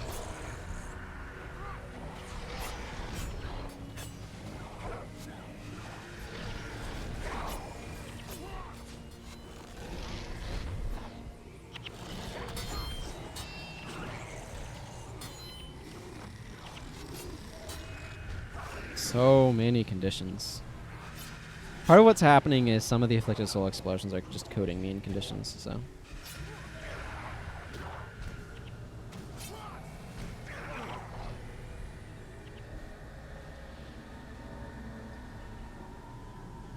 Okay. When Kappa attack. Well, let's go over that way then. Can I go down from there? I'm gonna try. I don't really know this map super well, There's actually quite a few quests that take place in this in just like normal factions, I guess. I don't know. I don't know what I mean by normal factions versus what abnormal factions. But in like regular, no, that's not the right word either. In just playing through the factions campaign. There we go. There are quite a few quests that take you down to the Undercity. There's a little bit of an awkward place to go to if you don't have the local quarter and foreign characters don't. And most people probably have more foreign characters than Anthem, like local characters. I don't know. It's not a map I spend a whole lot of time in, traditionally. Okay, we are going to aggro on this assassin here. And for the Awakens. Order of Apostasy. Interesting. This guy's already replacing a boss, but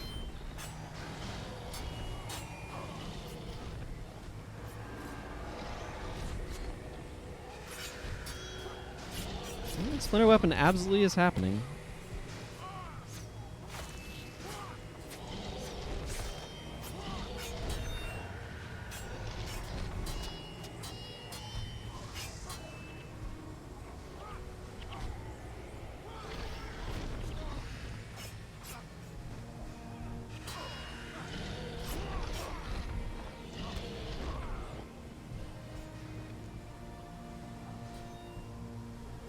I don't know how much any of you have been able to pay closer attention to my heroes and see if there's anything standing out. I will say I feel like things have gotten a lot better for me after adding Peace and Harmony. I am probably going to replace Spirit Bond with the Reversal of Fortune, though. I just want the lower energy use of Reversal of Fortune, and I don't think this is triggering enough to warrant. I don't know, it's all just a process of tweaking things, you know? Chang the Dragon's Blood should be around here somewhere. I think that's his name. Chan? It might be Chan the Dragon's Blood. I don't know. Sir the Dragon's Blood should be around here somewhere. That's right. This thing's a friggin' deceptive dead end.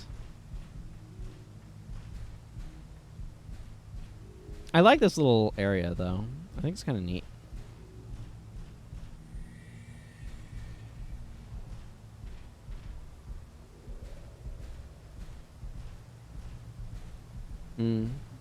Yeah, it's just one of those areas that doesn't come up much. The Undercity.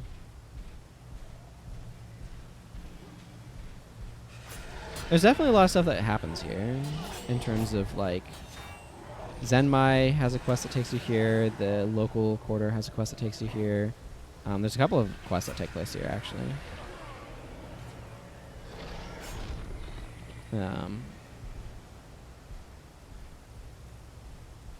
There's even like a special quest that you get here after encountering like a group with like a Jade Brotherhood spy. So I don't know. There's a lot of stuff that actually goes on down here, but I can capture Blood is Power here, which is of course useful.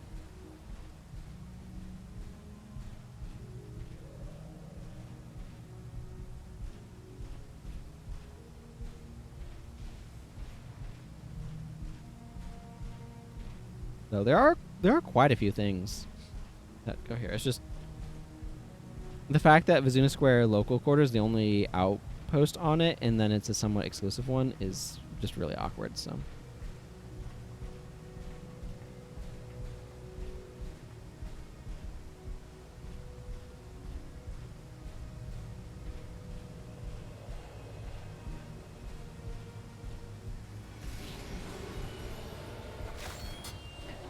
these guys are going to be so underprepared for my team. It's one of those things where it's really funny going from the like Winds of Change versions to the normal, I don't know, the standard factions ones for enemies. It's just like, oh wow, that's a huge downgrade in terms of dangerousness.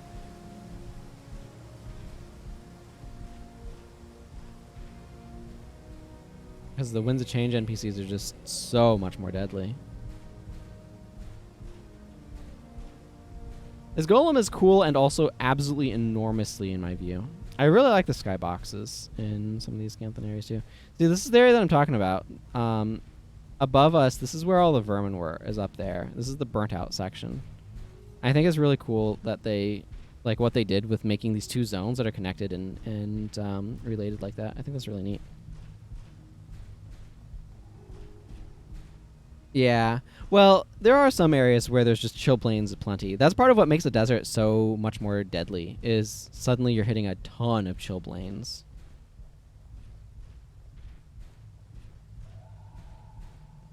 Whereas before that, I mean, there's some in the Megumi jungle as well.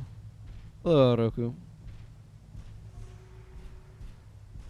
You're the ones the Imperial Guard sent? Typical. They couldn't even send one of their own for this job. He wanted to come, but had other matters to attend to. He requested it. Their own for this job. He wanted to come, but had other matters to attend to. He requested we offer you his regards. Ha! More likely, he simply didn't want to get his armor dirty. This is why the Imperial Guard is looked down on. The Ministry of Purity is different. That's not really fair. Believe what you wish. The truth is plain to those who would look for it. Let's get moving. I've already used some scrying magic to locate a few of the sources of corruption that has been turning the beasts violent. We'll head out and purify these locations now. Okay. By which you mean we will turn around and walk back the way I came.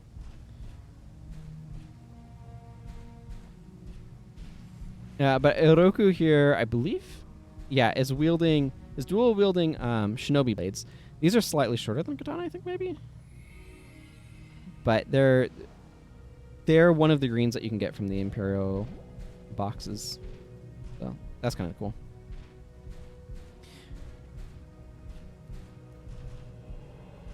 Definitely, like, enchantment removal throughout the game got a lot more hard-hitting when the more Necromancer stuff was made to hit up to 2 enchantments. Yeah.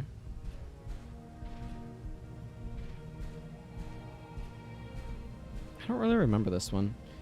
But you can see that that the Ministry has a really negative opinion. The other thing that you can see going on here is they're working outside of the normal channels, so that means they're kind of dodging some of the normal reporting and stuff that has to go on. Do I go under here, I guess? But one of the other things, then, that you can reflect on with the Ministry of Purity is there's a bit of conspiracy theory going on.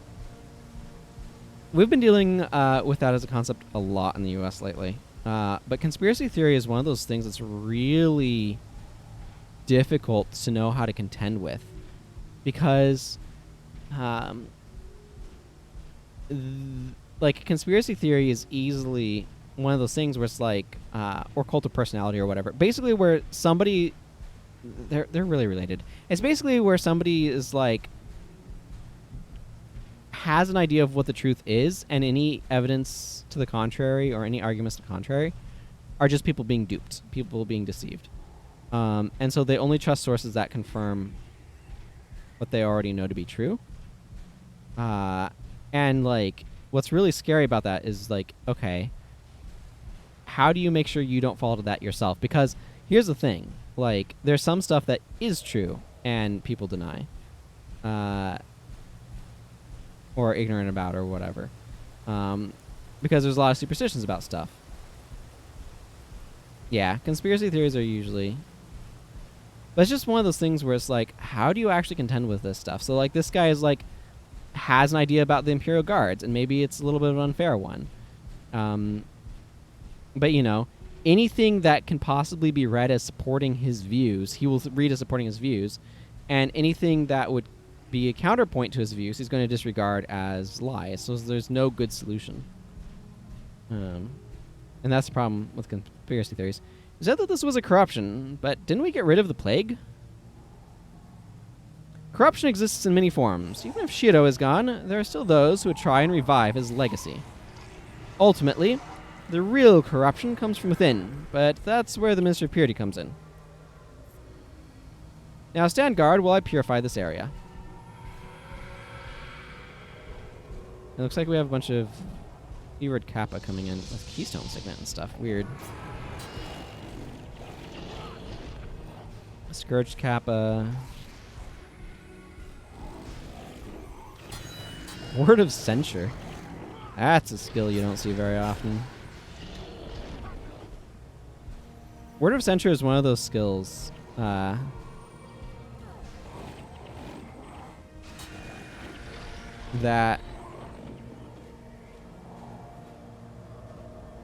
like, it looks okay, but then you actually play with it and you're like, oh, this is not okay. This is just bad.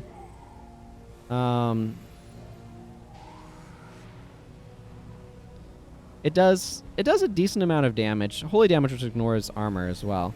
But if your target is below a certain amount of health, then it just takes forever to recharge. And 10 energy is kind of high.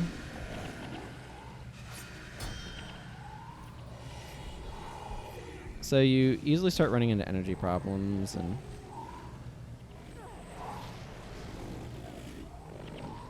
what I'm saying is it's a very mediocre skill, and taking it as your elite is questionable. I'd much rather bring the AoE damage of Ray of Judgment, because the other thing is Word of Censure single target.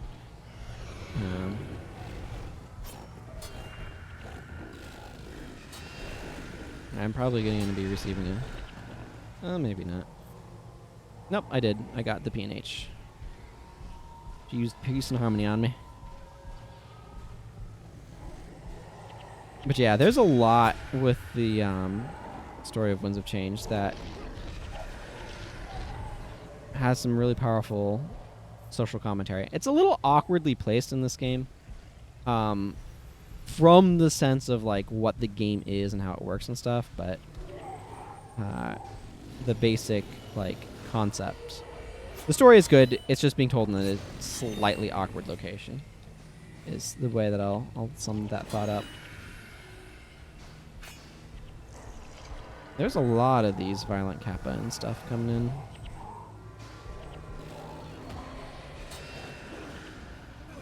Three areas that need to be purified. Oroku must survive. And the ritual is complete. Let's move on to the next area.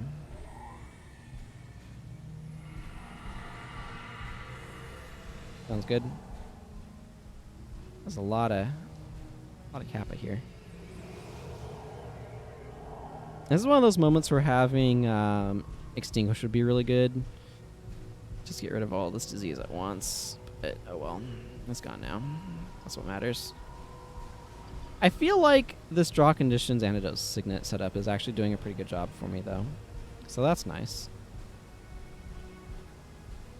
Antidote Signet helps them get rid of just some of the debilitating ones, particularly.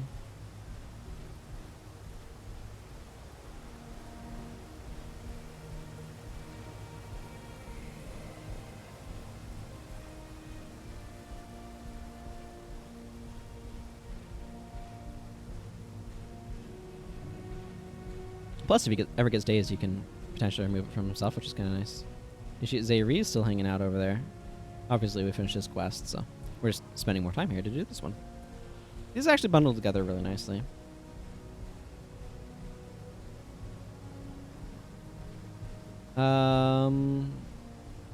Let's see here. This is actually kind of awkward. This is one of the problems with this area is you can't actually tell on what floor Starburst is, and there's a couple of different floors here. I'm gonna have to figure out how to get down. I think there's some stairs over back this way. Kind of missing an incoming fallback right about now, but I'd rather not sacrifice team power for move speed right now. There's a ramp. I think that ramp will take me down. Yes, it will. Okay, good.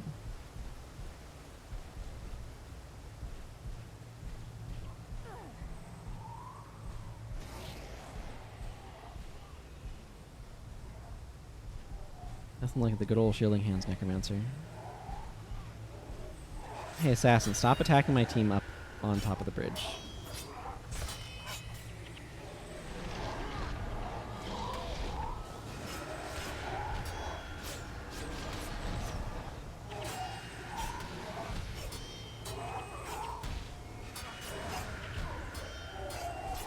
guess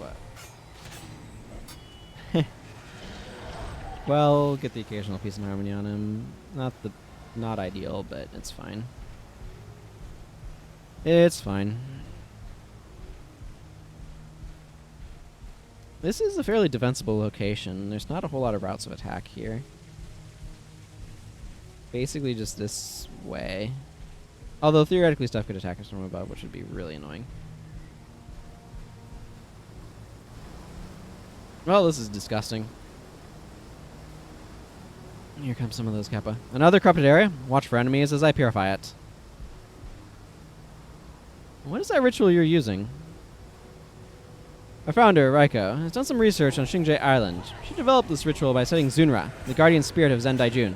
The high-ranking members, such as myself, have been given the honor of learning it. That's cool. I actually really like what that is doing, lore-wise. Yeah, this is actually this side quest is really important for explaining some of the lore. The cleansing rituals will kind of become important later.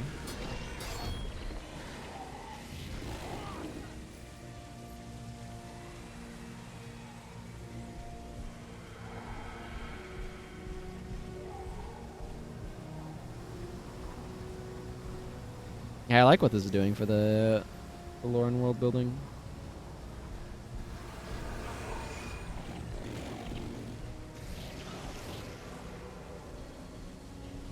Oh, we've got some dudes coming up on the other side too.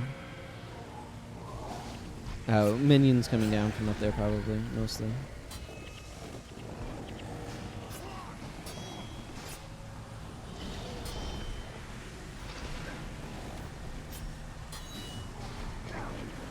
There's a lot of conditions over here. Poor Bip is having to go on overdrive, keeping everybody energied up.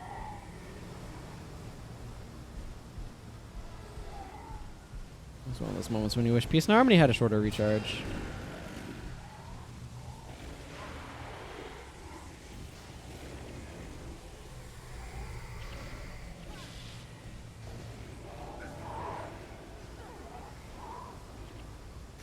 This is actually really awkward.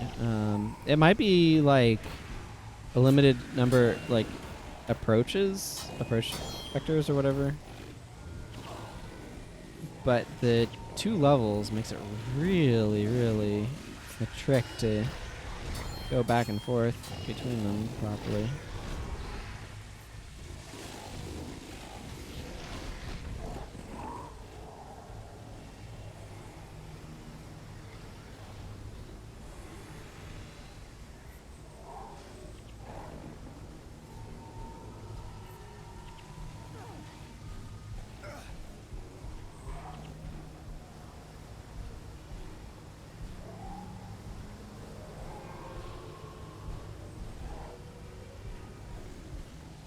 Couple more rounds of Kappa.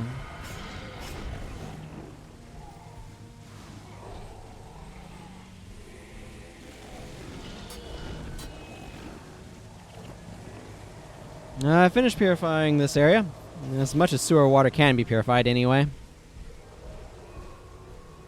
Yeah, that's a big one. Ugh. How disgusting.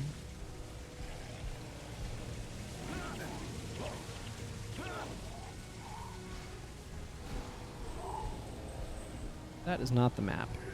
Okay, we just need to go back over there then. Slightly inconvenient, but not a huge deal.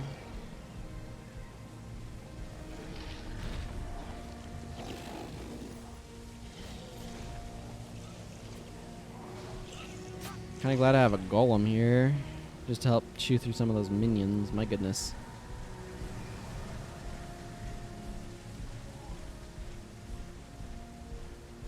This actually inlet through. Oh, you know what? This is actually a lot less inconvenient than I thought. I don't have to go all the way around there. I can just go across down here. Look at me learning directions. Well, you know. Here's our last area of corruption, everyone. 2 of 3 purified. Not nearly as bad as cleansing Haiju Lagoon, which I don't know if we're going to get to that today.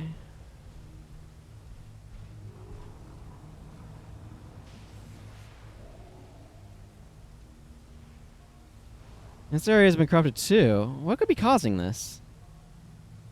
I'm not sure yet, but I've got a pretty good idea. Could it be some kind of spirit, like Shido? No, this is the work of men. Probably the Ampha. They have a lot of base down here, and they did a lot of stuff with it.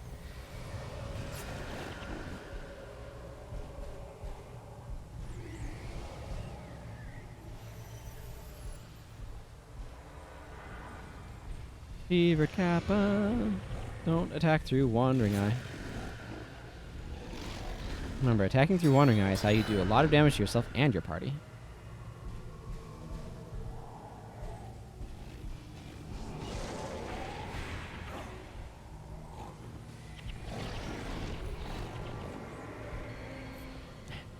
Just uses Peace and Harmony on recharge, because why wouldn't you?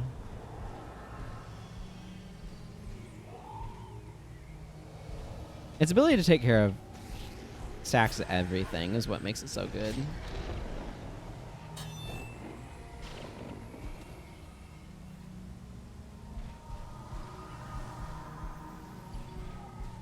Excuse me. My inventory is getting quite filled. I'll salvage some stuff down while I wait, I guess.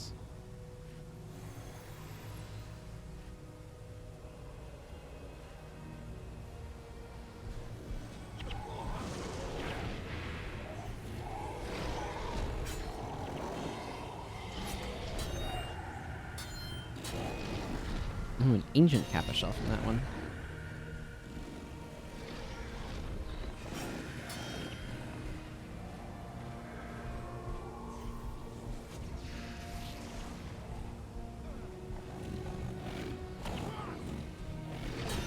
A bone. That guy dropped a singular bone. A little underwhelming, if you ask me.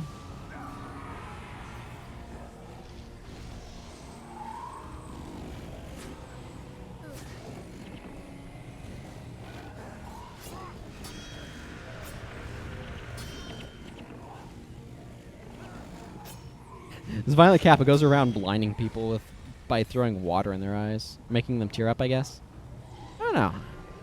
How exactly should one describe blurred vision? Feels like it makes you like... It feels like cutting onions, you know?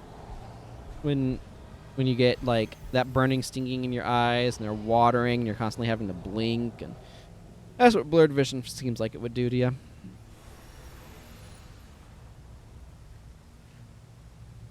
Oh.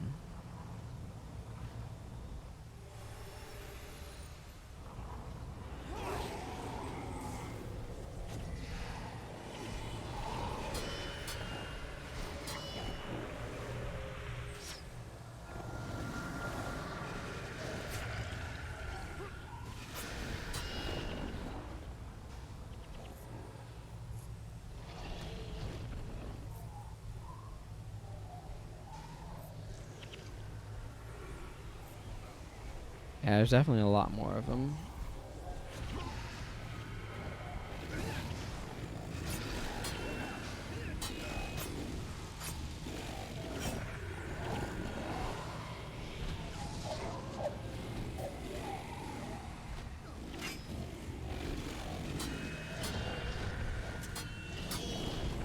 This is one of those spots where Vigor Spirit's doing a lot of work for me.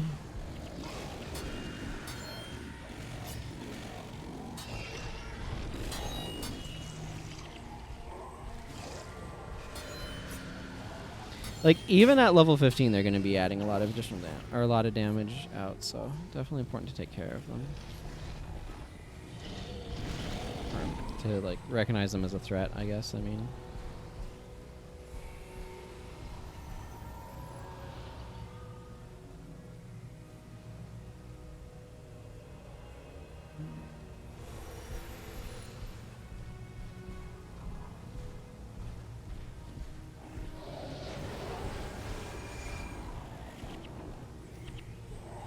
I wonder how many waves there are here. Well, I'm going to find out. But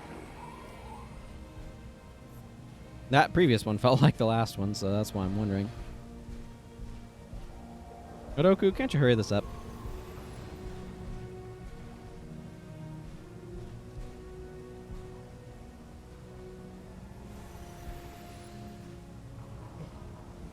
Excuse me.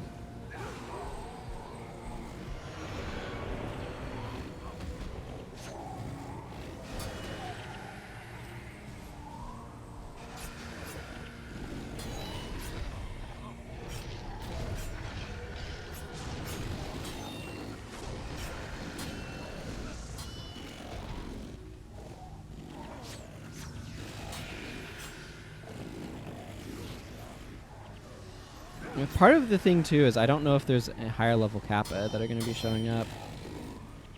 My golem just kicked the bucket. Oh my goodness, this is absolutely enormous horde.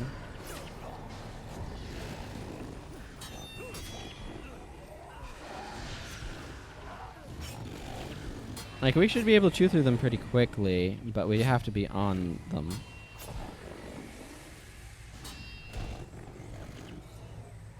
This is not the last. I don't know what they are planning on doing for the last wave.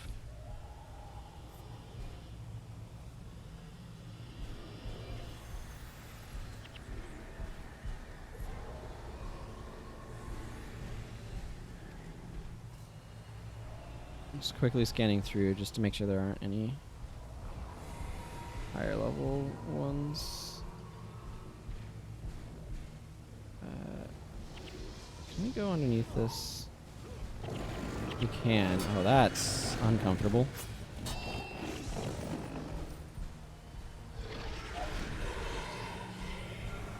No, no, no, no, no, no, no, no, no, no, no, no, no.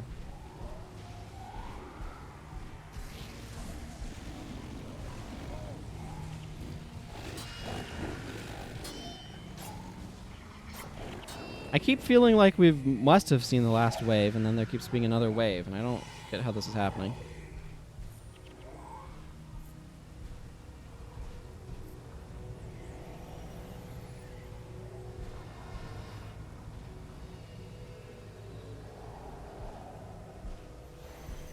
Okay, here comes another large group coming in from here. Again, I'm tabbing through them just to see.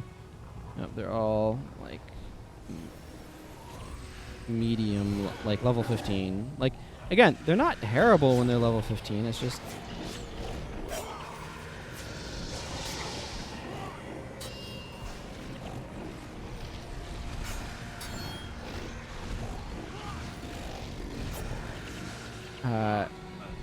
they can throw out a lot of skills. That was the last of them. Now, to deal with the source.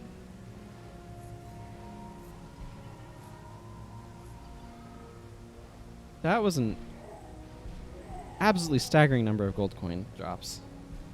Find the source of the corruption.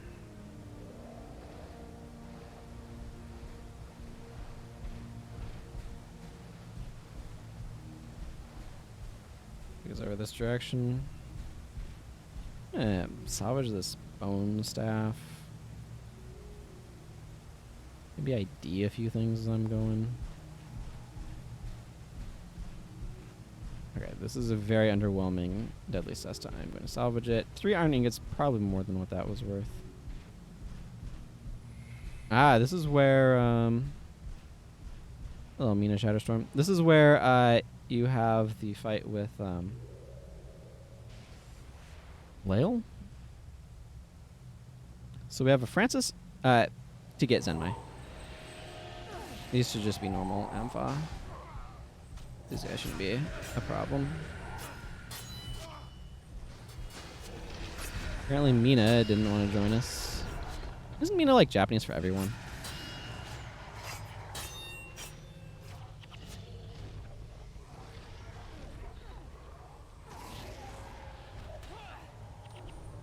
I think Shatterstorm is probably a somewhat reasonable enchantment removal, but not like the most exciting one.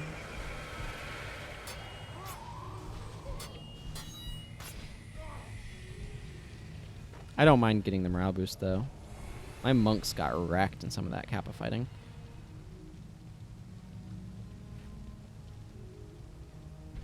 Okay, we have over here Kaishi Joe, Copernicus, Pollock, Giovanni, and Francis, which I feel like is a bunch of references to, like, philosophers or scientists or something. Oh.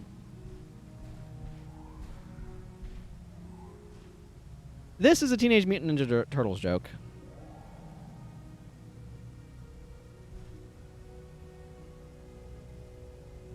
This is like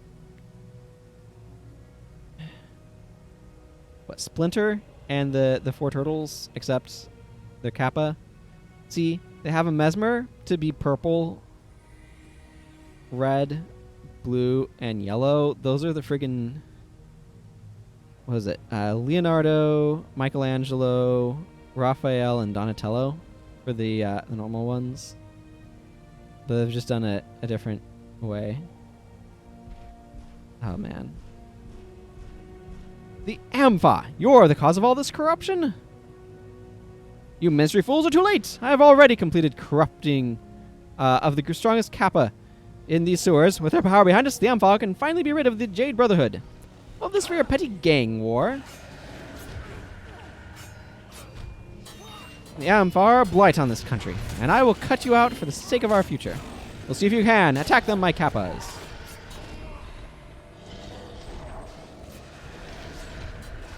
What is even going on?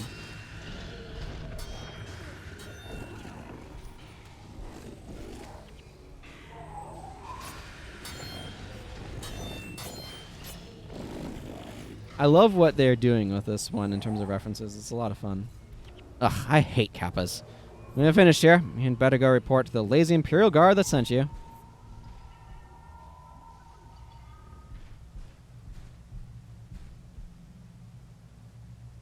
Wow, what a good joke.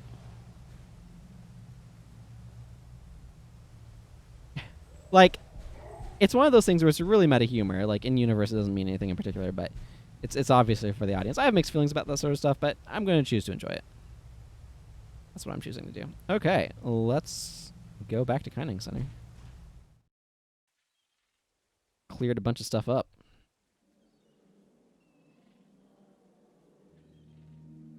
Have a bunch of inventory to manage. There's nothing useful to do with Plague Idols, is there? In terms of, like, collectors. You can get... Well, none of those are especially useful. Get some butterfly knives. Domination plus 120% chance. Terrible. Armor. You can get some terrible armor. Oh man, a smiting staff. Nicholas the Traveler will want him next year, next summer. Yeah, it's not worth hanging on to him for that long. They salvage for iron ingots, so might as well do that. 7 iron ingots from the Fire Dragon Sword. It wasn't a very good Fire Dragon Sword.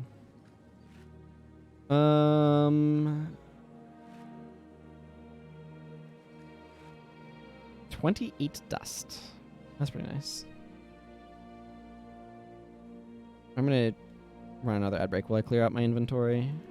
These 30-second ad breaks are much better duration than the 9-second ones for this sort of thing. It seems to me to be the case. That is true anyway.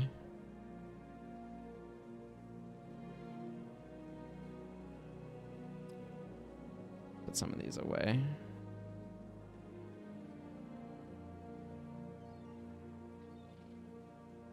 We'll be talking to those NPCs in just a moment, but first... Major absorption's not going to be worth anything, and I know it.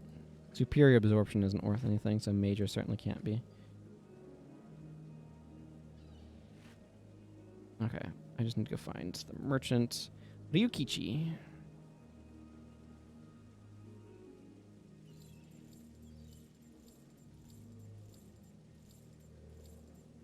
Give me a new salvage kit, please.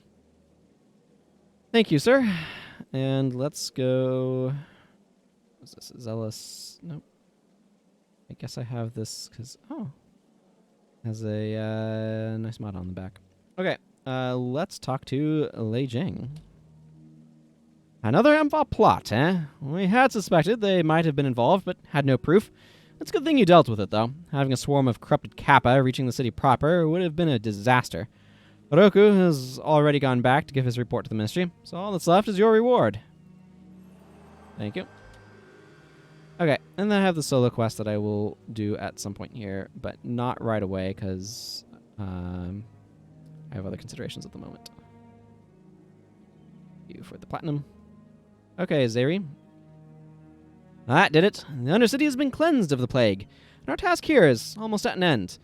Knowing that people can safely walk these streets brings me a certain peace of mind. Our deeds can't bring back what I've lost, but maybe they can keep someone else from experiencing what I went through. This is it. The last sighting of Afflicted within Kaineng City. Until now, you have helped me fight, while the Ministry has continued the battle on other fronts. It seems that the Afflicted aren't returning. So tell me, friend, how does it feel, knowing that you're making a difference in the world? Well, I guess that's a moot question to be asking you. You must be used to that sort of thing by now. The final Afflicted were seen in Sunjing District. Will you help me send those unfortunate souls to the mists? From this far, let's see it through. Put our commendations away. Ministerial and Imperial. And let's go deal with this problem, shall we? Sunjing District. You can get there out of Matu Keep if you walk all the way around, but you cannot get there from the outpost named Sunjing District. Inconveniently enough, it's in Ku Corridor. The main entryway we've got. Yeah, I've been happy with how this team has been performing overall.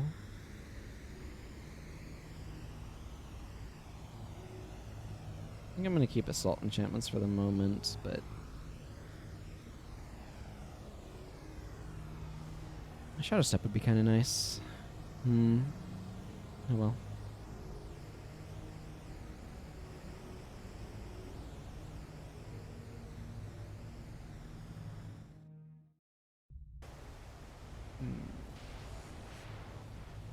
Hello, Initiate Zei Ri. Need to go all the way down there. Yeah. On the outside edge.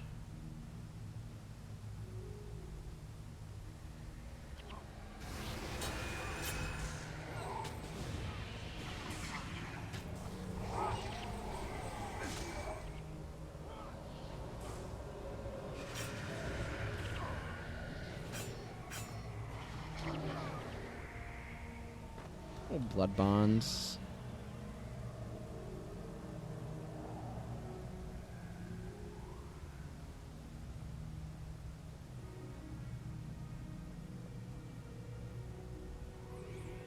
Just some normal, a weak Ampha along here. Oh yeah, I forgot to go change out. Oh well. I wanted to switch Spirit Bond for Reversal of Fortune.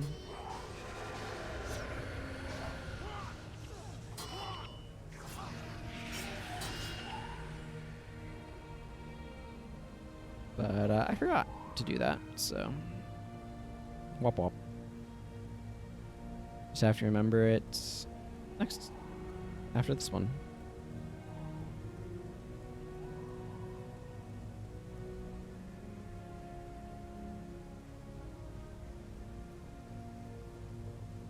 Yeah, because it's that 50 damage minimum that kind of makes it awkward. At 10 energy, the AI is just very, very quick to spam it, so I prefer to avoid those incidences.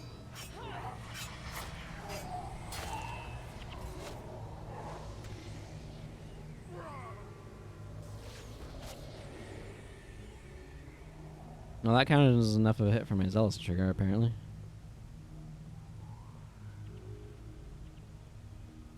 Okay, let's give him a moment. Oh, yeah, probably Chillblade's poison. How long is that lasting him? 10 seconds by default. I wonder what the breakpoint is with 2 enchantments off of Chillblains. I should actually check that. I can just do that on the wiki. Let's just do that real quick. Chilblains. Okay, it is at 8. So I could do a 10-8 split. The disadvantage is if he has a weakness on, that will cause it to only do 1, which is not great, but...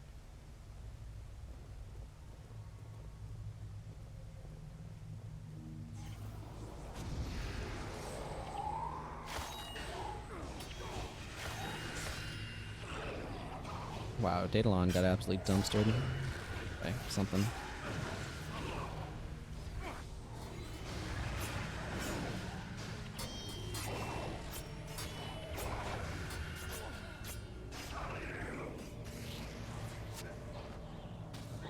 Daedalon, what the heck are you doing all the way over here? No way to make a backline, let me tell you. Not in the middle line like that. So many lives were lost to the Afflicted, yet no matter how large the number, it doesn't seem to have as much impact on me as an individual loss.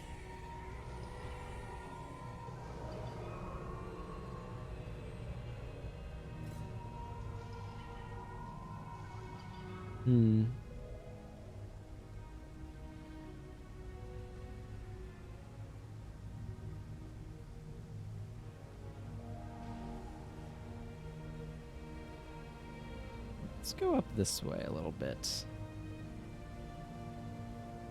Can I get close enough to this resurrection shrine to activate it? I don't know if I'm going to need it or not, but I'd rather have it activated and not need it than the other way around. The Dwayne one.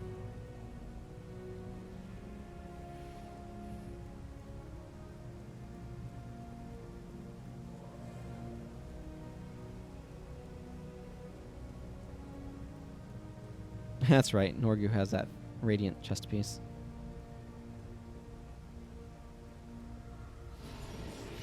My father was one of the casualties. There was a time as a younger man when I wished nothing more than for him to be gone. Looking back at that now.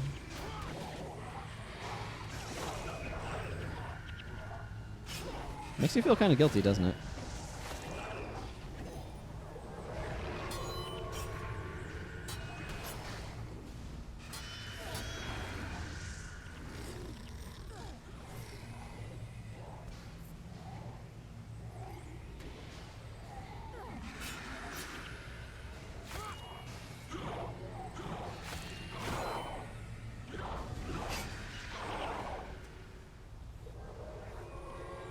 Yeah, like Zei Ri has a very personal investment, but a lot of the Ministry of Purity is going to. There was a lot of deaths due to the Afflicted plague, so a lot of the members of the Ministry are going to be quite heavily invested in trying to take care of the Afflicted because it's something that like wrecked their lives. He was a strict man, my father. He was impossibly hard on me at times. I always thought he resented me.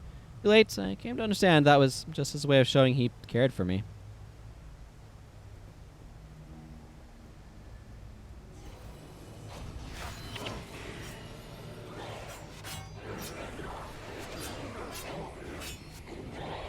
I want to do something about this sheer horde of melee attackers.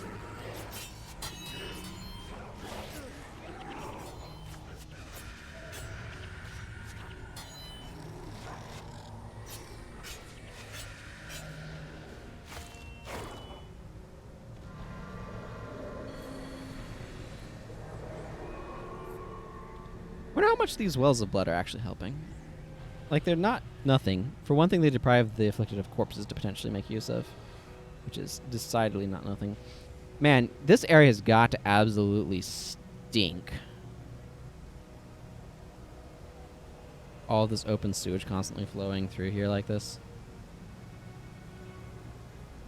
Every time I face the Afflicted, some part of me fears that my father might have become one of these abominations. How would I feel if I knew, I wonder? How would I feel if I knew? How it ends is the important part. You would know that his soul was at rest.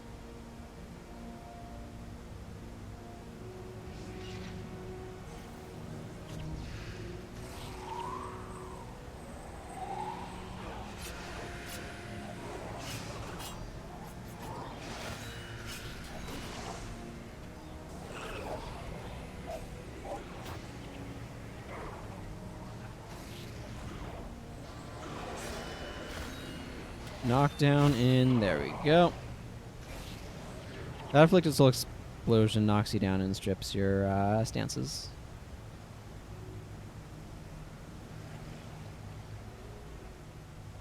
This is what we've been working toward. Let's finish this.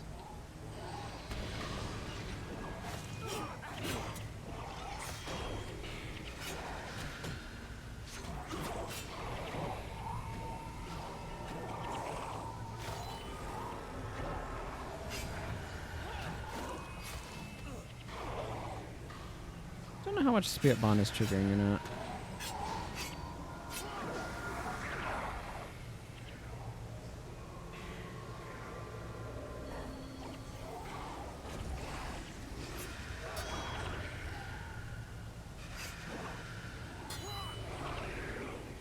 It's hard to believe that they're finally gone from Kaineng City. Wonder if we'll receive a commendation from Minister Raiko. Is that who's in charge of the Ministry of Purity? Ah, that's right. You haven't had the chance to meet her yet, but she is indeed in charge. I can't wait to report the good news. Let's get going.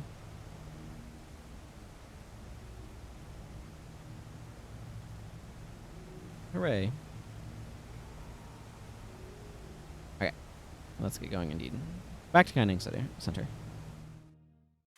Boom, boom, boom, boom. And while I'm thinking about it, dropping in Reversal of Fortune instead of Spirit Bond. Spirit Bond is a more powerful skill, but it's also a bit more situational and is very energy intensive, so I don't know. It's just kind of going on some much about how I want to do things, so I'm actually going to ID those. That is probably of some use to me, so I'm going to hang on to that.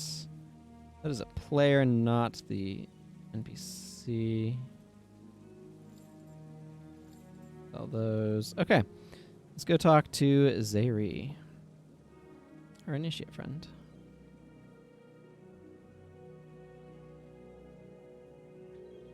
We have done it. It has been a hard-fought battle, but the city is safe now.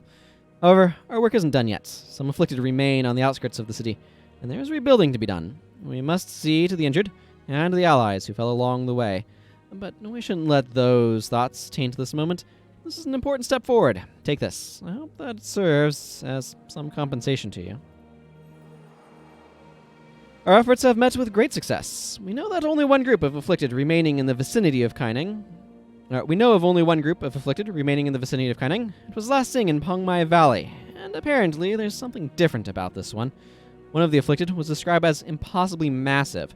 Whether it's because the person was huge prior to being consumed, or it's a result of the evil the creature has done since, I don't know.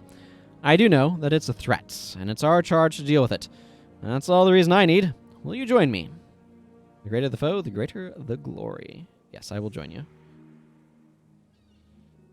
Okay, for this one, I actually kind of want... I kind of want to try out Dark Apostasy here. I would theoretically like some more energy management as well, but I think I'm going to grab Mental Block. Just to have that to kind of work with. Let's see, have you added any new quests? No, just the solo quest. I do want to do that solo quest, but I'm going to do it fairly soon. I think we're going to transition down to a smaller party size because we're going to go do some stuff on Xingzhei Island, and I want to do that then when we have to adjust our party anyway, rather than like dropping them now and having to re-add them and everything. That's my plan. I want to hang on to this because of the Minor Dagger Mastery I'm probably going to want to use, and it's just going to be cheaper to salvage it out here.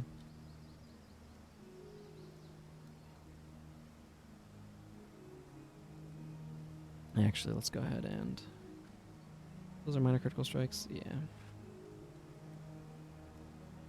I want to put the Minor Dagger Mastery there. What do I have on these? Deadly Arts, Shadow Arts, Critical Strikes, Clarity. Yeah. Okay, Undertaker, I'm going to have to check that. I had a rune person. I know I just got a couple. I don't think it was worth much, though. So I'm probably going to just be merchanting it. Probably.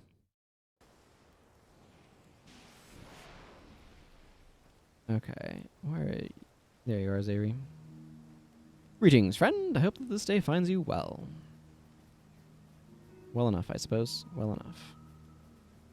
I do feel like my energy is a little bit tight. I want to use Dark Apostasy because this guy has some annoying enchantments that I want to be able to make sure are going away. And hitting critical strikes will ensure that.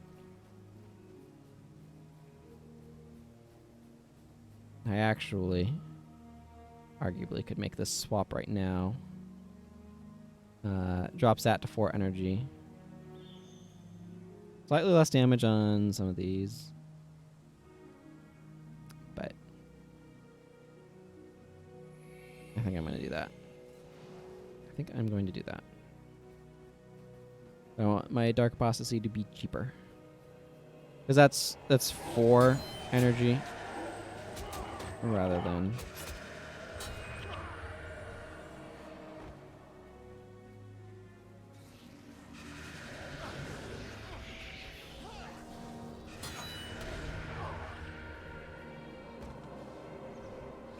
Yeah.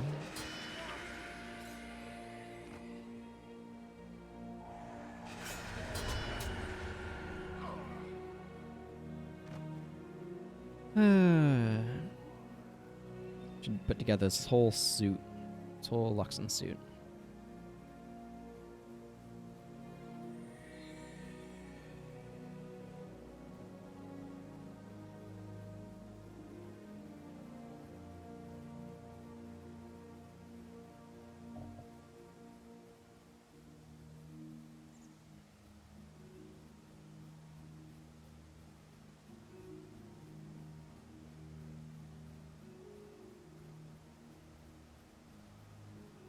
See some of the Afflicted down there. This is the outpouring of the sewers. Yeah, it looks like they kind of filter all the way around over to here. There's probably a couple of different places where they kind of go. There's certainly a lot of cesspools within Kaineng City itself that are deeply unpleasant, so your mileage may vary. I should actually... Hang on. Before I go too far this direction... Actually, you know what, let's just go this way. I want to go hit up that Resurrection Shrine, make sure I have it activated, because if something goes wrong here, I'd rather go from there than over there. It's a little bit closer, so I want to make sure that I have it ready to go.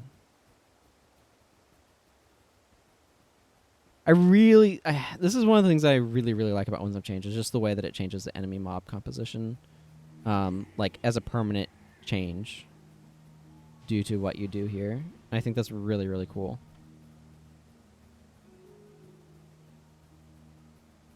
Oh, there's a merchant right here. That's handy.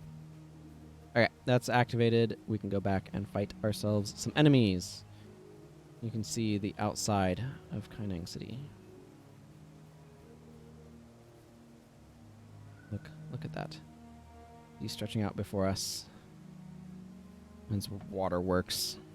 Some of it's waterworks.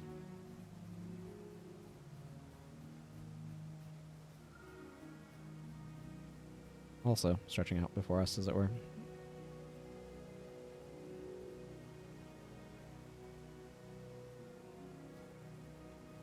I wonder what it would be like to play this game with a strong vertical resolution.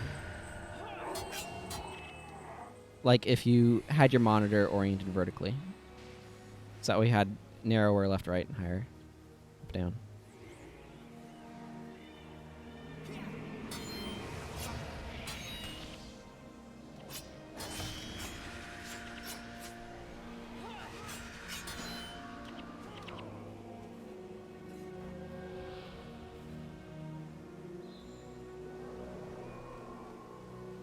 That is a very large Afflicted.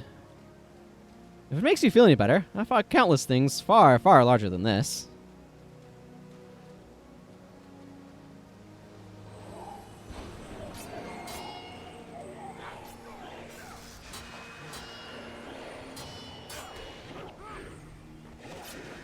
we should take care of its supports.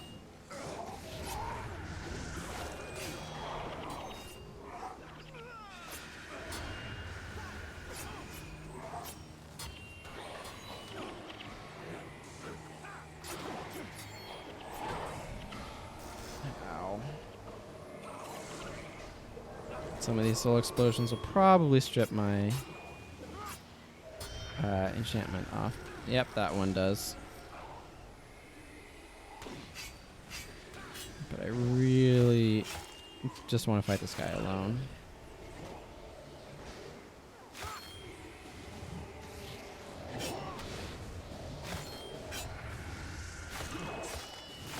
Yeah, use Shield of Absorption. I really don't want it to do that, so...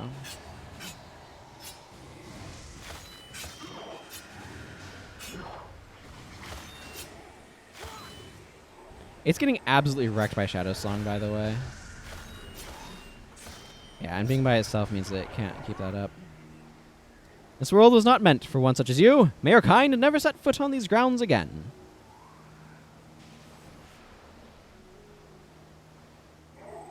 If you want Earthshaker, by the way, this guy has it, so you can capture it off of it. And that's a really good idea.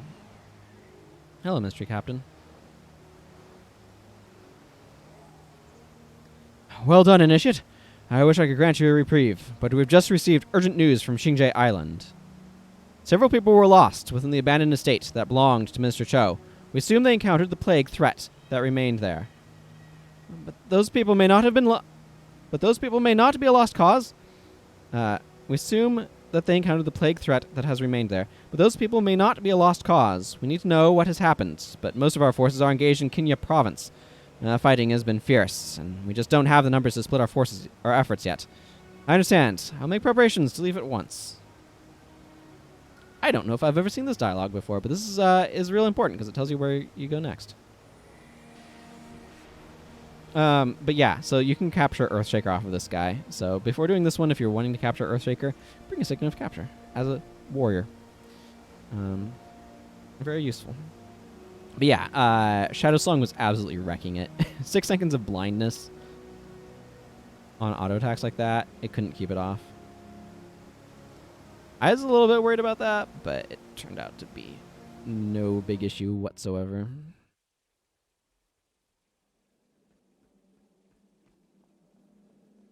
Okay, let's do this. Hello, Zei Ri. That handles that. Thanks to you, I've met my responsibility of helping to clear the city. And it looks like the Ministry is going to need us on Xingzhe Island next. It's beautiful there this time of year. Do you like to travel? Never mind that. That's probably a superfluous question for someone like you. Here, take this. Several people have vanished from the estate that once belonged to Minister Cho. I'm not sure what would have driven them to go there. That area is considered to be little more than a lost cause. It was one of the first outbreaks of the Afflicted Plague, and has carried a heavy stigma because of it. Regardless of what caused their actions, we cannot abandon them to their consequences. Will you join me in searching Minister Cho's estate for survivors? There's no time to waste. Let's go. This one is rough. Very rough. Okay. Yeah, I'm going to leave my party here. Solo quest. I've gotten word that Queen Selma of Krita has sent a messenger with an important letter for Emperor Kisu.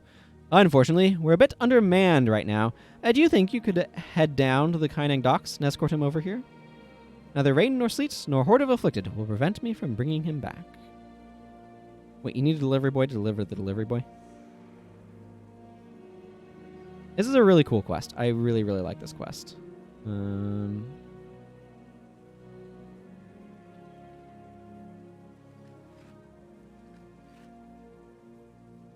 Just take a second to clear up some of my inventory things.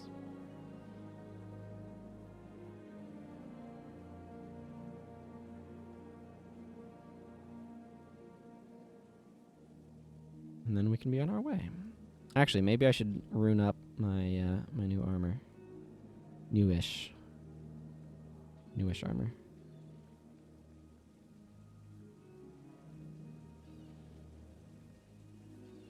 Not a bad idea.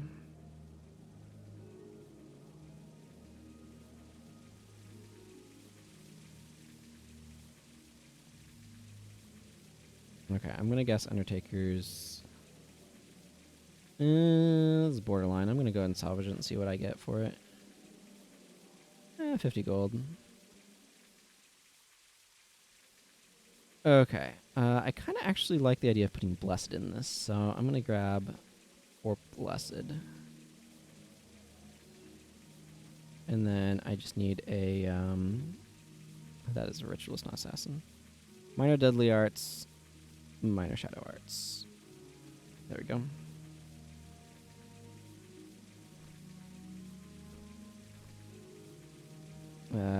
Let's see. The top can still be Radiant, so that's fine.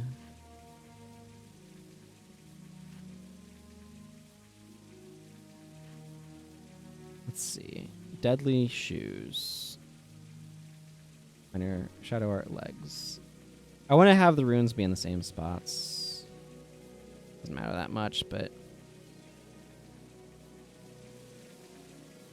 eventually I'm going to dye this stuff once I figure out what I want to do for his dye scheme. That seems like a between streams thing to eventually get to.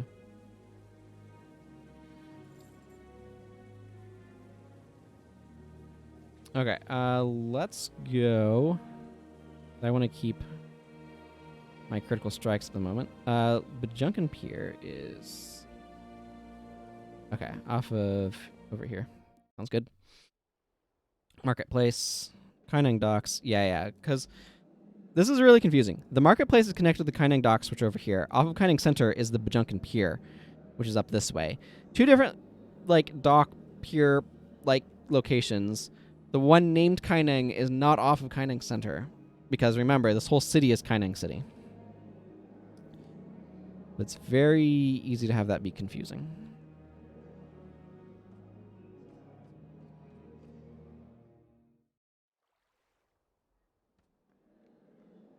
Hey, it's a familiar face. Oh, Canthan Peasant says, good riddance to the afflicted, I say. Now, if someone would come, would do something about those lingering Shirokin. Ha! Like the Ministry of Purity would do anything about them. The Shirokin still attack the palace. The Ministry seems content to leave it to the Imperial Guards. Watch your tone. The Ministry is working for the good of us all.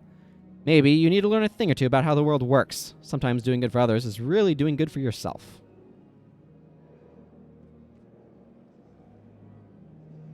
These 2 peasants talking about it. Hey, Courier Falken. So we recognize this guy. So I've gotten word that Queen Selma of Krita has sent a messenger with an important letter for Emperor Kisu. So Courier Falken has come over here from the war in Krita. Now remember, like we recognize him from that. Obviously, this is according to the timeline. Occurring... Yeah, this is occurring about the end time of the Crichton Civil War, so. You're here to escort me? Perfect. I was thinking a partner would be helpful. I've heard this town is crawling with all sorts of gangs and unspeakable horrors, so having someone to watch my back would be a great boon. Once you've got your brass knuckles equipped, let me know, and we'll get going. This is a really cool quest, and I really like it.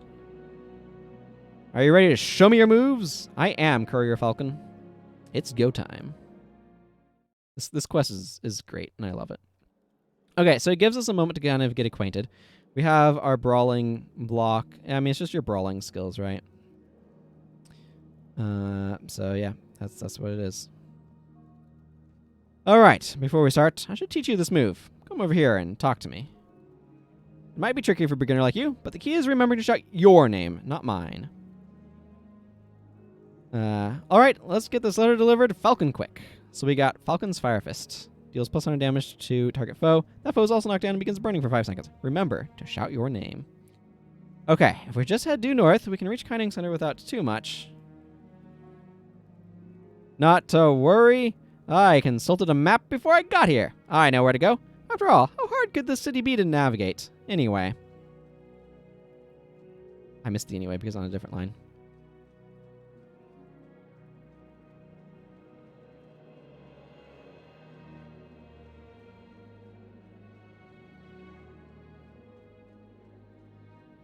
Oh man. Falcon quick. Skill. Let The city is very tall, but I heard it was more dangerous than this. Well, the Jade Brotherhood and Ampha are pretty notorious around these parts for stirring up trouble. Roaming gangs, eh? A good courier doesn't need luck. A good courier just needs to be fast. You move 50% faster. Look!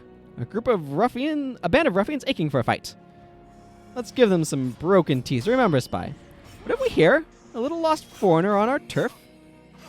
Let's give him an Ampha welcome beating.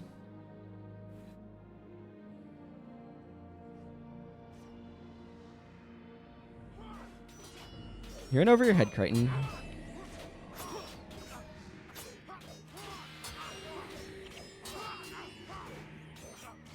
Gyudo Senso Punch!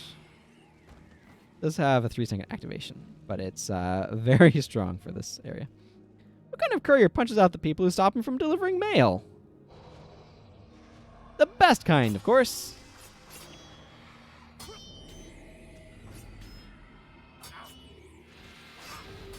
Got ourselves some Ampha hooligans.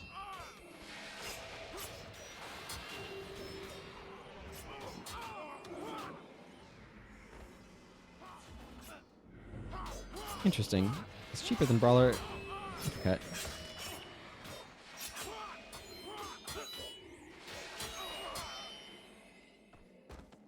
Notice that some of my stuff is causing these to hit a bit harder than they normally do.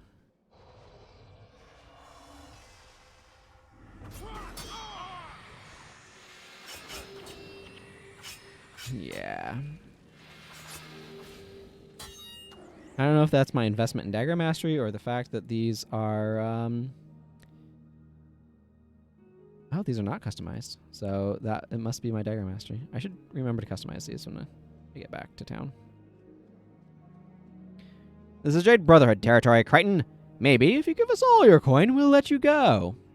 If you hooligans are looking for small shiny objects, how about I show you my brass knuckles?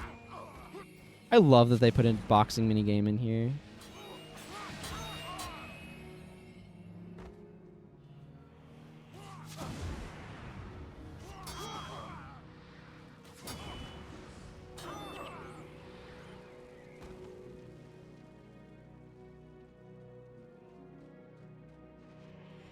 Taking a very long circuitous route.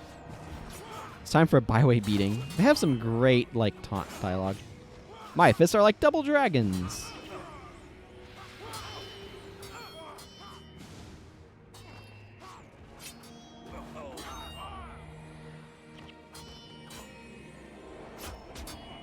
I'm pretty sure there's just a matter of, take them out and he gets back up.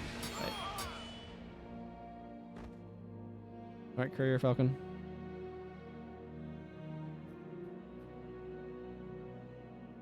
I'm sure he'll be fine.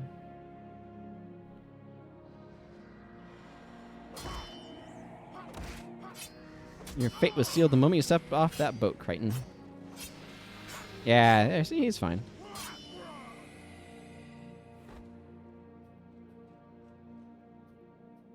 Just need to hear the siren call of some people getting punched out.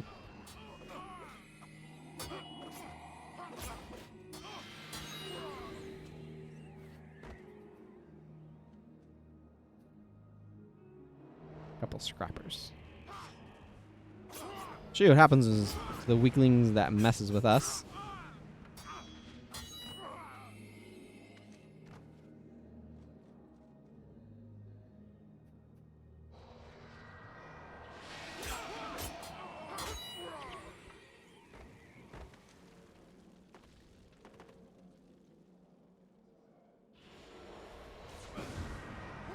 Pugilist is like a fighter.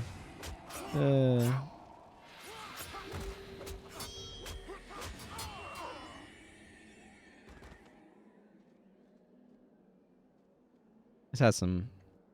They really did put in a nice bit of work on this, and I quite enjoy it.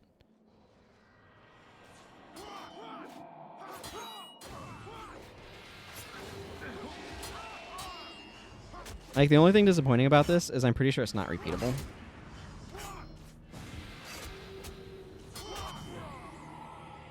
That really is a shame, because it's great.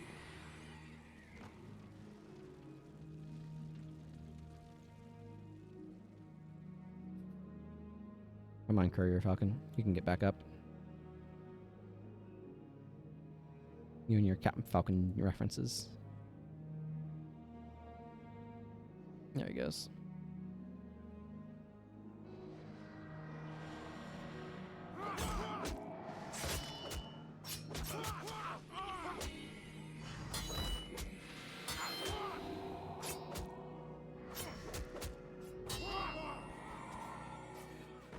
Nope. The Courier is fighting some Jade Brotherhood over here. Look at this guy, what's for?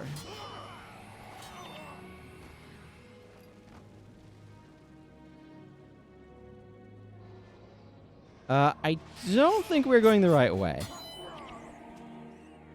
Nonsense! I have a perfectly good sense of direction. It's that way, I'm sure. Follow me! I mean, if you insist.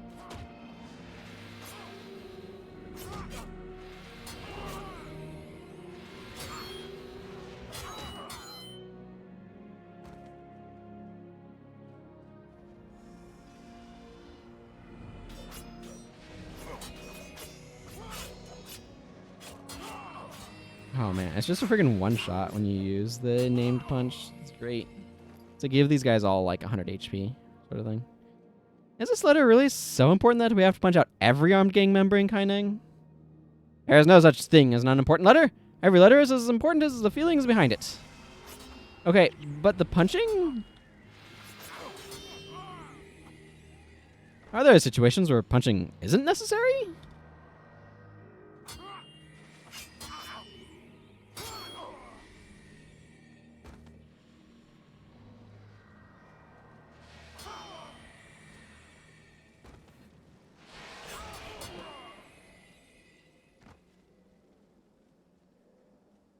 Combo brawling punch.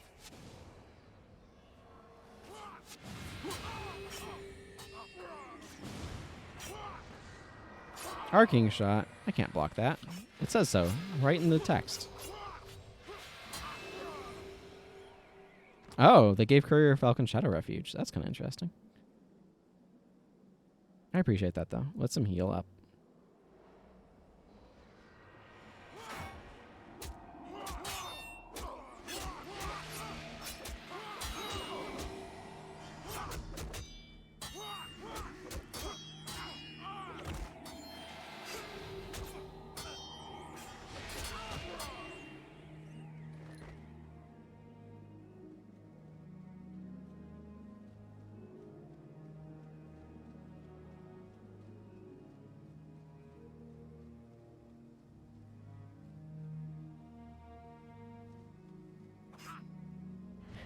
Just right in the middle of this city over here. Brazenly. These things really reward random amounts of adrenaline. Where is the courier anyway? There he is.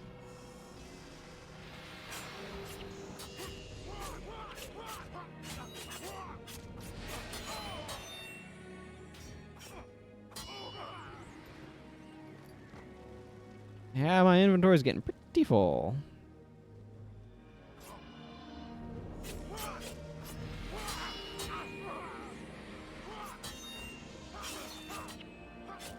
Yeah, I got a skill point. That's actually not surprising. I'm getting a lot of experience from this. On top of all of the loot. Take your fighting somewhere else. You're going to break something, says the random citizen who probably has a point. Ah, my shop! What have you done? You foreigners are nothing but trouble. I mean, your shop seems perfectly open to me. Such animosity in this town. There seems to be a lot of trouble here in Kantha. I'm sure most of this is your fault.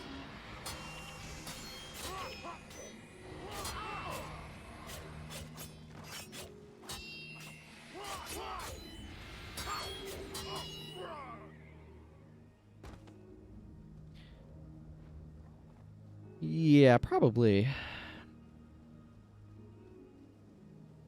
Oh, there's some more M5 ruffians and hooligans. We're taking like the least direct route we could possibly take to get to Kaineng Center.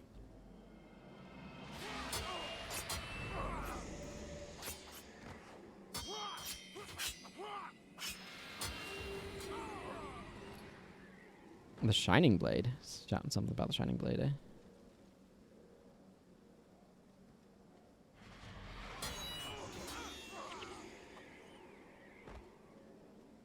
I see your Iron Palm, and I raise you Girudo Senso Punch. Jade Brotherhood attack! Ooh. Gold boots. And a very full inventory for me. Hang on, let's do something about these Van braces.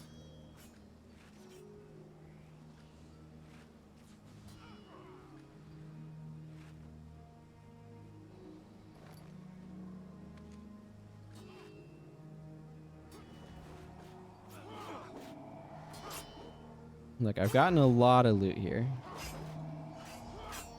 I kind of need to do something about it.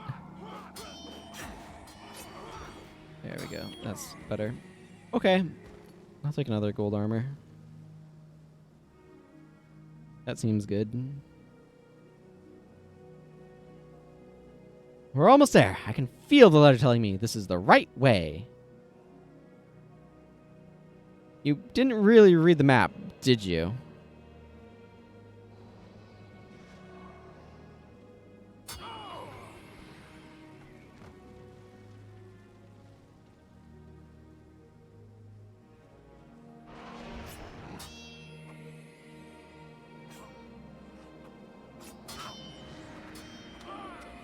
I'm thinking probably not.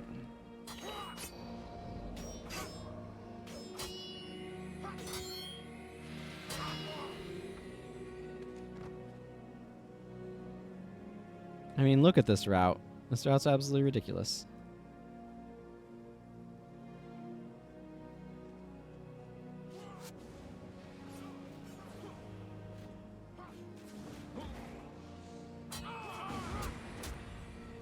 Now you're falling over and leaving me to clean up your mess.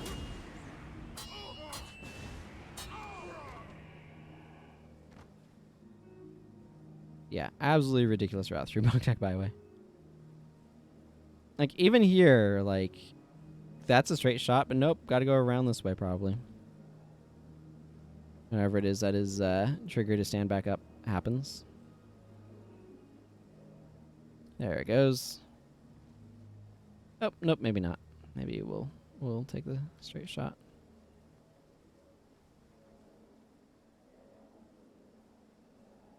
Oh, we've got Li Ho Yan and Tai Sun. There he is! They're the ones that have been attacking our men. Your life is forfeit the moment you tangled with the Ampha. The Jade Brotherhood have a score to settle with them as well. We'll kill you dirty Ampha later. This foreign fool dies first. At last, the leaders arrive. I hope you're ready for this fight. You say this as if you were expecting it. My deliveries are always like this. Isn't that pretty normal? Stop ignoring us, Crichton. We'll string you up across the byway for this offense. They had some taunt text that I did not see very well. I was focused on reading the main text.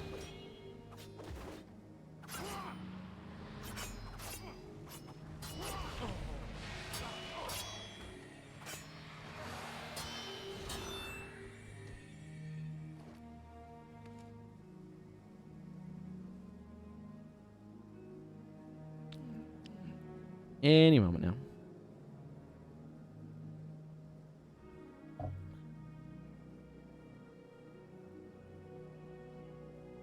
Any moment he'll stand back up. Superior communing. Minor earth magic. Yes, another successful delivery. It was great fighting alongside your friend. You have the true heart of a courier. I'm going to head to the palace now. Why don't you go tell the guy that sent you that I made it here safely?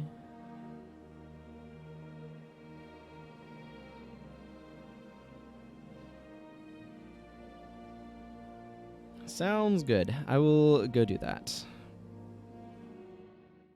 I'm sure he'll be thrilled in that knowledge. Oh, Zei Ri. Lei Jeng. Stuff went down. This is a disaster! I can't believe a courier would punch out half the gangs in Kaineng on his way to deliver a simple message. I've already got complaints coming in from people about the disturbance it caused, and I am sure neither the Ampha nor the Jade Brotherhood are going to take this lying down. Sometimes I wonder if maintaining foreign relations is worth the trouble. I suppose it's not your fault, though. Here's something for your trouble. That is like... The only complaint I have about that quest is it's not repeatable. It's so fun and goofy and enjoyable, and I like it.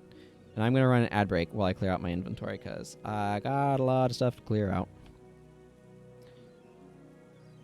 Starting by going up here to talk to the good old Streamlight chest.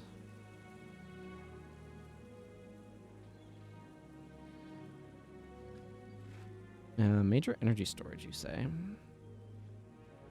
Okay, good. Tanned hide, kind of full. I can probably fix that with converting some of that to leather, though. Yeah. Let's do that. There's a materials person around here. Superior spawning power and superior communing. Wow, they're trying to give me a message about ritualists, aren't they? Oh, and wouldn't you know it, I hit another stack of iron. Maybe that ad break is not long enough for what's about to happen. You can make leather squares.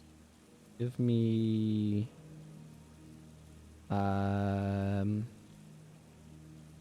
a bunch. 50, probably. There we go.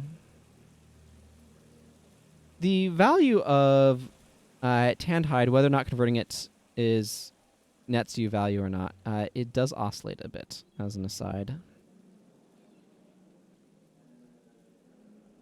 As it turns out, that ad break was not long enough for the amount of clearing of inventory I'm going to have to do, so unfortunately it's going to take a good bit longer than I anticipated. Then we will go attempt to make our way through Minister Cho's estates and be very grateful that I have clovers. Because that will simplify that considerably.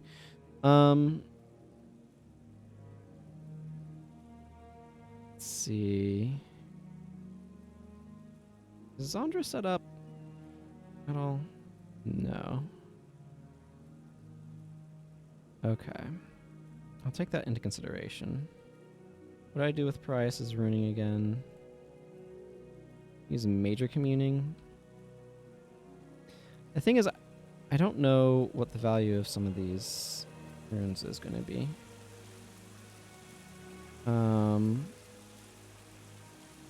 Superior communing, superior spawning, both have decent value.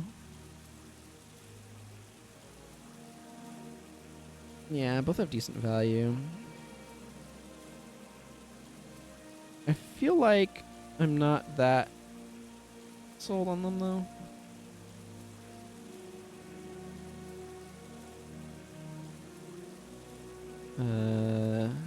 Spawning. And I'm happy to sell them here. I think for Zandra, I'm probably going to want to go channeling. I like being able to set up Signet of Spirits. I need another ID kit, so I'm running over here to grab one. Actually, I could spend... No, those are Luxon totems, never mind. These look very similar to monastery tokens, but those are very different things, so... Okay, back up towards Rune Man.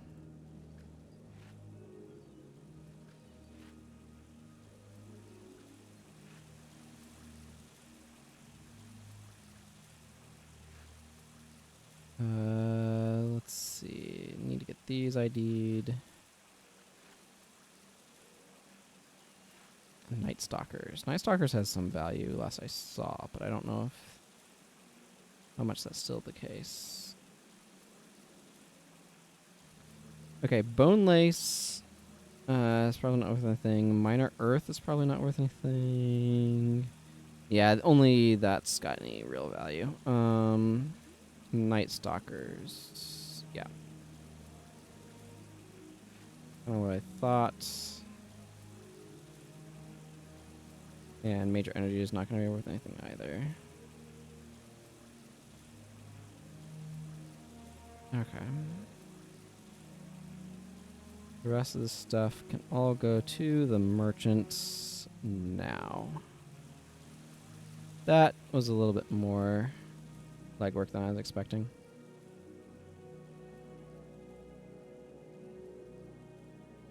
Yes, please. And that one.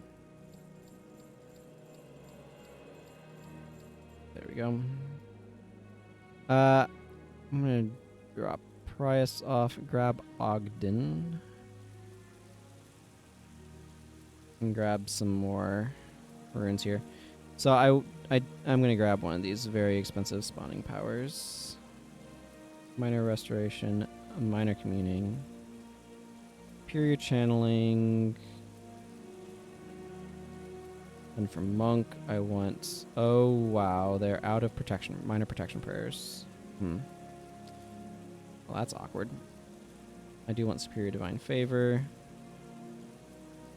I'll have to keep an eye out for those. Superior Channeling, and then the Miners.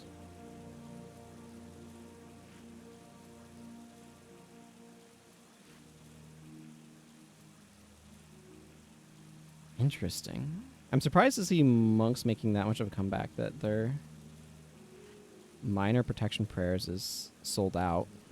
That's really interesting. Not obviously particularly relevant to what's going on here, but very interesting. I also want some Herald's Insignia for Thondra.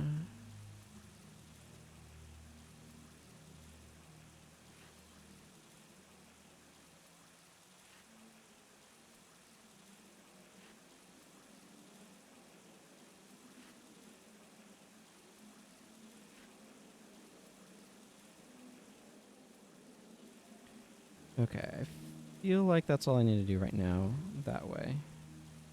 Although it probably would be a good idea to give both these guys this thing.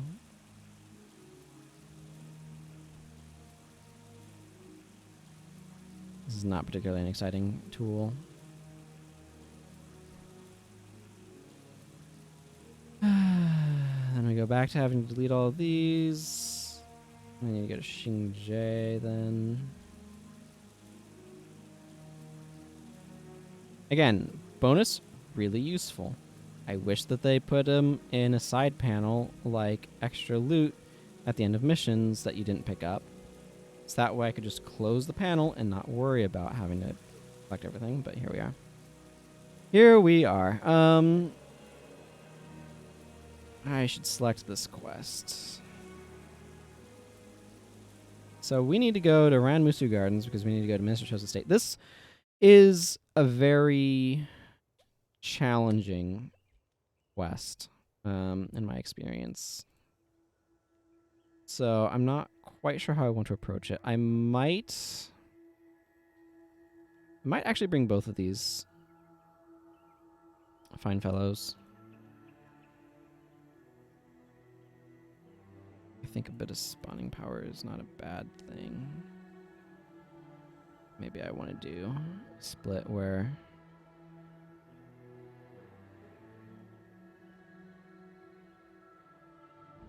it's tricky to figure out how you want to arrange stuff sometimes. Let's see. Because I have very limited slots. I need to be very intentional about how I'm setting everything up.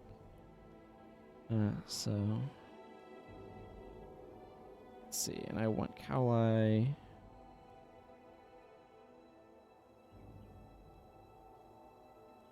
Yeah, that's probably fine.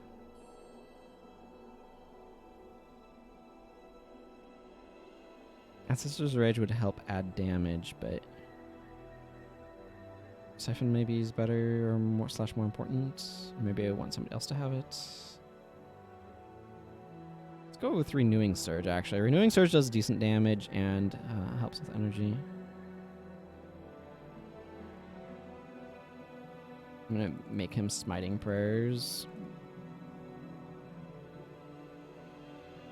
I give him a few Healing Prayers, though. Give him a Resurrect, because I do need a res somewhere. Signet of Devo is good. And then I'm going to go Ray of Judgment. These Holy Wrath, Castigation Signet. There. This is fine, I think. And then I'm just going to need a real good, like, I feel like going Sasuke.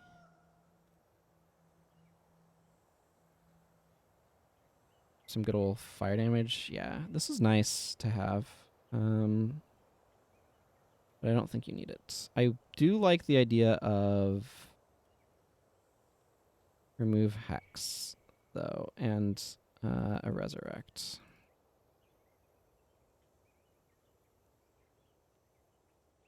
Give you a Res Chant. Because otherwise I'm going to be kind of light on Hex removal. Yeah. Lester's probably a good idea. I don't really feel like I need Flare. Glowing Gaze. Glowing Gaze is a bit redundant with Glyph of Lesser.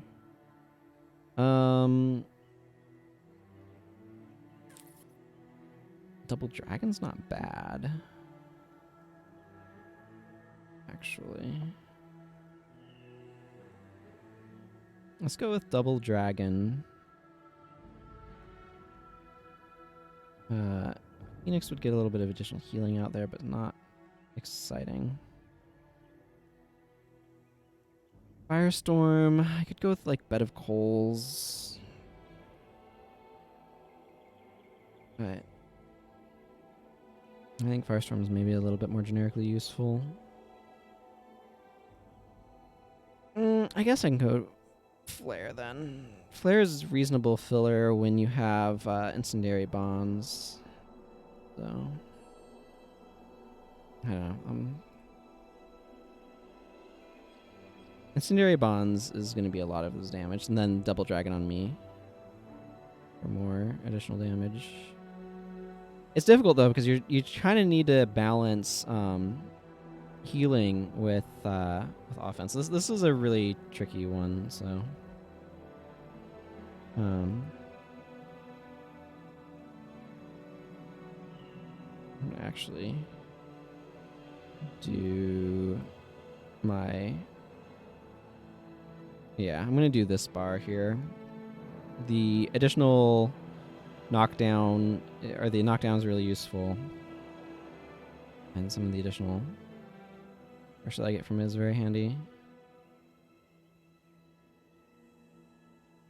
And then just some additional defense, some additional getting through. I don't know. This is what I'm going to go with. This one can be real difficult though, because the friggin' enemy damage is pretty good. And having like what you need to be able to kind of take things and like deal enough damage and everything, it can be really, really difficult. Just there's not a whole lot else to say about it other than that. I do wonder, should I switch over to this armor? Yeah, I think I want to switch over back to this set. I want the higher energy in part, but I also want more dagger mastery because I'll get more damage out that way. I don't need as high of critical strikes. This will help with my energy a good bit. Or should, anyway. But yeah, it's just... Yep. Rescue at Minister Cho's. That's probably what we're wrapping the stream up on today. So yeah, we have some people who have gone missing. And we're trying to rescue him. Ow, ow, ow, ow, ow. It's one of those things where figuring out how to have enough defense while having enough offense to actually kill enemies is really difficult.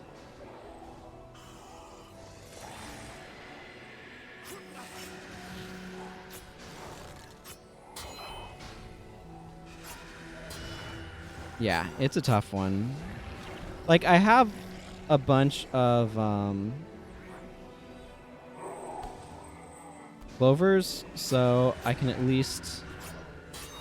Let's see, one problem with running a Ray of Judgment on Ogden here, that's maybe not immediately obvious, is the enemy also uses a Ray of Judgment, so it can be real tricky to know whether, like, whose Ray of Judgment it is that I'm seeing when I see a Ray of Judgment.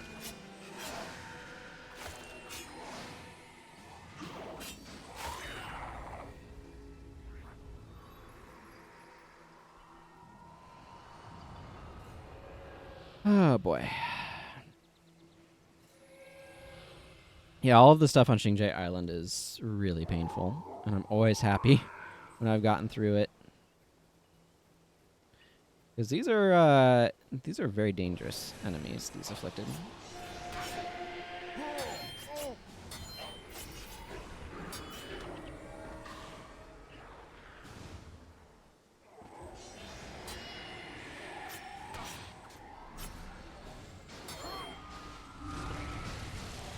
This is why I have Double Dragon.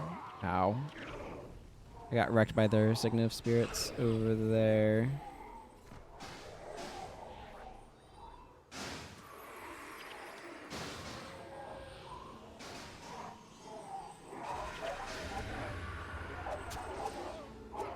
Fortunately, Ray of Judgment does a really good job of eating spirit hordes alive. Yeah, HM version of this sounds nightmarish if you ask me.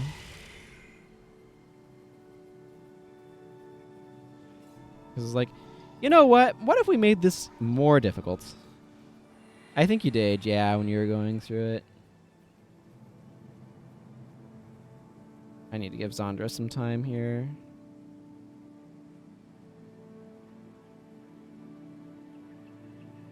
Okay, that should give her enough to be able to recover some of her energy with some of her other spells. I'm positive that I heard something. We need to hurry to the menagerie. Menagerie? Eh, whatever. I believe it's French. For zoo. Kind of. In a trite sort of way. I think one of the things I'm going to need to make sure I'm paying attention to is energy pools, because without a BIP, like I gave energy management, right? Castigation Sickness, energy management. These are energy management. Signet of Devo is energy management. Technically, Signet of Spirits is kind of energy management. Ascent Strike and Renewing Surge are energy management. But it's very easy for them to have low energy, and if I'm not paying attention, that'll become a problem. Again, trying to fit in everything that you want is really, really hard. I give Sasuke... Yeah, okay. So I'm doing the best I can, but... Can anybody hear me? These animals have me trapped.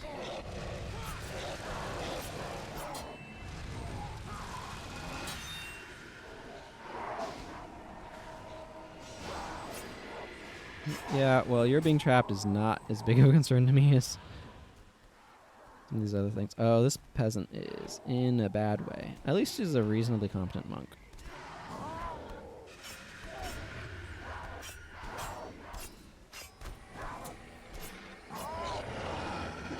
Thanks. Any longer, and I might have been just another set of bones for those things to chew on.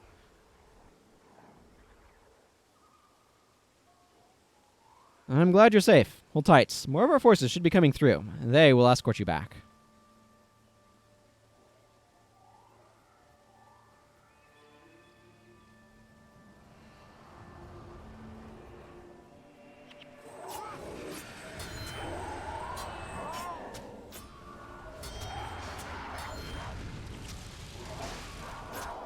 I thankfully, I know that ray of judgments I see here are ours.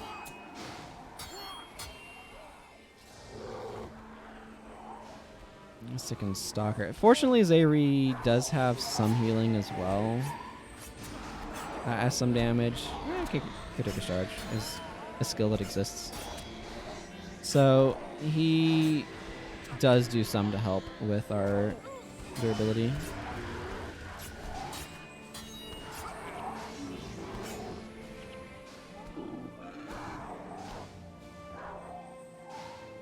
I need to stop being stuck on things. Let's see. You use your Vec as a high energy monk in this quest, using the monk enchant that grants increased healing on the other two heroes. -2 energy ticks, if you remember correctly. Ah. Yeah, I could see that being useful.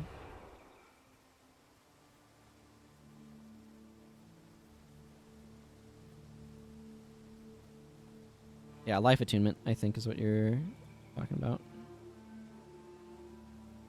That. It's a skill I usually don't think about, so I have no idea where it actually is. That's Blessed Aura. That makes your enchants last longer. Here it is. Life attunement. While you maintain this enchantment, target ally deals 30% less damage with attacks, but gains more health when healed.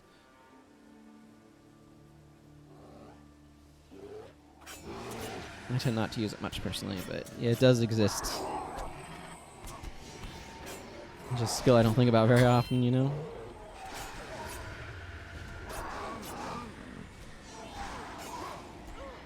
Oh man, knocking things down in Rays of Judgment is great.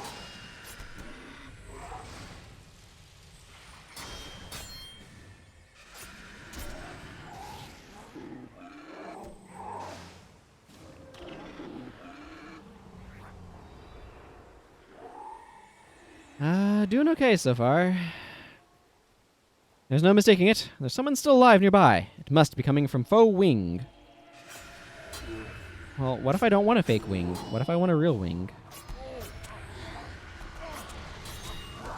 / pronunciation jokes.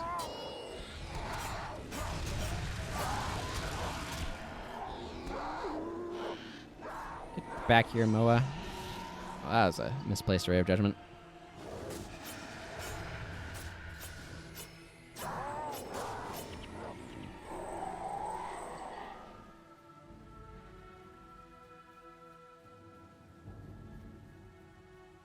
There's a Canthan peasant over there. I forget how many there are to rescue. I feel like my memory is 3.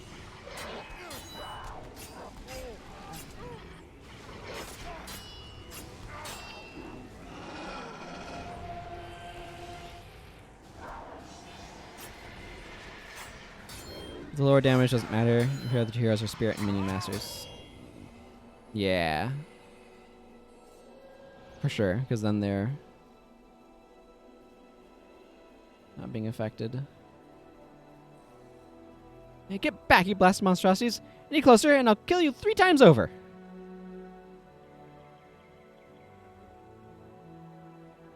You look like you're a student from the monastery. I mean, my family has lived on Xingzhe Island for generations. I heard the Naga have established a stronghold in Ryan Cave. Say that every spring the Kappa return to Ongseng Island. This Kappa are especially fond of cucumbers. One night each year, we celebrate the cherry trees coming to bloom by dancing and feasting until dawn.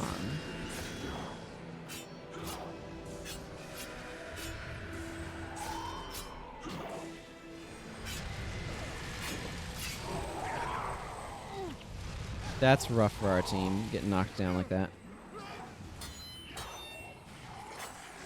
This is part of the problem, is friggin' I'm meleeing these guys explode.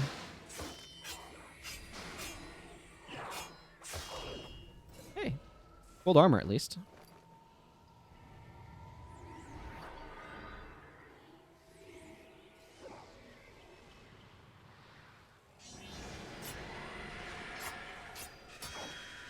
Get back here.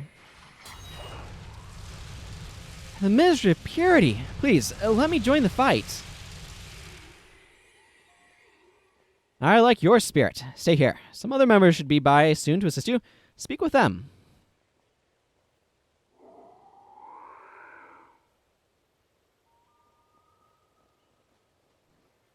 Let's see. Normally I go out this way, I think, and around. Because I think this is a bridge over. Yeah, now I'm legitimately curious about this geography.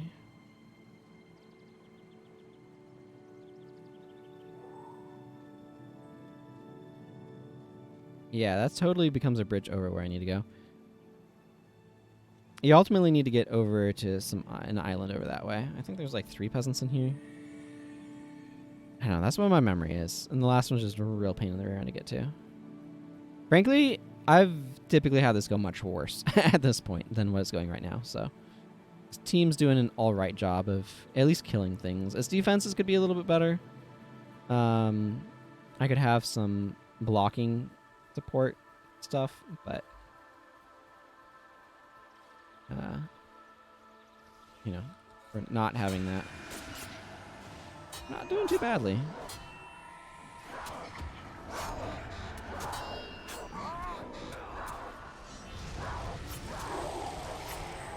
Double Dragon adds a nice bit of damage.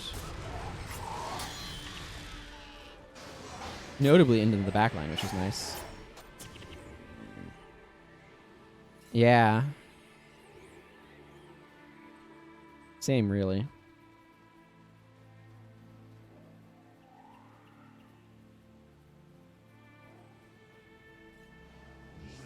I was expecting that assassin to teleport in, but apparently didn't want to, so.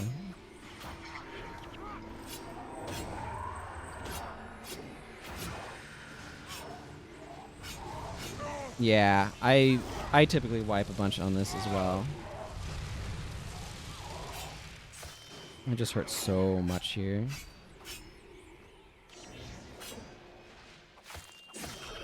Okay, well, Sasuke survived, so that'll allow us to be able to get everyone else up.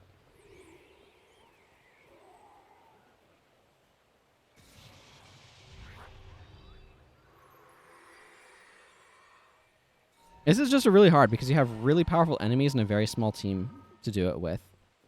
And that just makes it very, very difficult to fit in everything that you need. It's hard to have like appropriate defenses and appropriate offense. I'm going to wait for energy to recover here on Zandra. Like, the thing that's important to remember, too, is Ogden's actually doing a lot of healing off of Divine Favor.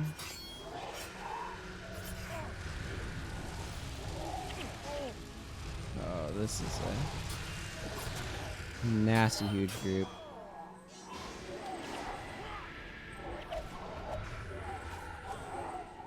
Yeah, okay. Yep, we're wiping here. There's just no way we're not.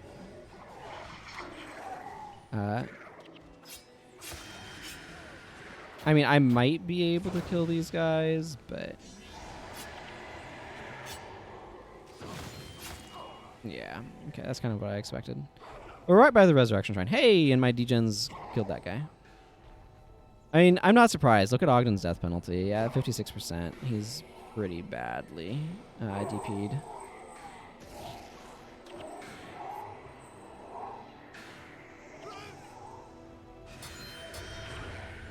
Yeah.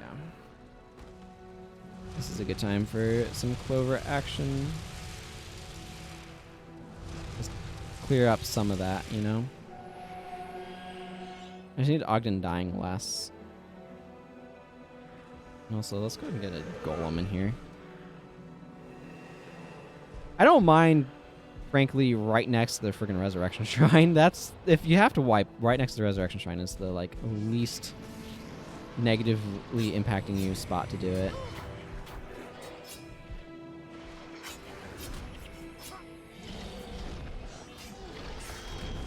I'm out of there.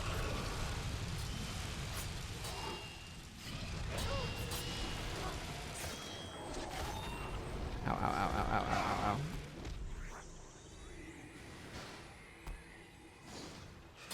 Hi, you.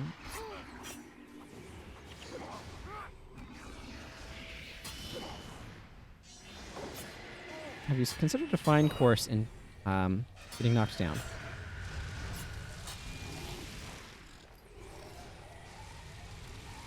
My golem died already, apparently, though, so that's great. Oh, well. I need to wait for energy pools to recover a little bit.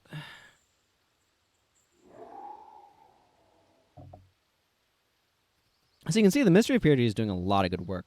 Taking out Afflicted and rescuing people from them, and just trying to combat this threat.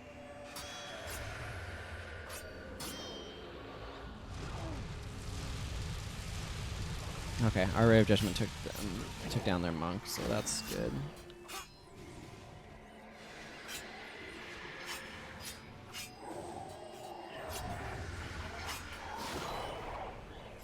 You might be able to do a little bit better if you offloaded some of the healing responsibilities more party-wide. I'm not sure.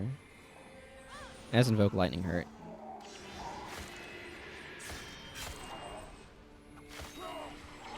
I feel like I'm getting more critical hits with this build. I don't know. I don't know why. Here's someone calling for help. It sounds like it's coming from the island to the north.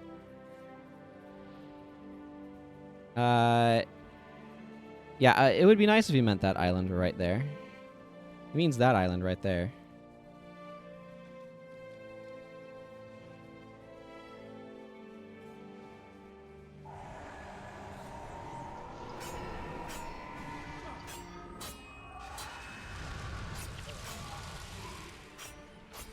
Oh man, Double Dragon making all my stuff burn is really useful.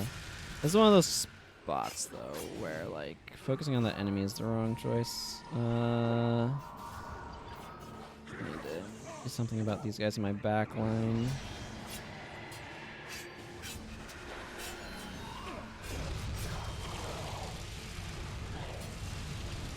Can't have these guys rampaging back here.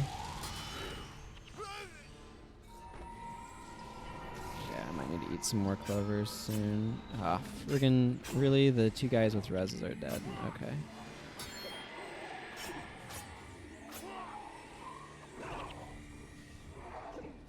The other challenge is like, do you want to spend some of your precious slots on resurrection skills? Maybe you don't want to do that. Yeah, it is. Line backing is really, really important, which is where you go into your back line and defend them. Usually in the context of Hammer Warriors, actually, is what I have heard that in. Well, we'll try to do what damage we can. Part of it, again, is Ogden has become a really weak link, and I don't know how many clovers to spend on him. Trying to make him not that.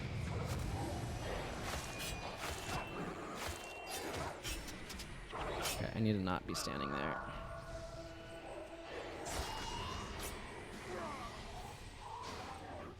Okay, well, the good news is our spirits will take stuff down.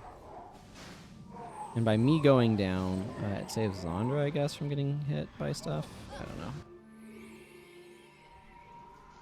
Zei Ri is going to chill there.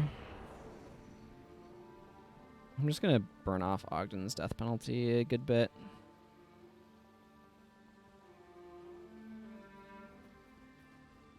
It really is important to have him a bit more durable.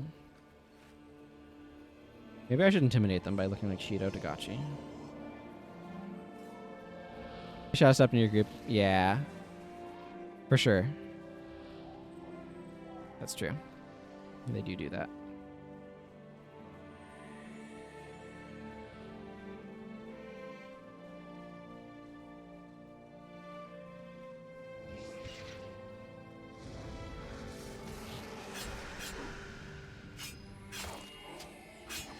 I know that's our Ray of Judgment because I can see with the damage numbers that it is so. Ow.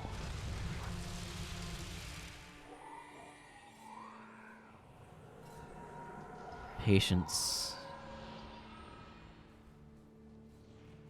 Patience is so important here. Oh, I can switch over to these Shido daggers too if I want to. Probably be bad for my energy, but who cares? It looks cool. You know what's bad for my energy? Getting E-surged. Oh yeah.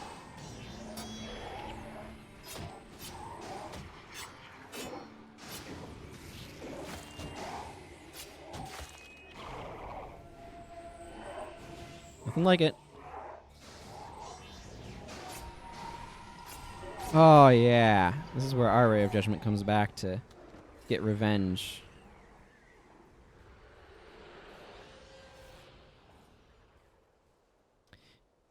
Hang on. Okay, the rituals is over there. These things have fairly lengthy lifespans, pain in particular. But I can theoretically wait them out if I really, really, really, really wanted to. That would speed things up. Or, like, make things a little bit easier, but it also sounds terminally boring, so. And we have this whole Ray of Judgment thing, so, yeah, that works.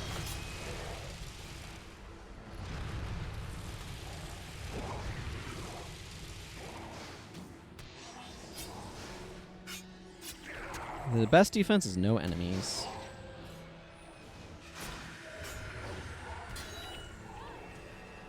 It's really easy to underestimate the danger of enemy backlines.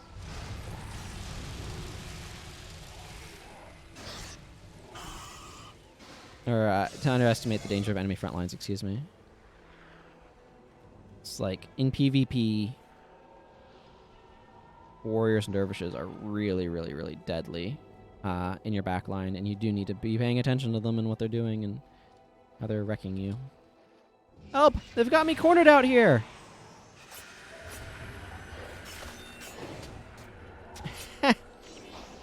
That's really funny. I just realized my bar doesn't have any elite skills on it. So the good news is that while I'm getting absolutely curb stomped by that Mesmer, the other things were dying. Oh, friggin' empathy sucks.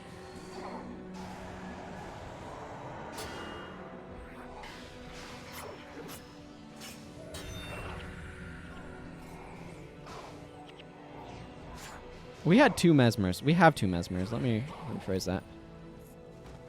That's brutal. Thank you. I should have known that coming out here was a bad idea. I can't swim! That does seem like it could have been a possible defense, yes. You should be safe now. Just wait here. Someone will be along to see to you. It looks like these are all the survivors. Reinforcements will be here soon to clean up anything that remains of the plague creatures. And we can leave that to them. Our work here is done. All right. Well, that means I can go back to see Initiate Zei Ri for my reward. Fantastic. Making sure there's no additional lines. Rumor has it Noggin can swallow manhole. I don't know about that. They would have to really be able to descend their jaws quite a lot. Yep. It is. It is, and I am glad for that. Definitely one of the harder ones, though. I don't have any heroes that need experience points, do I? This is a random thing to be checking right now, but I'm about to get a quest reward, so. The Ministry of Purity will handle the remnants of the plague here. In time, maybe this place can be something again. Talking about Minister Cho's estate, right? Because it's... I think this is really interesting world-building development stuff. Some of the Tenku quests are quite hard. But this is some really interesting world-building stuff that he's doing. He's basically saying, like, people know that the plague began, like, some of the first outbreaks were on Xingzhe Island. And Minister Cho's estate, like, Minister Cho was the first afflicted, as far as I know. I mean, as far as it's presented in the game. So with Minister Cho being the first afflicted and his estate being, like, something of a epicenter of the plague, it's gotten a stigma against it. It's gotten, like, people are like, that's a bad place to go. You avoid that place. Like, it's not, like, it's a, yeah, bad energies. I don't know what term you exactly want to use for it, but it's kind of a cursed place, and so people avoid it now, and it's got a stigma against it. And I think that's something that's really interesting that they've done with some of the lines here that Initiate Zei Ri said. And I think that's really, really, like, a cool consideration for things, and I really appreciate them doing that. Because, like, keep in mind, too, we'll grab that reward in a moment, but Xingzhe Island like, if you go in there, there's some areas where there's Afflicted. There's some in Haiju Lagoon, like back in here, there can be some and stuff. There's some areas where there's Afflicted, but a lot of Xingye Island does not have Afflicted, especially before areas you can access before Minister Cho's estate. Largely do not have Afflicted because there aren't any Afflicted yet. So that really limits, like, some of the areas where there's, like, oh, yeah, there's Afflicted in Zendaijun. There's Afflicted in the Minister Cho's estate. There's Afflicted maybe in Haiju Lagoon, too. But not so much in Jaya Bluffs, or Senkwa Vale, Kenya Province, or Panjiang Peninsula. And so, like, that's going to particularly make those areas, like, maybe they're slightly contained there and be particularly notable as bad areas that people try to avoid. And I think that's a really cool bit of development that they've done here. So he's saying that with cleaning out the afflicted creatures, but not just the afflicted creatures, right? Because there's a lot of sickened creatures as well.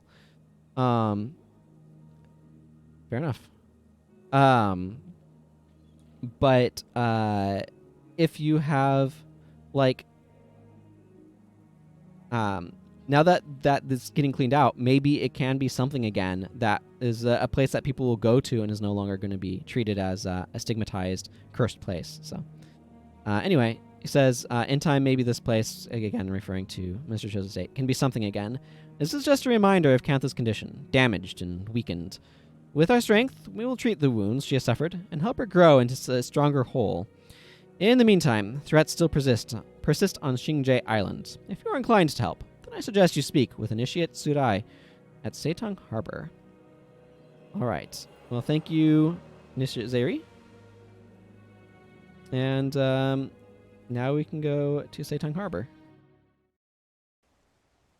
But we're going to be wrapping up here in just a second. I'm just going to grab this quest from the Initiate so I remember where I'm at. She says, "Are you the new blood? Well, I suppose you'll do. Just stay out of my way, and don't get yourself killed. Especially don't get yourself turned. I have no love for the afflicted, and the last thing I want is more of them crawling around. We're out here to clean up Xingye Island, not make it worse. We're starting with Haiju Lagoon. As you may know, the waters of the lagoon possess an innate healing quality. That is, they did. The presence of the afflicted over the years has gradually corrupted the water. It's our job to cleanse the taints that they left behind. I can perform the necessary ritual, but I will need protection. If we can take care of this, the Ministry will have a better foothold to remove the rest of the infected ones. Can I count on you?" Well, that's what we're going to start with tomorrow. So, great. Great. Nothing like cleansing the lagoon to start off a stream. I may just try the BIP strategy. It'll make it a lot simpler. But anyway, we'll talk about all of that tomorrow. For today, thank you all for watching. And I will be, like I said, back tomorrow for more of this particular playthrough. So, yeah. You can follow the channel, get notified when I go live. I will also be posting in my Discord when I go live. I will link my Discord here. And until next time, everyone. Anyway, I plan to continue this tomorrow as long as the internet persists, because last week I was planning on starting this on Wednesday, and we didn't have internet, so I couldn't. But hopefully things are able to actually happen tomorrow. I don't expect anything, but I wasn't expecting anything last week, so life. Anyway, until next time, everyone, thank you very much for watching. Take care, and goodbye.